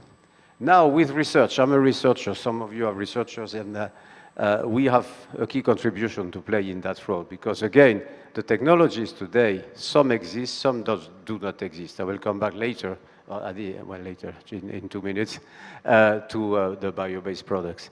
We need really to work on this complete transversal economy circularity. And when we start from the renewable resources that you see on the renewable or not, we need to take into account the complete chain and work, of course, on the products. What do we bring to the customer by our products? That can be less energy consumption, to lightweight, that can be a better life or whatever.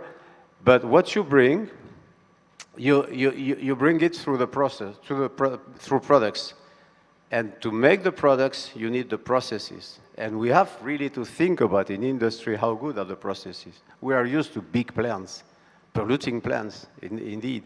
And even though there have been a lot of work on decreasing the pollution of our plants, there is still a lot to do, and particularly in terms of the size of the plants. I'm convinced that the future will be smaller plants, using more local resources to deliver locally the products. And so you avoid also to transport the products, and particularly chemicals are heavy, and then you have an impact on the environment when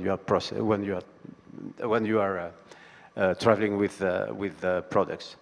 And of course, then you enter in the circularity, because once the product is at the end of its life, either you will use it to burn and to get generation, so to heat generation, then you will get power, but you will get CO2.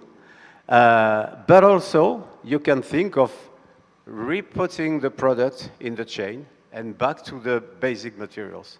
And this point of circularity and true recyclability is very important for the future, because we will not get immediately all the resources we need from the biomass, and we will need to enter products with oil-based compounds. I'm speaking about chemistry and materials. I'm not speaking about energy, which is another topic. But in chemistry, we will need to have this and to develop this circularity. And again, when you see Solvay in the middle, it can be any other chemical company or transformation company, because of course our customers are using these kind of products. And it's very important to see that at the starting of the chain, you will have to have a mix between non-renewable resources, renewable resources, and of course, with the trend to improve the use of renewable resources. But at some time, recycle of non-renewable resources will be very important. And I really want to pass this message that we need to work more on recycling. And this point of circular economy, again, you can measure. These are the kind of diagram we can raise for any kind of product we put on the market, and we can see what are the targets, what is the reference, and what is the ambition. And this is completely measurable. There are tools that exist, and questions that you can raise by using the tool. And if the answers are not favorable, it's better not to launch the product on the market. And this is, again, something that is general to the industry and that the industry is now using to evaluate the impact on the environment of the products. And that's just some overview of where we go for sustainability. We need, as said, biosourced products. And I was discussing with some of you. I think some countries like Vietnam, India, Africa, have huge amount of bioresources that can be helpful for chemistry. And today you don't use them. And the problem with bio-based chemistry is that most of the time you grow the plant to use it in chemistry. That's not really sustainable because you will need energy, you need water. When you have the plants and the bioresources available, like what you can have here, but also by using the waste of the agricultural, then you can get a very valuable bioresource. And one of the key problems for the future is to have reliable bioresources. We are dealing with 100 years experience with oil-based products. We will not come in several years with the same experience on bio-based systems. But we need to have that for phenols, for aromatics, and so on. And then we need that to make our polymers. We need them to make our surfactants, solvents. Solvents we have everywhere, but they have what they call VOC. They are toxics most of the time, so we need new solvents. And chemistry research must work on that. And one point, silica. Silica, we have silica everywhere, but it comes from the sand. And the process to make silica is very environmentally impacting. You can get silica in plants. Rice husk is full of silica. And the point is to extract the rice husk from the silica, and then you can get a really bio-based silica without an impact on the environment. This is a message to the country who is making rice. Then of course we will have to work on biodegradability, but not all the polymers. If you make a polymer which is biodegradable and you use it to make a wing of a plane, you are in trouble, a bit like what Nicolas was mentioning with the reactors. So you need biodegradability controlled depending on the applications. You need new catalytic, you need to work on new chemistries and catalysis to do better processes with a lower amount of effluents. We need, of course, bioremediation for persistent compounds, and in fact, to have this, again, and I really insist on that, work on this life cycle analysis and work with measured impact on what we are doing. This is just some messages that I want to pass because they are key, and most of the time, I think the people do not really have that in mind, that we have, it's a long way from us, we are all engaged in that, the industry, our customers, our providers, our suppliers, but I don't want you to dream that the solution exists immediately, and we need a lot of support, which we get sometimes from the states. You have seen that all the states now are working on sustainability, whether it is for new batteries, hydrogen, and so on, but we need to be very selective on what we want to work on the topics we want to work on, and again, to be selective on projects that we can measure the impact. With that, I stop, and we still have some minutes for discussion or questions. So if I will first thank again our three outstanding speakers, and ask you if you have any question. Yes.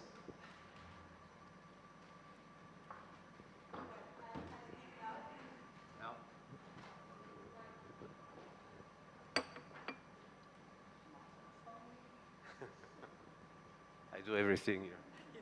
Thank you so much. Very interesting panel, thank you. Just a comment to thank Nicola Marsari for his very interesting talk.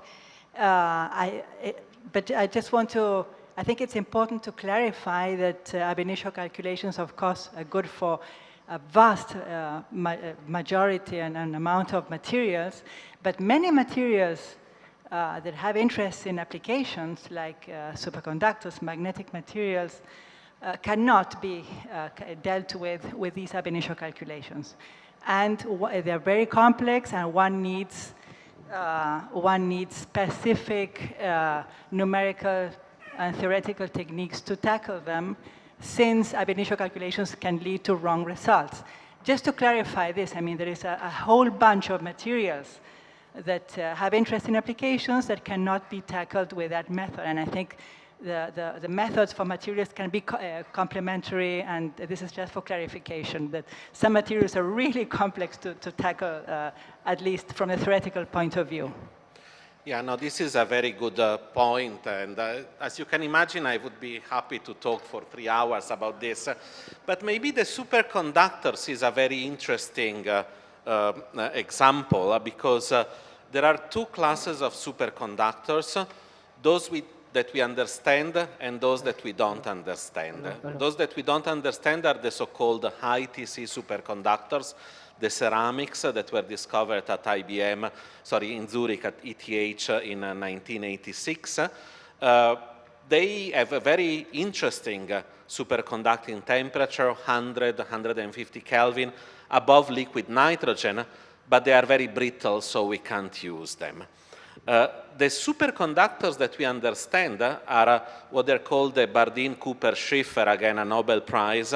Those we understand very well, and those are the commercial superconductors, the niobium tin alloys, or all the niobium family of superconductors, say what CERN uses in their accelerators to bend the beam. Those we understand very well. The best metallic superconductors do roughly 15 Kelvin. That's what is commercially used. Only in Europe it's a 5 billion euros market per year. If we were able to bring it above 22, 23 Kelvin, we could use hydrogen rather than helium to cool them, and that would be major. So, you know, there is a world of superconductors that we don't understand, and I think it's very important to say that there are properties that we don't understand and we don't know how to calculate. But sometimes also in this, say, superconductor world, there are cases where we can predict. Actually, in the last 3-4 years, the most exciting development has been that at very high pressures, you know, pressures that are of the order of the center of the Earth, you know, 300, 400, 500 gigapascal, you can reach superconducting temperature of 250 Kelvin, and now people claim to have also done room temperature superconductivity. The pressure are so high that it's not a technology, it's a scientific advance, but has been very much understood by first principle calculations, and there are a number of Nature papers in the last 3-4 years on this exact topic. But it's also true that the completely different correlated superconductors are completely not understood, and the physics of those is just actually discovered in 2018, also in the bilayers of graphene, and no one understands it. So there is, you know, in some sense it's good that we are still, you know, with a job, basically, so we have to figure out things. Sorry, I speak a lot, so I'll try to shut up. Thank you. As chemist, I am very happy with this last panel. It was like I was a conference chemist congress. So thank you for that. And you spoke about the science for the future, because we are here, science, ethics for human development. So it must be the science for the future, the best future for human being. But it looks like it is a future of the science. What I mean by that, researchers or industries, it's like a business. There are many phases. The one phase is to have solution for population problems. This is good, like fertilizer. You use the example of fertilizer. In Burkina Faso, since last year, farmers, it is prohibited to use fertilizer in feed because terrorists are using this fertilizer. But which solution we can give to this farmer who want to produce? This is a big question. The other phase of industries is that it's like dream. They prepare something, I am chemist, something in the lab, and they sell it. Take that. So we have all the time new needs, new apparatus that we need it, it is useful, it's not useful, but we use it. And the life is based on a model like Dubai. Dubai is a model today. But this model is not the model for me in Burkina Faso. Me, I need some product to fight paludism, to fight sida, to make agriculture. This is my preoccupation. But we are sure that we have also to improve our life. So this is a comment. But the question is that what do you think, about the Nobel Prize model? Because the Nobel Prize model is based on the science for the future. Because it is innovation, you will have a prize. If we say that a researcher must focus on new fertilizer that terrorists can't use as bomb, it must be also a Nobel Prize because it is a new need. So what do you think about the format? Only innovation, innovation, innovation. Thank you. Thank you for your question. Who wants to answer? Thank you very much for your comment and also for your question. And you raise very important point. We don't have a simple solution to any problem, to a single problem. Depend where we are, that you may use one solution over the other. You're talking about agriculture and farmer, right? And for example, if you far from the sea and you fertilizer from fish byproducts, may not be a good solution. And the same thing if you in the desert, and also the issue with water. And therefore, for example, technology that you can withdraw the water, like for example, Omayagi, one of our first emerging prize winner for VinFuture Prize, that he have the new type of material that in the desert, he demonstrate that you can actually extract water from the atmosphere. And regarding of the Nobel Prize, yes, so it's given to basically the knowledge, right? The discovery that can have potential, advanced knowledge of mankind, but can also have a future solution and also the impact to the society. And that also one distinction we get with the VinFuture Prize, that we want something. Interaction between various disciplines, various things. When we get new materials, how can you take into account, for example, the greenhouse gas footprint from extraction to recycling? That's one question. Then we talk about ammonia as well. You talked about ammonia. Ammonia production and use is a significant contribution to nitrous oxide, which is a pretty powerful greenhouse gas as well. So whenever we design new things, they may solve one problem, but how to ensure that by creating this one problem, we don't create a bigger one, like for the ozone layer destruction, we replace some gas by some others, which had some powerful greenhouse gas impact as well. So that's my question. Before I give the floor to my colleagues, I will tell you, this is life cycle analysis. And this is, we are never sure to be 100% exact, but having the global life cycle analysis, this is how we try to evaluate a priori the impact of what we are doing on the environment. But please. I can add one point first. You're absolutely right. making material, and we keep making more, the way that synthetic chemists have done in the past, try and error. They make 100 of molecules, maybe 2, 3 good ones. And that's where I think machine learning and computation is very important to work together to provide some design guidelines and rules and to narrow down the footprint to the environment. Yeah. And also another thing we try to do right now, the processing. You mentioned it earlier. You use harmful solvent. And we try right now to make material that we can process from water. Right? So really green environment, so we think about that, but we have a lot more to do. Yeah. Thanks.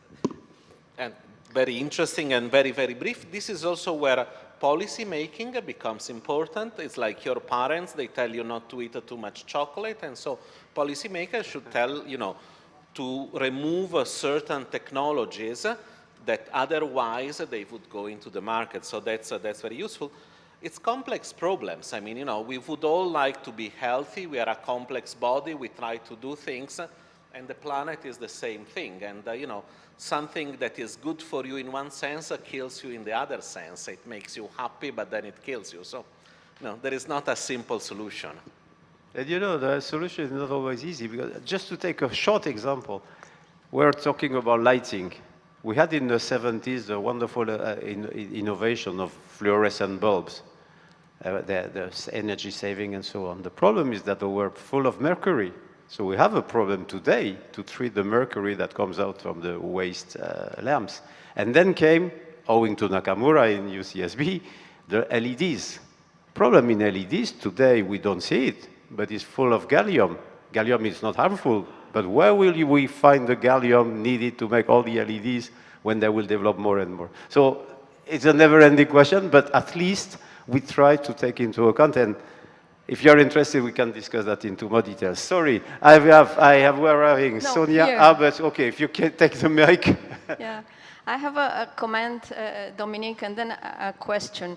I really don't understand your point about organoids.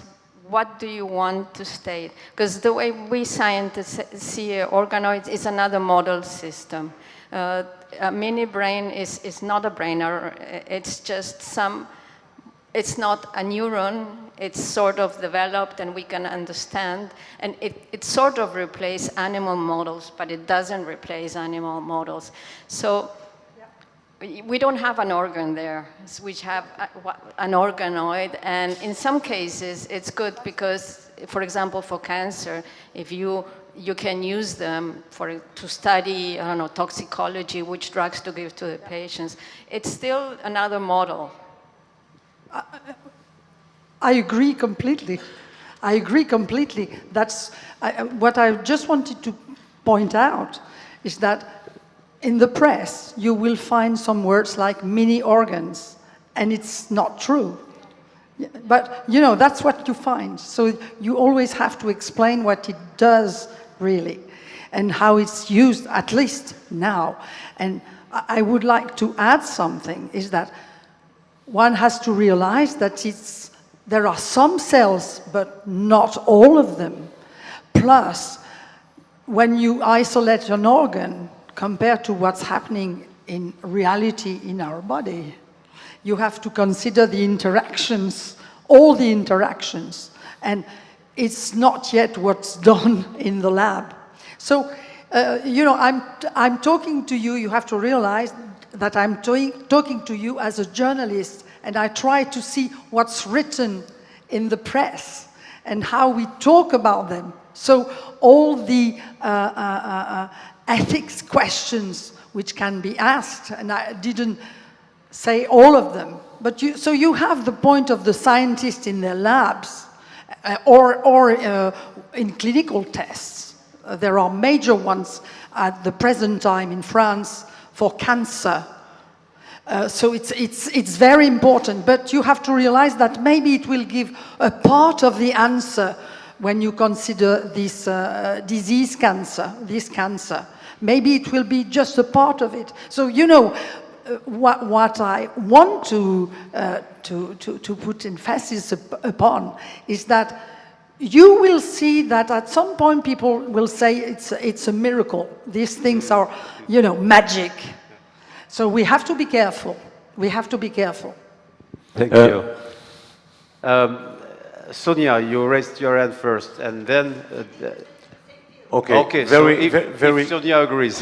Very quickly. I think our colleague from Burkina Faso, she raised something very important one. How important is innovation? We all agree. But where is the access to innovation? The problem is access to innovation. I remember HIV. How many years we wait for to have antiretroviral drugs in Africa, in many countries? It's the same for all the things. And I think this is the place of policymakers to decide, okay, innovation, but innovation for which people, for which country? And I think this point is very important. Access, access, access, access. Any comment? Maybe, Denis, you raise your hand? Yeah, maybe you're right to comment on that. Or Michel? Thanks for throwing me in at the deep end. But yes, absolutely, access is vital. But here you've seen in terms of the COVID-19 vaccines, where public funding was very much involved in driving the innovation forward, but yet it was industry were the ones that were dictating how it was being distributed. And it comes back to the conversations we've had all week. There needs to be a far greater engagement between parliamentarians and the scientific community at a much earlier stage, not just in the middle of a crisis. And I think industry has a role to play in between as well. And we have to talk together. So now, Sonia. Thank you. Yeah, sure, innovation, access to innovation is very important, but I really liked your table with the overview of some important topics in line, you know, with the chemical strategy for sustainability. I think this is very important because I would like to know if, for example, Solvay, a company like Solvay, has this linkage in addition to the R&D which are proper to Solvay, the labs you have. If you have the strategy to attract researchers in their own labs and to, for example, have within a foundation or whatever, some fellowships for research, for PhDs, postdocs, in fields that you have identified in this area. And we could see from Queen's presentation how many, bridges were created with the industry. And from the other side, I would like to know what you are doing and what you would recommend to do to accelerate a bit this strategy that is in the minds and in the plans of Solvay, but maybe it needs really to get into practice with universities. This is one of the reasons I'm here, to, of course, not only to represent Solvay, but to talk to you. I will speak in the name of industry, because I don't want to focus only on Solvay. But it's true, we need to have this collaboration with academia. What we do is we even have joint teams. For example, within Solvay, you have in our sites, people from Solvay, from CNRS, from university, PhD students and so on, working on the upstream research part of the company. And Solvay does that, BASF does that, again, all the chemical, the industry does that, whether it is Michelin or no, or Procter & Gamble. So there is a strong connection between industry and academia. I think you can witness. The point is to work on the good projects. It's not for industry to come to the academia, solve my problem for tomorrow. It's really that industry can embark and pay, of course, for long-term projects. And my job as a scientific chief in Solvay is to tell my bosses, what we are doing here, you will see the results within 5 or 10 years. And they say, what? As long as we can do that for, let's say, 5–10% of the research and innovation, because really the two are linked, then we can be successful as a company. Because, of course, you need to develop business for tomorrow. If you don't make money tomorrow, you will not earn money to pay the research. So it's just an equilibrium, and the strength. And we bring academic researchers to our bosses from time to time, so that they know what academic world is doing, and they, yes, they are doing that. But okay, so give me the solution for tomorrow. No, That will be for 10 years. So this is this, and this is why, again, we are doing. We are sponsoring a lot of research, PhD, postdocs, and so on. We have the Solvay Foundation, but, and again, every reasonable industry have that. And what I really wanted to emphasize is also we do that with the less unsustainability as possible, with these indicators that we are really following. And when we come up with a project that we know has an impact on the environment, we stop it, even though we, and so of course, by doing this life cycle analysis as early as possible, we can stop the project before spending too much money. I hope I answer your question, but we can discuss it too. The bell will ring and we have to stop.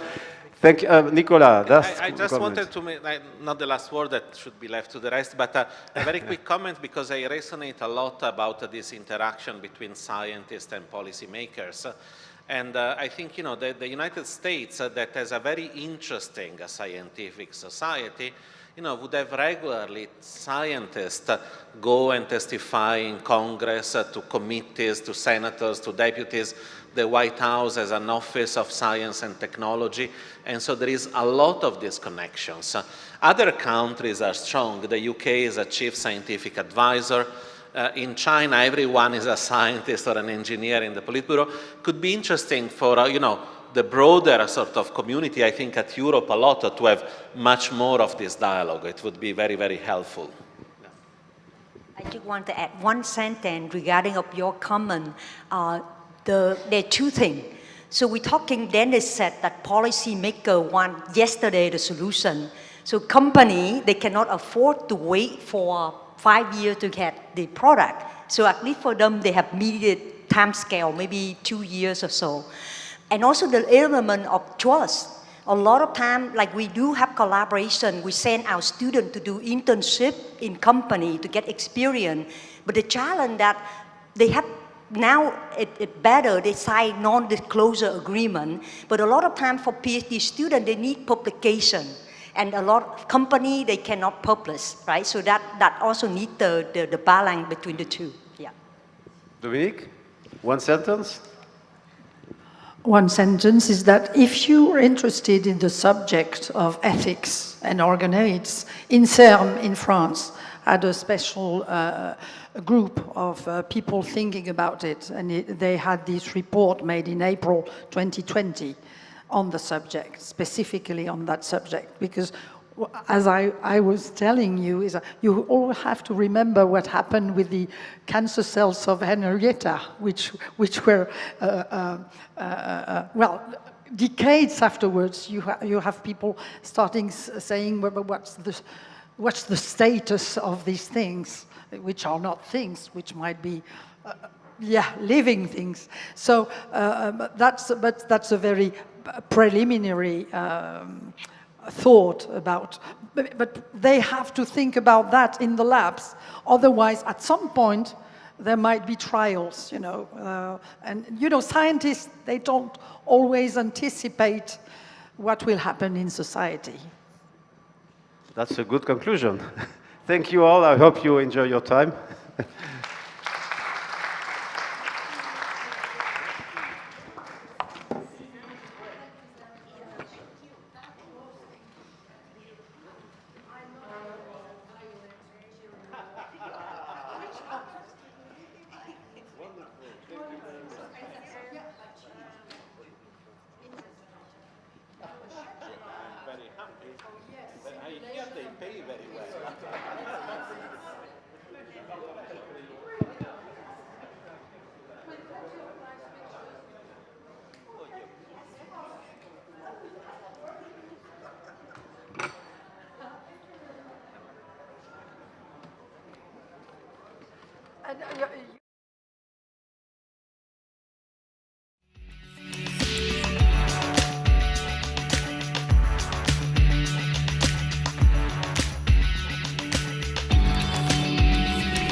days of very rich debates, and I think and I hope the animation of this one will be also very, very interesting one. You know the title, Health and Manipulating Living Organisms. I am not a specialist. As a medical doctor, I know how it's important, and I take the advantage of this type of manipulation. And you can imagine how many ethical questions with this type of topics. The main questions to improve health, research and development play a key role. And one main tool for health research is manipulating living organisms. What is a living organism? Virus, bacteria, monkey, cat, dogs, rodent, rat, mouse, living organism. And we know that it's very important before to make some manipulation or experimentation with man, we need to use. But also, you know, how many concerns this type of things, and I will say a few words about this one. As a doctor, I have my own experience on this topic, but we know our animal experimentation is key, but use of animals, virus, bacteria, induce so many ethical questions, but not only. We know today that it's a strong movement on animal welfare. It's even a law to consider that animals, speak about bacteria and virus, but animals, they need some specific rights. And you know that how many NGOs are against experimentation with animals and to try to find some other way to prevent animals for experimentation, manipulating living organisms. And you know also the debate with the GMO, genetic modified organism, is also some manipulating of living organisms. Is a very key question. Okay, I hope this session will try to give you some light on this topic, and we have the chance to have, and you can see that the gender balance is very good now. Only one man and two women, I think. We are on the good direction, Sonia, no? Okay, but first, Anna Belen Elgoyen, you are PhD in biochemistry from Buenos Aires University, and your position, you are also head of laboratory of genetics and physiology, and I know that in genetics and physiology we use, and we have to manipulate also living organisms, and after we'll discuss with my colleague, Dr. Tran Thi Tan Hong from Hanoi University. You work on oncology and mental health and many other topics, and also you are very key on this topic. Anna Belen, I give you the floor.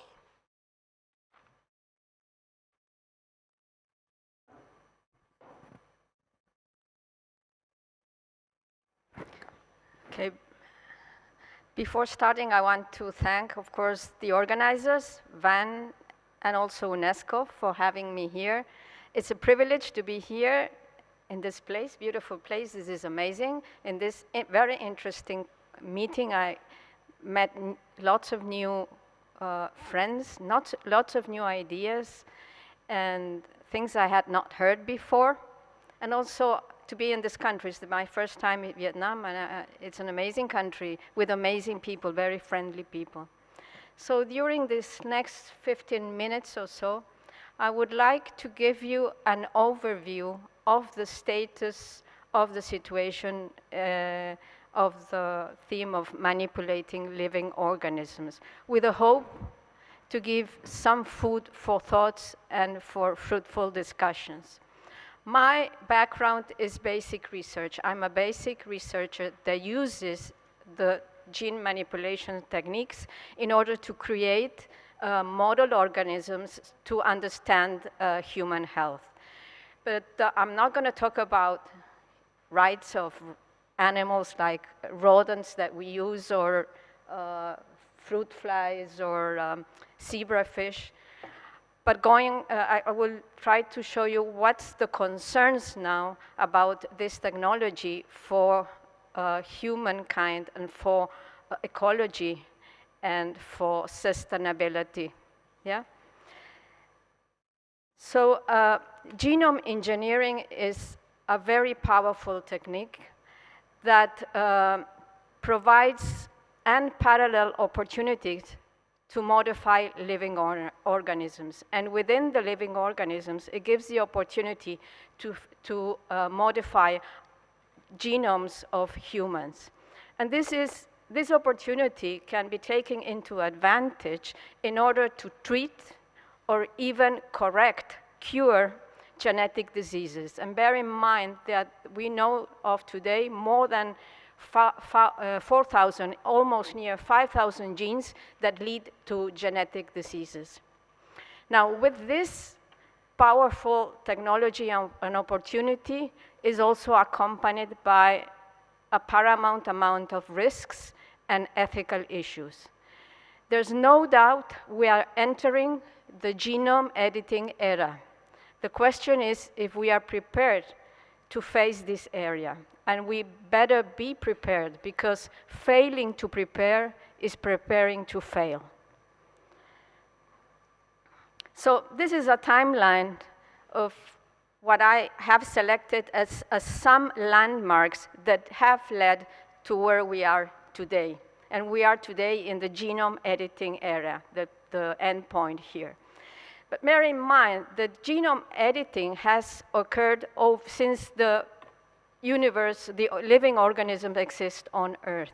But this has occurred naturally. Evolution is a genome editing process, but it's done naturally. Those traits that are beneficial for the species are fixed. Those traits that are not beneficial for the species are lost. One important landmark of this technology comes here in the 1970s with the advent of recombinant DNA technology, whereby us scientists were able now to cut and paste different pieces of DNA, these different pieces of DNA from the same organism or from different organisms. Human DNA, bacteria DNA, human DNA, virus DNA. And we have the possibility now to introduce this DNA into a living organism, including humans. So this gave rise to the genetically modified organisms era, leading to genetically modified animals, here represented with mice, genetically modified plants, and all the discussion around genetically modified plants, and also to the first gene therapy trials in humans in 1990 to treat a very serious disease, which is a severe immunodeficiency disease. Yeah? So, I want to make the point that these classical recombinant DNA gene therapy trials are the only ones that are approved today for treatment in therapeutics. And there are only 4 or 5 approved only. Yeah? But if we really want to do a targeted repair of a gene that produces a disease, for example, if we want to cure cystic fibrosis, we need to go into the DNA, search that DNA, find the place where a mutation is present, and correct that mutation. So this traditional gene therapy is not always useful. And we need a new technology that scans all the genome, all the DNA, and finds that target place that we need to repair. And this is now possible since in year 2012, Emmanuel Charpentier and Jennifer Doudna developed a technology by which we can now edit a specific gene wherever we want. And for this discovery, and they received the Nobel Prize in 2020.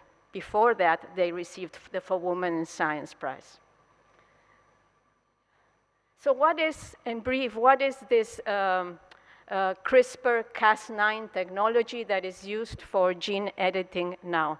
It's a very simple technology. It only uses two molecules. One molecule that scans the DNA, which is this one here, which is a guide RNA. Doesn't matter.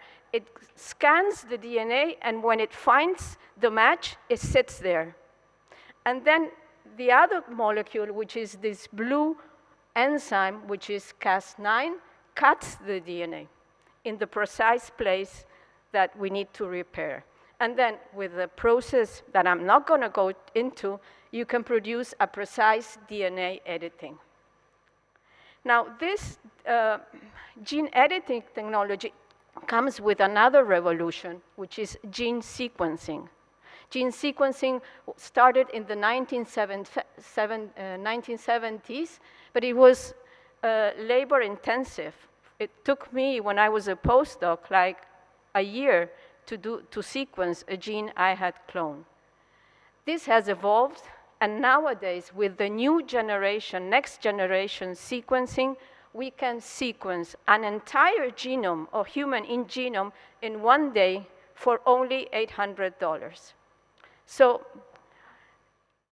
if we look when the Human Genome Project started, the sequencing of one genome was $100 million.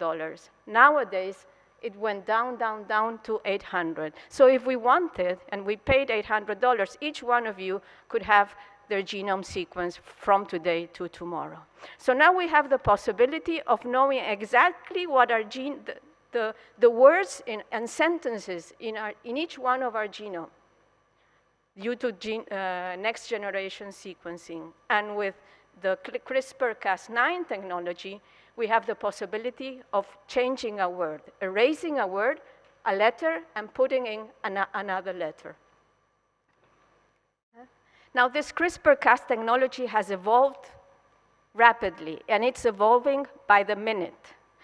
And the pace by which it is evolving even outpaces us scientists. Every day there's a new technology, a new modification, and something that makes this technology better and better. So it's not only one technology. Now there's a whole CRISPR toolbox that we can use.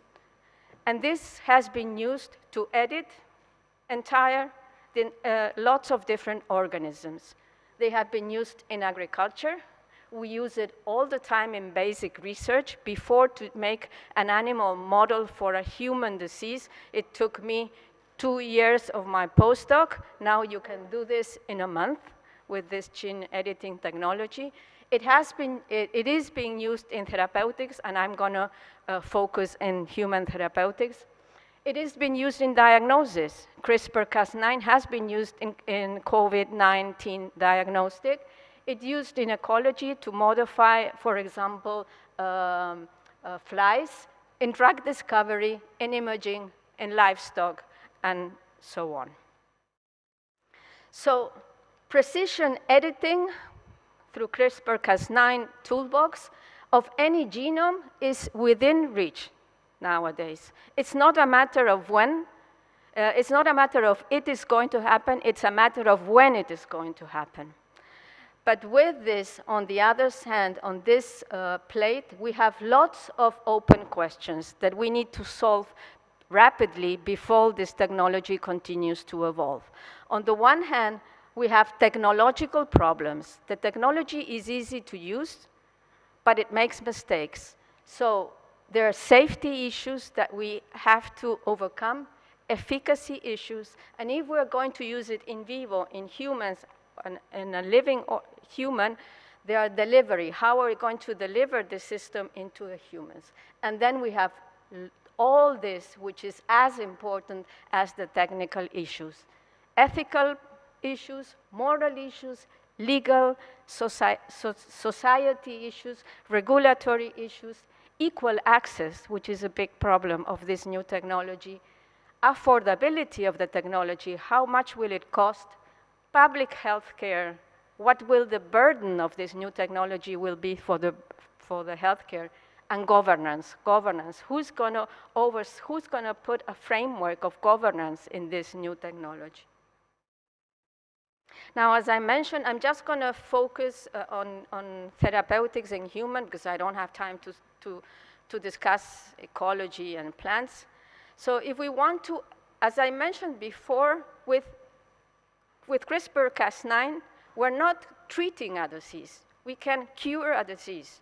If the mutation that produces, for example, sickle cell anemia is changed to the normal DNA of the normal population, then that person is cured, completely cured. So it's a very powerful technology.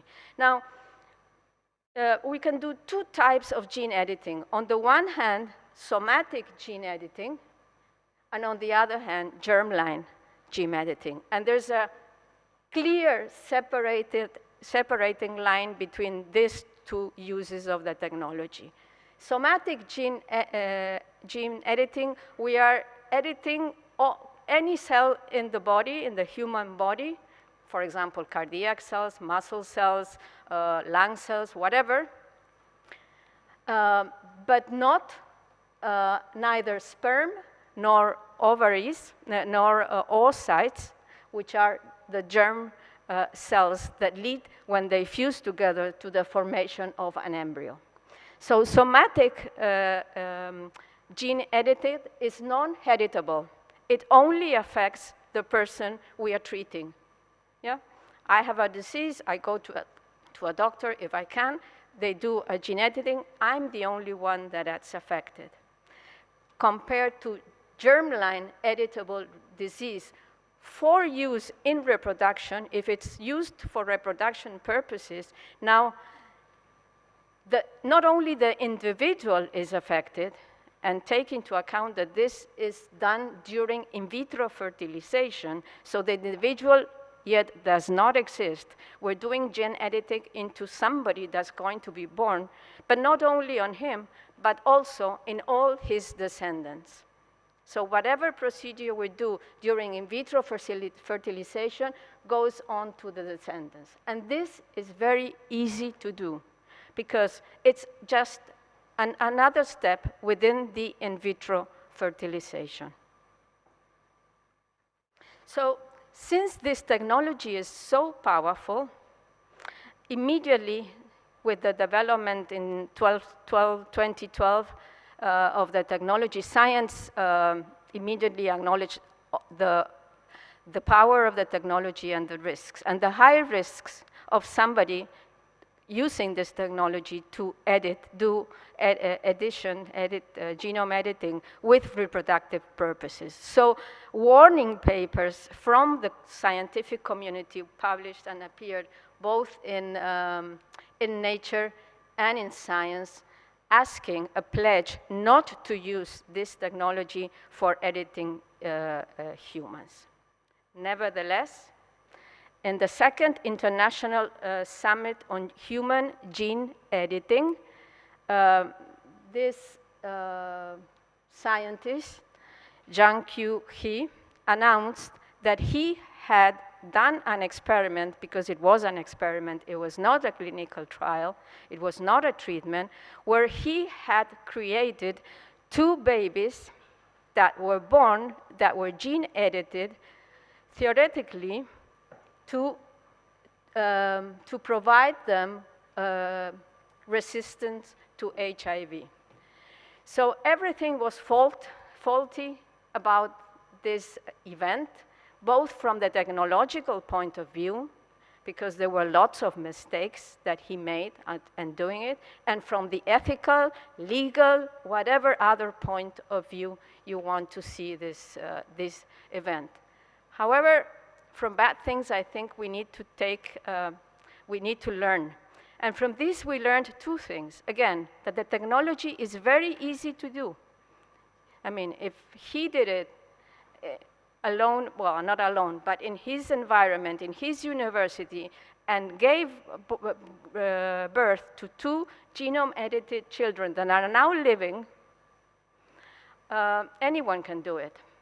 And the other thing that we learned is that it is very difficult to get it right, because you can have on-target wrong events and off-target wrong events.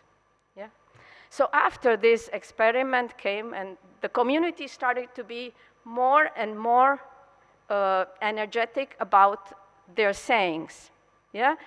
Then scientists themselves pledged, this was 2019, pledged for a moratorium on genome editing. And you can see here Emmanuel Charpentier, who was one of the generators, inventors of this technology, is in this paper. And now governance institutions started to come into play, because we rapidly recognize that we need some legal governance concerning genome editing.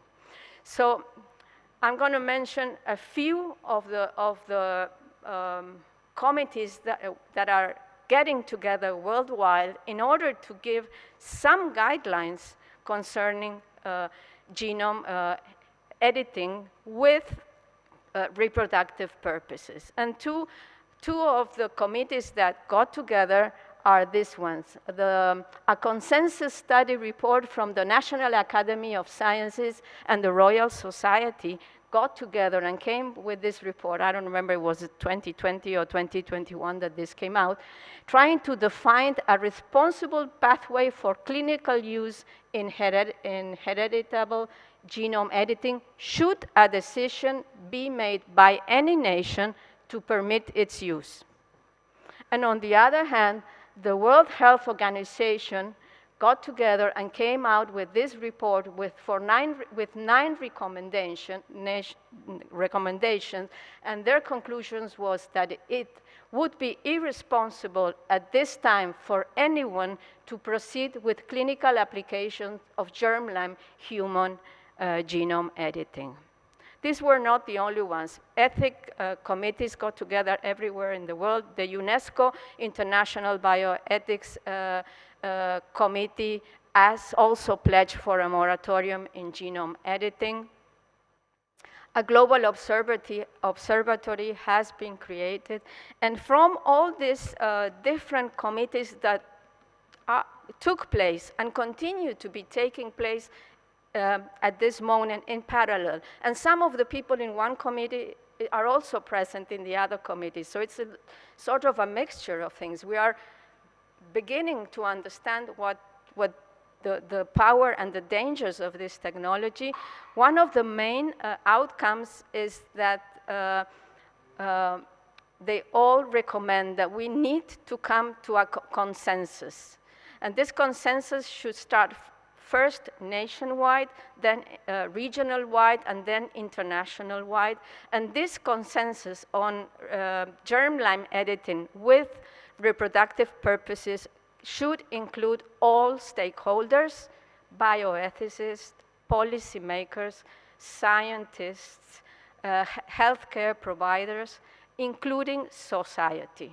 Public involvement in the decision of where are we going with germline editing with reproductive purposes. And the other pressing issue is that we need some sort of governance, framework for governance at a worldwide scale.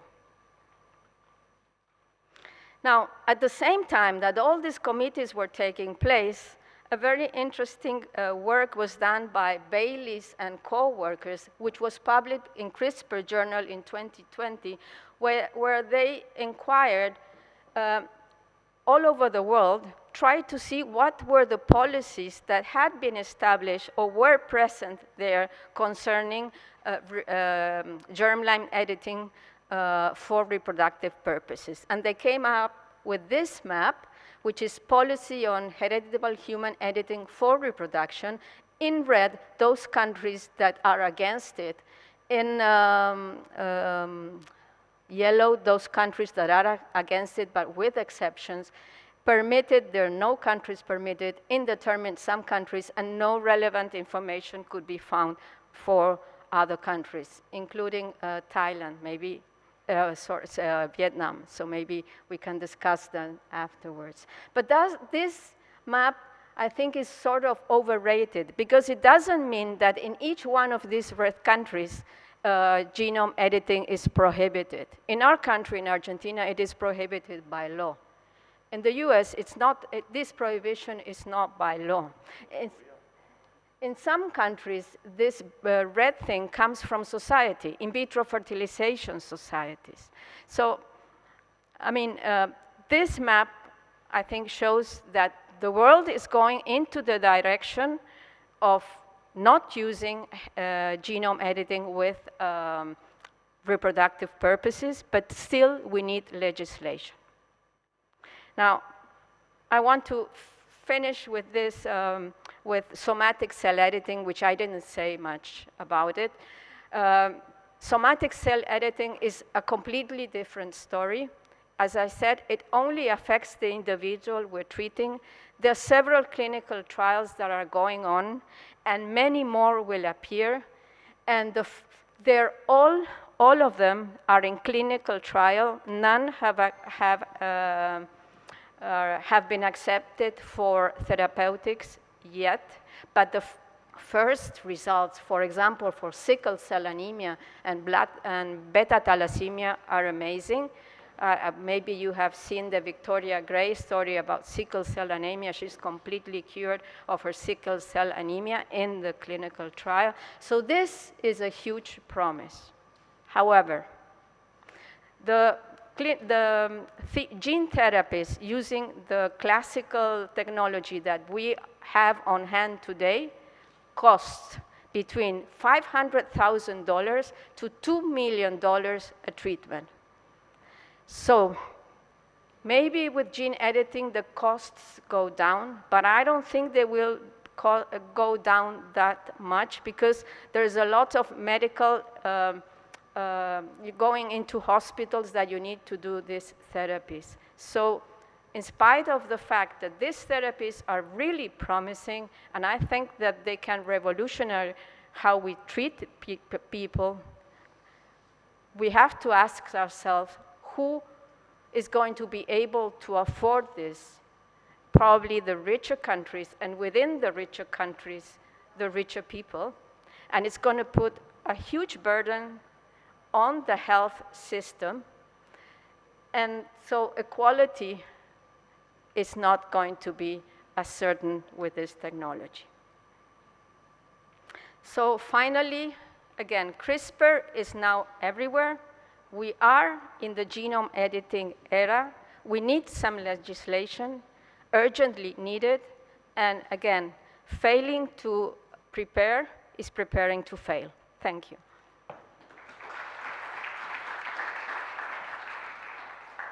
Thank you very much, Annabelle, and very interesting, and I hope that some of these organisms in the world are not sufficient.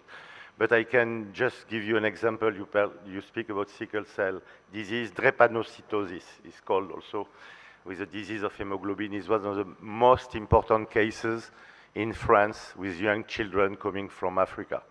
It's millions of children, and now the treatment is not easy, and they suffer a lot from this disease. Perhaps because it's so rich in terms of discussion, we'll hear our colleague, Dr. Tran Titan Huang, and after we'll open the discussion of this very important topic. Please.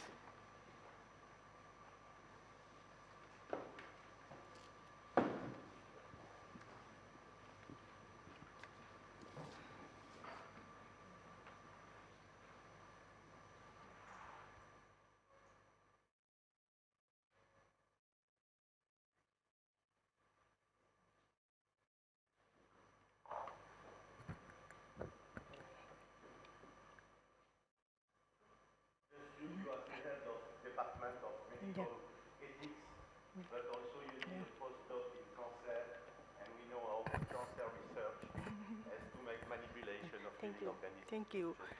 Thank you for invitation. Firstly, I would like to thank Professor Wen and organizing committee for me to have a chance for presentation today. My name is Hương. I'm the director of the Vietnam National Cancer Institute and also the chair of the Department of the Bioethics. And medical psychology at Hanoi Medical University. And today I would like to give some my experience on how we apply the bioethics in health and biotechnology in Vietnam. It's a concern in the medical education, medical research, and also in the medical practice. And we also have some kind of how we apply on the principle of bioethics and how we apply the bioethics in the research, public health policy, and also what's the challenge in Vietnam, and also in the low emitting income country, and also how strengthening applies the bioethics in health and the biotechnology. And maybe all of you is familiar with the picture on the undergraduate medical student take a Hippocrates oath before they come to do a practice in the hospital. This picture is our undergraduate medical student at Hanoi Medical University. They have to take a Hippocrates oath and also have to a commitment with the responsibility with the medical profession, and why it is, and I also have in my presentation. And I know that all of you already discussed many theory based on the ethics. It's a very complexity, but for the medicine we apply with the principalism, and including the 4 principles of the bioethics. And it's firstly is the autonomy. Autonomy is the ability of make one's decision, and applies the ethics. That means the consent from the patient and the family member before the physician applies any techniques in the diagnosis and treatment in the patient. And also the second thing is privacy. The privacy is concerning to the personal information, and also the information concerning to the medical records of the patient. And the second thing is the beneficial. That means the physician must to consider the risk and the benefits before they apply any technique and any prescription during the diagnosis and the treatment in the patient. And also, you know, that's the all kind of the treatment, all kind of the medicine have some kind of the medical, some kind of the adverse event and complication.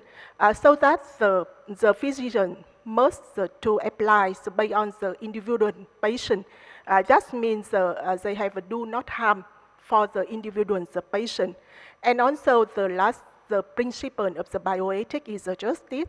Just means the distribution of the patient and the chance of the distribution, the chance of the patient is not the concern on the religion or the economic situation. And that means that we apply the bioethics in the research, in the medical practice, and also in the public health policy.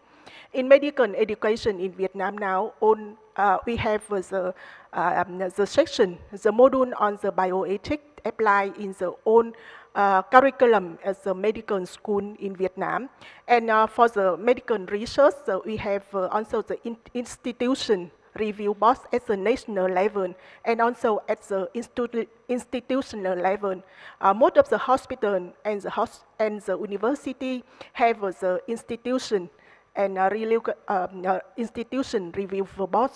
And all of the study in the health science must have the approval for the IRBs before implementation, especially for the clinical trial.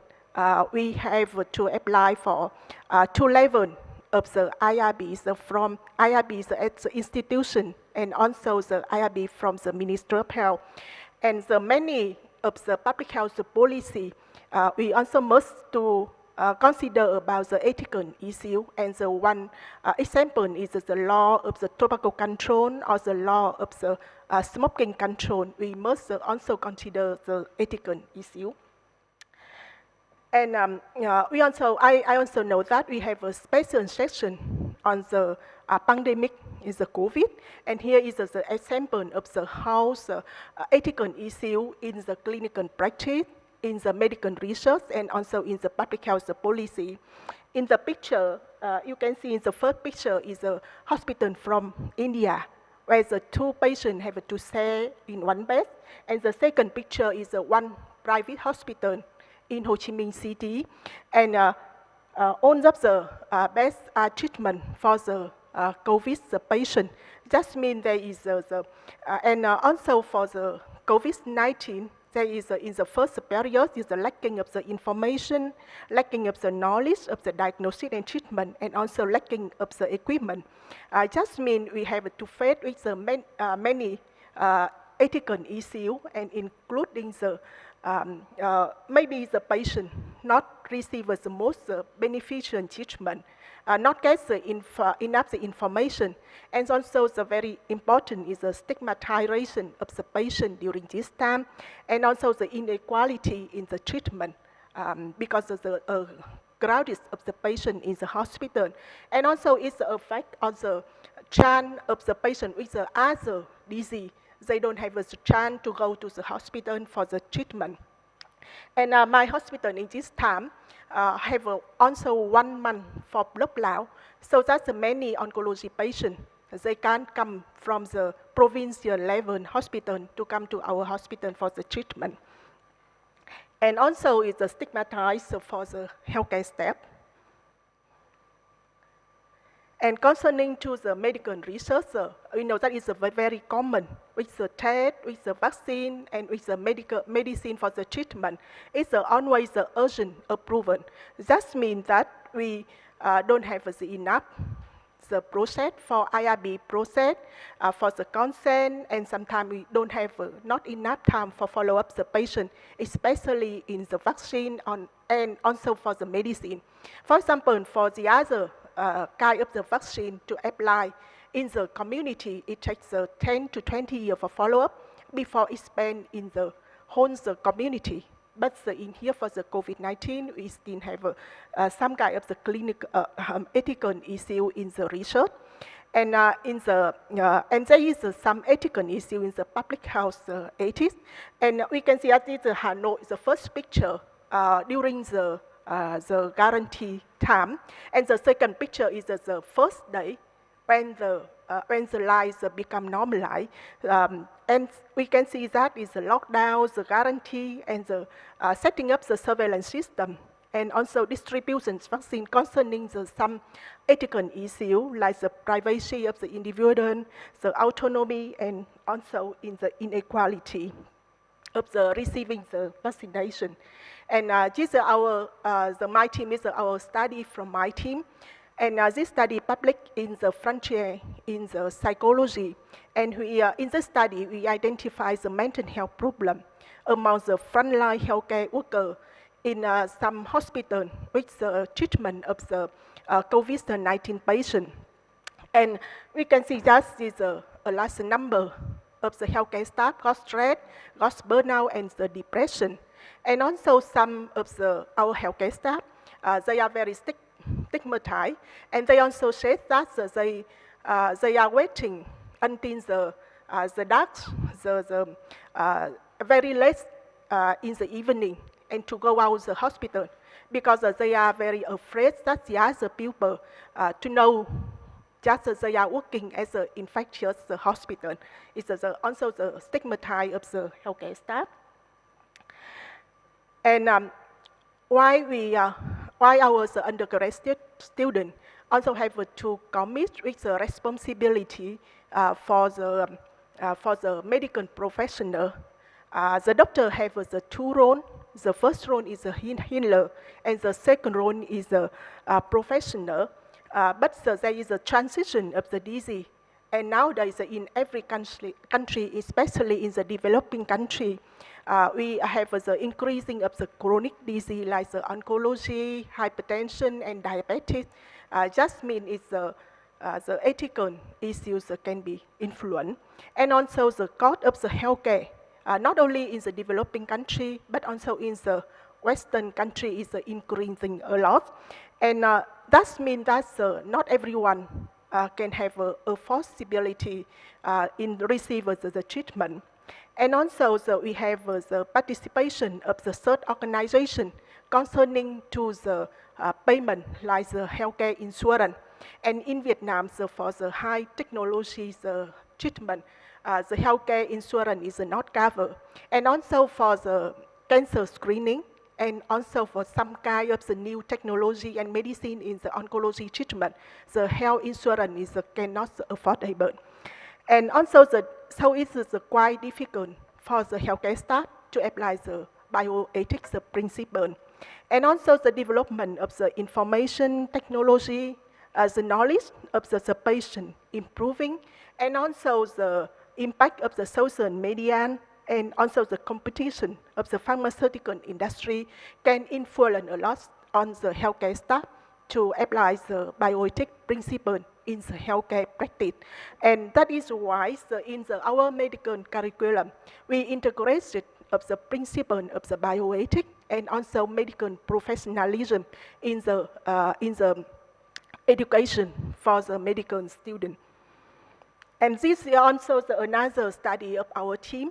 And in this study, we are studying in the nearly 2,000 physicians in the 3 big cities in Vietnam, including the Hanoi, Hue, and Ho Chi Minh City. And it's around more than 20 hospitals in Vietnam. And in this study, it's a self-report from physicians on the value of the medical professional and how they thinking about how to commit with the bioethics principle and also the medical professionalism.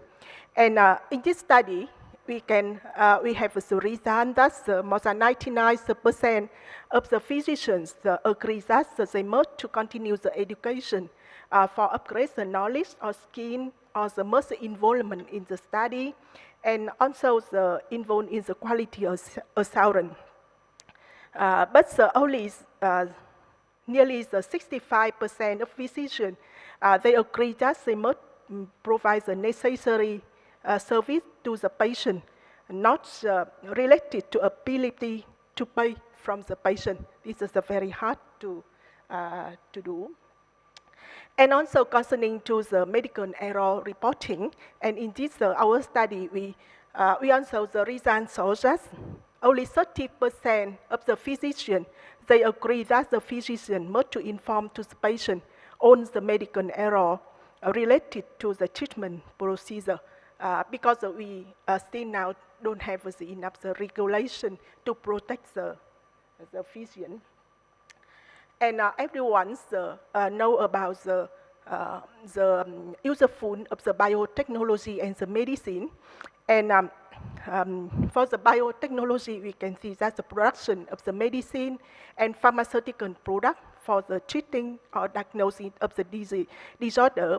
And also it support for the designing the organism to manufacture like antibiotic on the vaccine, and also the biotechnology to support for engineering and genetic detect through the genetics manipulation. And also it's very useful in applies in forensic through the DNA profiling. And especially for my research field is oncology. Now it depends many results based on the genetic testing. It's a support for the diagnosis. It also support for the select the best methods for the treatment and also for prognosis, because now it's the era of the precision, the medicine. And we also still faced with the ethical issue in when we apply the biotechnology, like everyone discussed today, is the protection of the human from the involving in the clinical trial. And also this will be the financial conflict of the interest in the core payment. And also one issue that the owner view, also the concern in the previous session is the accessibility with the new technology and new treatment, especially applies in the low and middle income country. And also is the privacy genetic from the specimen genetic from the person. It's maybe the stigmatized for the patient if the other people know that the genetic have some problem. and also is issues for the problem for their family member. And we also have a lot of discussion how to strengthening of applied bioethics in health and biotechnology in medical education in Vietnam. And we realize that is the role of the different stakeholders. The firstly is the role of the medical school is the development and maintenance of the bioethics and medical professionalism curriculum in training for the student. And also the training, the GCP, research ethics in research methodology course, and requires the own student apply IRBs before they for their study before they defend master and PhD thesis. And also the role of the institution and the hospital is continuation education on bioethics in the healthcare staff, standardize the professional technique, and development of indicator for measure professionalism, and also monitoring and the supervision. And also the role of the medical professional association and the role of the Minister of Health is the stakeholder have the different the role to strengthening the applied the bioethics and medical education, medical research, and also medical practice in Vietnam. And just my very brief presentation, and thank you for your attention.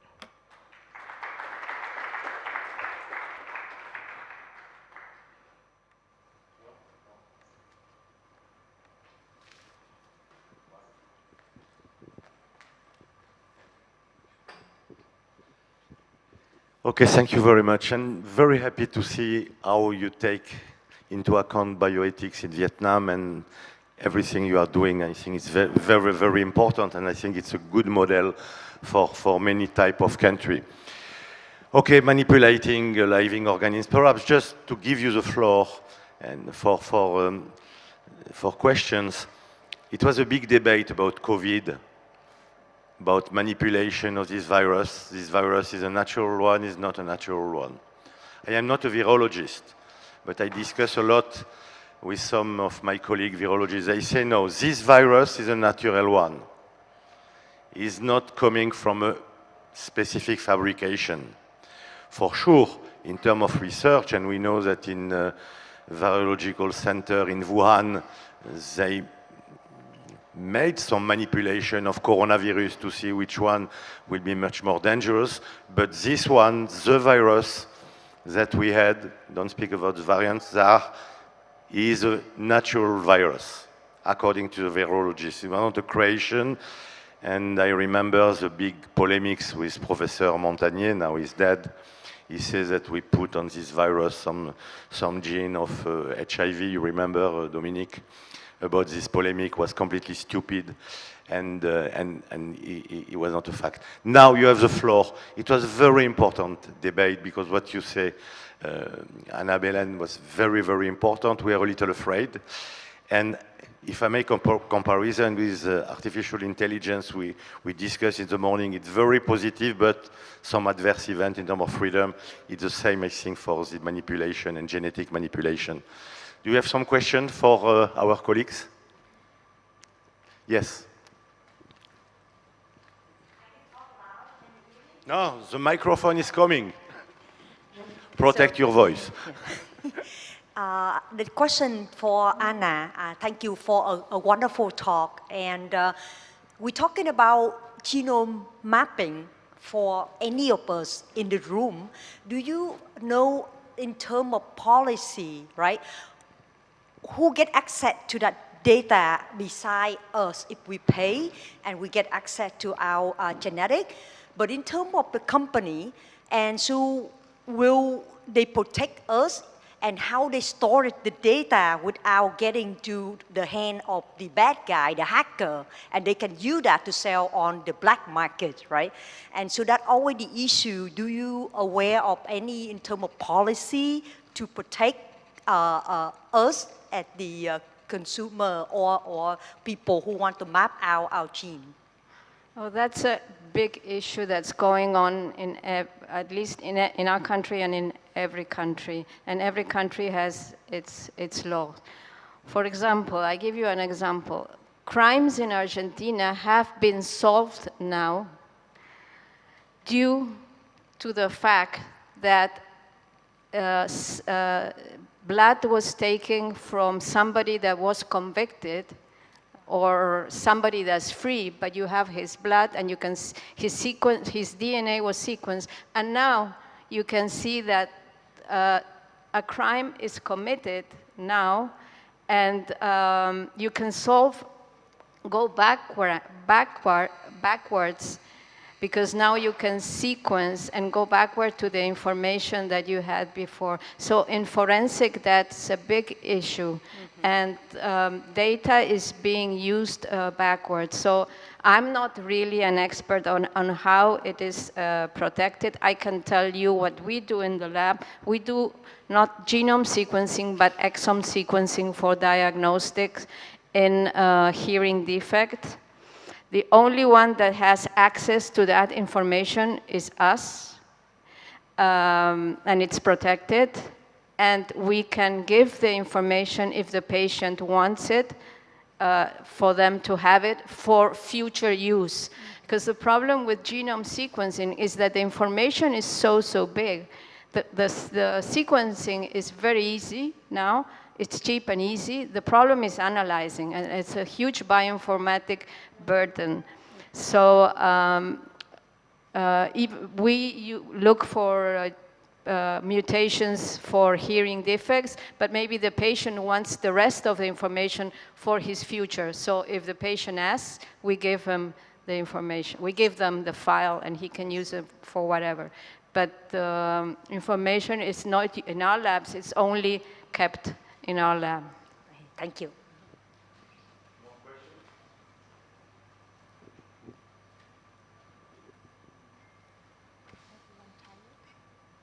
I have a question for you. Have you, I mean, in the map I showed, Vietnam was not there concerning manipulating living organisms for reproductive purposes. Do you know if the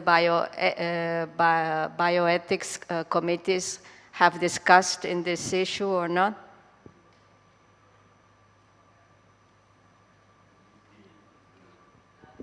Thank you for the question. In fact, in our field in the oncology research, and it's a very common, that we have many kinds of research. Now we check the specimen from blood and from also the tumor to detect the DNA. And all the study have to submit to the IRB committee. And in Vietnam now, we are also discussing about the regulation and the law of the privacy information, and it's also including the information on the genetic. Yeah.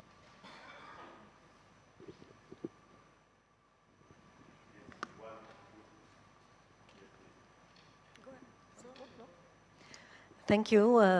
Thank you very much for the panel. It was very informative, especially for someone like me who is not a medicine or a doctor or a physician. I only remember the biology I took in class, which was like more than 40 years ago, about genes. So I had a question. You're talking about that some countries will forbid the manipulation and so. So just curious, when they do the transplantation for blood cancer, for example, they are re-editing the genes here because they are changing the, or as I understand, is it editing or no? Transplantation. Yes, for blood when they cancer. change the blood, yeah, for cancer, there's one for leukemia, for example, or so, and they do this transplantation, so they change totally all the blood and genes, and the genes are different. I guess I'm not sure. You know, I'm asking actually you. So, but this is a type of editing as well. And it's not gene editing. It's not genetic? When you do a transplant, a stem transplantation, cells, yes. You don't It's not edit the genes. cells. You just kill the cells, the whole bone marrow of the patients, and you transplant from another patient. So you don't change the However, genes? no. But Okay. now there's a new technology that uses CRISPR-Cas, which is the CAR-T technology, where gene editing is being used. Okay. But you're not really editing there. You're changing a faulty immune system that's not working of the patient, you kill all the cells of the patient and you transplant from a donor. Okay, thank you. Okay, another question, please, can I? Yeah, just because you talked about COVID and about it is natural. I know that I had some colleagues living in Europe, and they were like calling me in Egypt, advising me not to take the vaccine because it changes the genes. So how far is this can be true? Because actually it was not, I mean, like in developing countries or so, but on the contrary, they said there are researchers and there are many rumors that... RNA vaccines, RNA yeah. is not DNA. DNA is the nucleus of the cells. The RNA stays the cytoplasm, and very quickly it will be destroyed. And I know the question come back very, very often, you will change everything. Is RNA, is not DNA, and is not going in the nucleus of the cells. Great. Thank you very much. Dominique, you agree with me? Because... Thank you. This is, was very informative. Thank you. It was a question for you. Yes, I just wanted to ask... sorry. Somebody else? Sonia, okay. Okay. No, just that Anna Belen Goyen mentioned the idea of having a kind of governance, the need for a governance to put some regulations in all these innovations. But do you have a specific suggestion to make? Do you have an idea of what could be done? Because it's true that as far as also relationships, I mean, between the human and machine that we did not really tackle with, but it was part of the panel normally about augmented mankind. So here also there is really a kind of lack, a big lack of rules, and so maybe it's time now for human development, because this is the theme of the conference, to think of a governance on these important issues. Thank you. Well, actually, the simple question is I don't have an idea. I'm not a policymaker, I'm a basic scientist. However, I think at this point we should learn probably from peace, I mean, disarmament. And what we have seen, and even if the world is against nuclear wars and their treaties, they're using it anyhow. So it's a huge problem. I understand it is a huge problem. There's some countries that allow gene editing for reproductive purposes, others that don't allow. And if we learn from what happened from the stem cell field, we will have problems like tourism, health tourism. So doctors will go and do in vitro fertilization with editing in a country that allows it, and patients that can pay it will go to the country if they want to do it. So it's something that's going on. It's complicated and it's a huge issue. Yeah, and you see, Jake did it, so he didn't do it right. The technology was wrong. I mean, the mutation he introduced was not correct, and he didn't do it for the right reasons. He didn't correct a gene defect. That was not gene repair. He did gene enhancement, which is a completely different thing. We are providing somebody with an enhanced property, which is also a huge debate within genome editing, not only for reproductive purposes, but also somatic. Are we going to introduce a gene, a correction for a person who wants to have stronger muscles, for example, to win a career, to win a marathon? So that's a different issue too. One question, and thank you. after. Just short question is it's real that I realize that in the many some problem that in the underdeveloped country and developing country, when they submit the gene map to the gene bank, and under the pressure of the publication, maybe they will say regarding their ethnic, the gene map will will not really correctly submitted. And I'm just wondering how we can reduce the phenomenon. And another thing is that when we do the DNA sequencing, is also in somehow there is the error. So the error can be caused to the new variety, and this will cause to the mortal sick and the new disease. And so I'm thinking about how we reduce this cost to serious disease like COVID.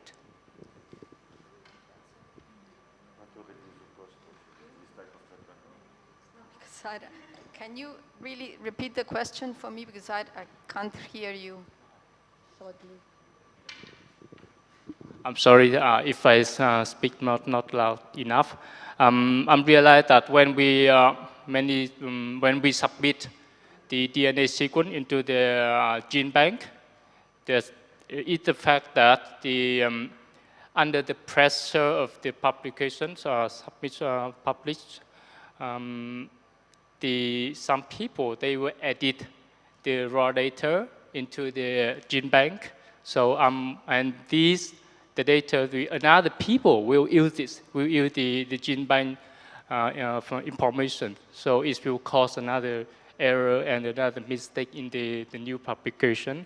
So I'm wondering how we can reduce this phenomenon. And another thing is Wait, let me finish with that, because if I got it correctly, you mean that when we submit data to gene bank? Yes, like NCBI or something like that. NCBI, and people, to be fast, send a wrong information, and then other people use it for their experiments? Is that the question? Yes. I think that, I mean, yeah, they can, but it's so easy to sequence now. Like before using any data that you see in gene bank, you can sequence it and really double check that what it's in gene bank is correct nowadays. Yes, one here. Perhaps the last question. Yes, okay, thank you. I want to go back to Sonia's question, because I think it's very important what you mentioned, Belén, about governance. And probably the IPU is a very appropriate institution to start talking and discussing about this, and maybe even making suggestions to each of the countries, including references or bibliography in the IPU site, because I think it's an excellent forum to start to discuss about this global governance, because many countries maybe do not have their own expertise, and they can learn from what other countries have already thought about or even document, and I think this could be centralized by the IPUs, having the relevant information. And in addition to that, I think the IPU has to really think about the precautionary principle. And I think it would be very appropriate. I mean, it's just thinking aloud.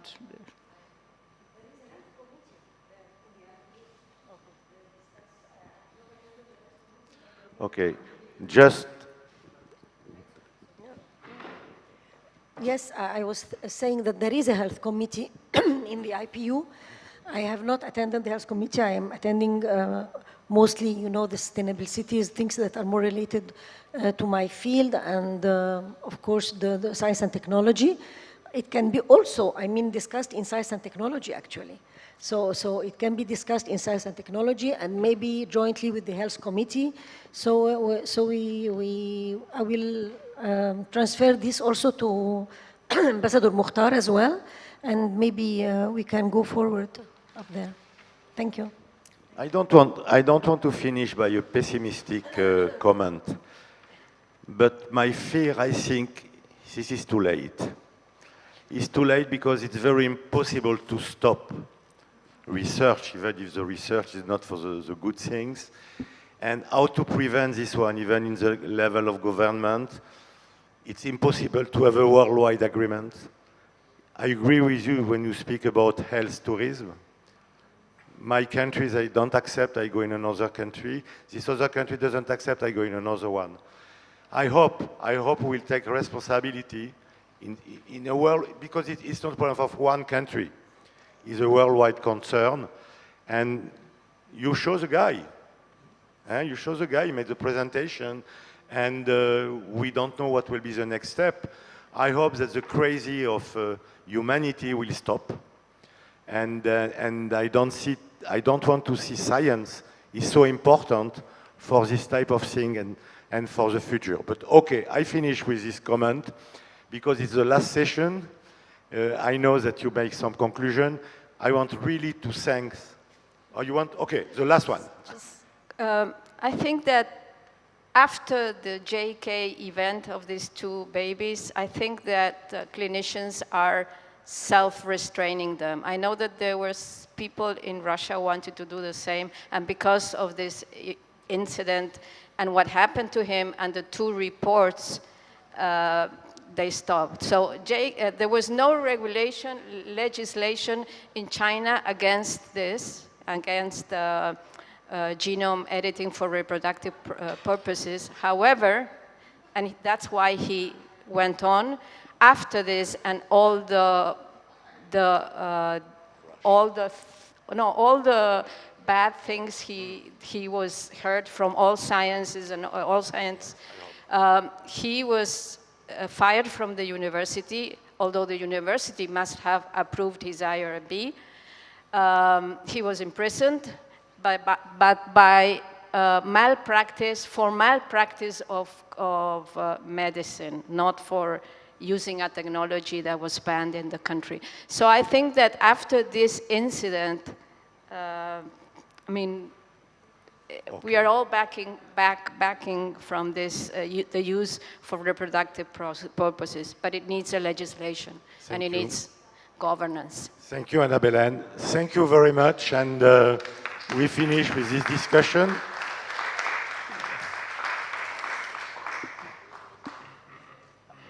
And I know now you have the big responsibility to make the synthesis and to conclude these marvelous 2 days. I give you the floor.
Okay, thank you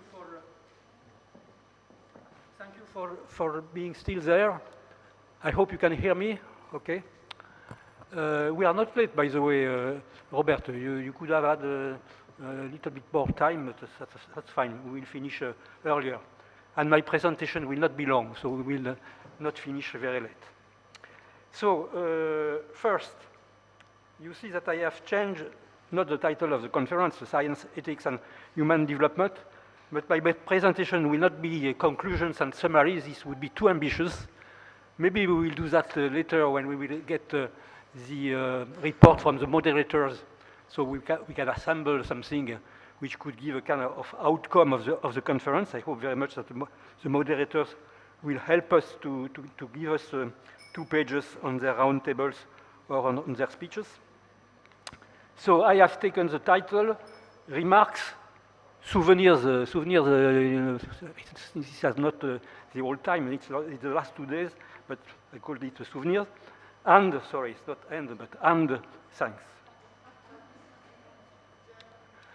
So, as I said, this is neither a conclusion nor a summary. We wait for the moderator reports, 2 pages max, I repeat it, to construct a document with a summary and conclusions. And already I thank them. So, souvenir, I think the impression that, I had, I think that probably you had it also. This was an exception. This is an exceptional environment. For me, it looks like a temple for science and education. You see the site, it evokes a temple. Really exceptional. I don't know something like that in science anywhere. I think it was a great event. I will come back to that. These are the 18th Rencontres du Vietnam. Again, I say that it is a great place, but it was a great attendance. You see again pictures of the place and the picture of the attendance. By the way, I will repeat it again, but already from this you can see that there is a much better gender balance that we had in the past, so 2018 and 2016, and a much better diversity, people from all over the world. Yeah, I think we can applaud. Those who were last, previous time, I think the progress are enormous, and we have to go to continue. So great place, great attendance, and great organization. There was organizing institutions, patronage authorities, patronage institutions, a steering committee, a local organizing committee, a conference secretariat, and as you know, the maestro conductor was Jean-Trentan Van here. I think he will deserve already applaud, but I will come back to the applaud at the end. So, what was special also for this event, it is that it is one of the 5 flagship events of the International Year of Basic Sciences for Sustainable Development, which started on July 8th, 2022 in Paris at UNESCO headquarters, and which we close at CERN on October 6, 2023 in the new Renzo Piano built Science Gateway building. During this year, we are monitoring this with the steering committee. We expect 1,000 of events, and we plan to have 1 flagship event per continent. And this event was selected because of the title, Science, Ethics, and Human Development. I think if you do that on Google, you have only this event. There were no events like that on science, ethics, and human development so far. So the title was, people were enthusiastic because this is really what we needed for this international year. And in Google, nothing which looked like that from far. And the attendance also was quite exceptional in its nature. So this is a flagship event for Asia. So now I hope it will work. The rationale for such an international year of basic sciences, I don't want to bore you with slides for sustainable development. This is given in the following video. So I am attached to this video because it was made by CERN. It's 2 minutes, it's not long. Starring my grandniece, Eloise Goldberg, 13 years old. I don't want to say she is the Greta Thunberg of basic sciences for sustainable development, but you will see. So let's hope that it will work.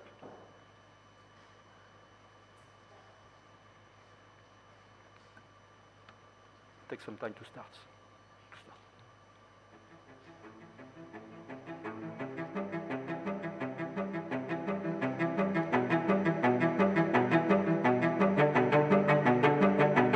Curiosity about the world around us is what makes us human. This desire to make sense of the world is the driving force behind fundamental science. Stirred by this curiosity, each new generation of scientists adds to the pool of knowledge built up by previous generations. We are at a crucial time for the future of our planet. Now, more than ever, it is imperative to use this pool of knowledge to help solve the global problems we face and pave the way for a more sustainable development. And we must not stop being curious. Future generations will be inspired by the knowledge we contribute today, equipping them with the powerful tools they need to build a better world. So it was a bit dark, but I hope you could enjoy it. So this is a statement of the year. I will show it in the next slide. We'll come back to that.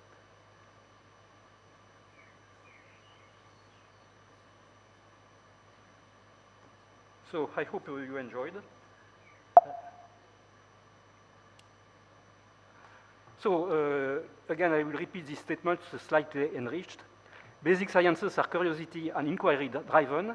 They are the foundations of education and the sources of discoveries which turn into applications which can serve an inclusive sustainable development, improving global equity and well-being together with a healthy and lively planet. Altogether, education, discoveries, applications, and inclusive sustainable development can boost collaborative and open basic sciences. This is the virtuous circle that we want to promote during the International Year of Basic Sciences for Sustainable Development and after, and I think this conference was right in this spirit. To achieve this goal, we shall need you, teachers, scientists, decision makers, private and public, and society at large, to share this vision and act accordingly. I think this is perfectly in line with the statement coming from this conference. Now I repeat what I said in my roundtable on environment and biodiversity. I want to add a kind of optimistic note to the threats that we were discussing in each roundtable. So the optimistic note is the following. Global challenges which need both components. So there are many global challenges, but they are interconnected, so they need a system approach. This was mentioned particularly by Michel Jarreau. They need a local and global approach, from local to global. They need from short-term to long-term approach, and they need to involve the society at large. They are a unique opportunity to build a better world, as it was said in the video. By this I mean improve well-being beyond just consumering, target global equity and a lively and healthy planet. And also, this is what I added in view of the discussions on the need for a kind of a global governance. Following further the current international mobilizations, laws and treaties should be enacted towards these goals based on a dialogue between all stakeholders, including scientists. So maybe it is a wishing view, but I think this is important. And last statement, which I elaborated also together with Eric Guillardi. I use also Karen, some input from Karen. Scientific knowledge, technology, and innovation shape our lives, our imaginations, our hopes, our fears. But beyond, it is a common universal heritage. And here comes the ethics for the scientist. Every scientist, through his or her institution, especially when supported by public funds, and even if his research is curiosity and inquiry driven, must try to best connect to the society and should have in mind how his or her activity and findings could impact the world. So this is responsibility of the scientist, and might be of interest for contributing to make it better and not worse. This means to bringing benefits to and improving, I repeat again, well-being of the society at large, to contributing to global equity, human dignity, this was mentioned, and to a healthy and lively planet. Human dignity, this came from Ngo Bao-Shu. However, scientists must be given the necessary funding and freedom and the right to collaborate with the other scientists in their field, and this is more and more difficult because we have new roles which are being raised. The war in Ukraine is an example, but even with China it starts to be difficult. To conduct their research, science for peace, and be listened to at all levels of decision making and inspire that way the decision makers and the society at large. So it is a balancing act to ensure societies trust their scientists and the knowledge they provide.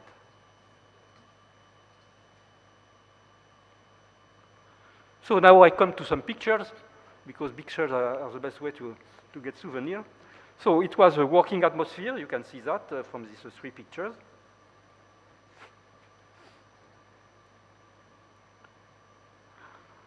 It was not only working, but a friendly atmosphere. You can see that also. It was a lively and even praying. Sonia, what are you doing here? You are a praying atmosphere. I said it was a temple, but I did not. It was a surprise that we come with such an attitude. And it was moving. We had this planting tree ceremony with Sergio Duarte and Mona Singh. Again, you can see the gender balance in this picture, going in the other way. And I come now to the last part, which I think is the most important for what I say, which are the thanks and upload. So I want first to upload my colleagues and thank them of the steering committee. So I mentioned them: Ang Tiwi, Sonia Bari, Mauricio Bona, unfortunately he could not come, Lars Brink, Dam Bichtui, Alexis Drogul, Le Bolin, Kim, Patrick Maestro, Mokhtar Omar, Fantiha Duong, Gabriela Tajeda, Trantan Van, and also Marine Hermes, who was assistant to Mokhtar Omar. We can thank them.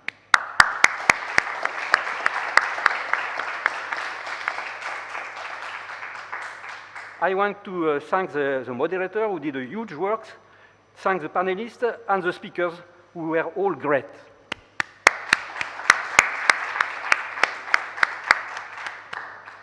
Thanks to the participants and to the audience, you were very reactive. This was great, much better than in the previous conferences. I said that already, there was a much better gender balance and diversity than last time. Next time, we will invite more local university students. We are missing that, and we could have done that easily. It would not cost. There is a university in Queenan, so I take this as a lesson for next time. But we can thank all the participants.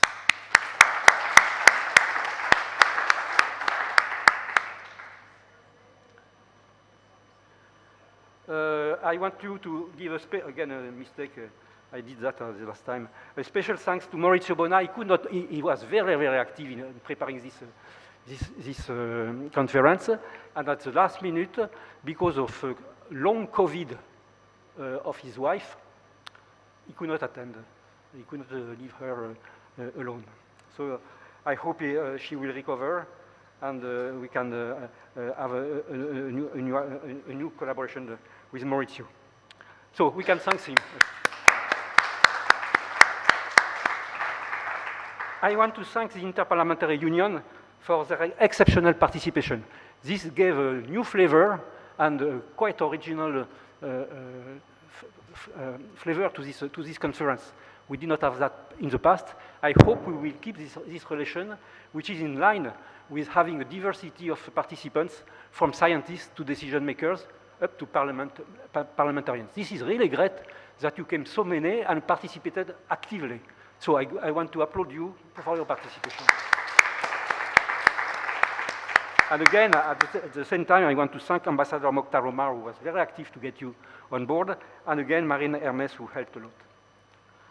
As last time, thanks to IRD, Alexis Drogul, and his team.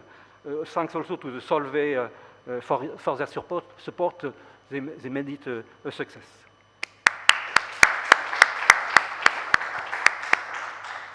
I think we can thank UNESCO for their support and their patronage. Unfortunately, the ADG could not come at the last minute due to COVID-19, but they were willing to come and to participate actively to the conference at the highest level. So we can thank them. I think, Sonia, you would agree with that.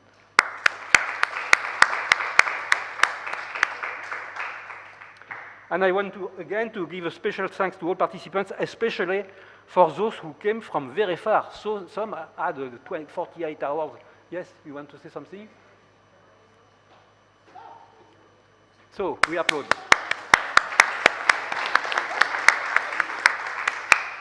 It was not easy because traveling is not easy this time. And coming from Africa or from Latin America, it's an exploit. So now I want to come to the local organization. So here I had a picture this morning of the dream team for local organization. You can see the 4 of them. And you can see also the secretariat with the assistant exceptional of Tran Kim Dung and Tran Tan Son. We can thank them, the local organizing committee. And I mentioned the secretariat team, which was very dedicated to the success of this conference. They wanted that everything goes well. They were really very, not counting their time and helping us. So sorry for bad pronunciation. Miss Tranti Quinu, Miss Tao Do, Miss Nguyen Thi Loy, Miss Tanti Rai Lien, Miss Fan Queen Lee, Mr. Nan, Mr. Tuai, and especially Christian Barreille of the computer and internet connection. So strong applause.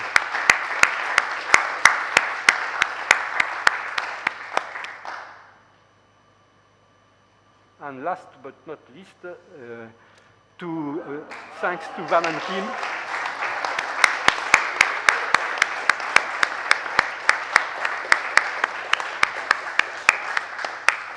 The masters of success and the soul of Rencontres de Morion, Rencontres de Blois, Rencontres du Vietnam. It's a long trajectory, long history. Thanks for inviting us.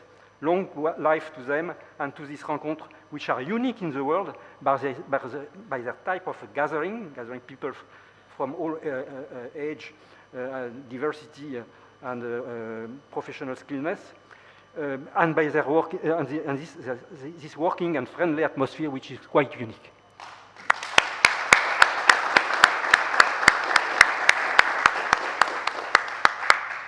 And I think this should be the last slide. Enjoy the rest of your time here and have a nice travel back home. Thank you.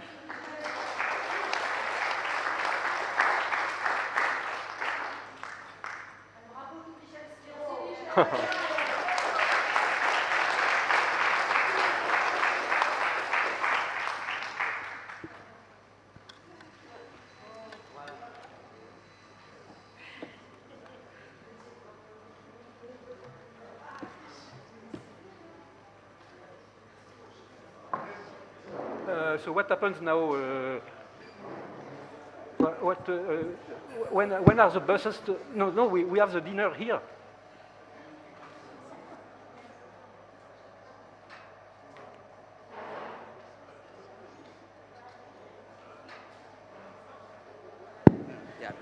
Yeah, I would like to say some words before you leave. The first one, I would like to thank the 2 persons who have been very active in the organization, the 2 pillars of the conference, Michel Spiro, who is here, and Maurizio Bona, who unfortunately he cannot be with us. And of course, I would like to say from the deep of my heart that I join to all the things that Michel has said. I will not repeat again this, but please be assured that I am very grateful to all of you. First, the moderator of the round table, and also, of course, all the participants, because they are really the main engine for the success of this conference. I would not take more time of you, and I would like to say again, thank you very much for your attendance.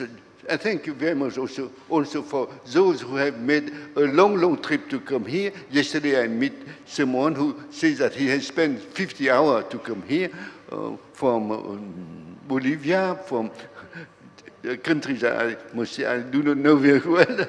Yes, and thank you again. And I hope that with Michel Spiro and Maurizio Bona, we will try to continue this series if possible, and of course everything we will rest on your participation and your support. Of course, I think that this year we have a special attendance due to the presence of IPU people, and especially the congressman who come from many years, many countries. Sometimes I do not know this country, but I am very impressed by their presence here. And we have seen here Mrs. Atya, who is the vice president of the working group of science and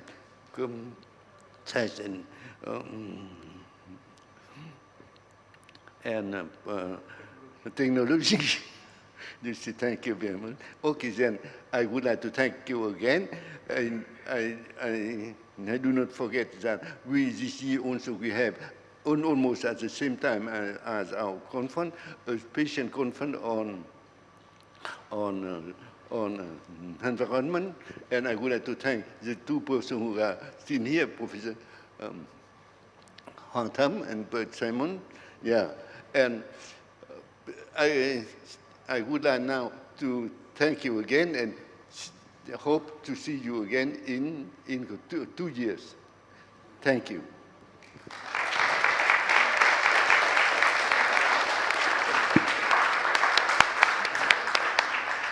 We need to thank also la cloche de Monsieur Scrivon.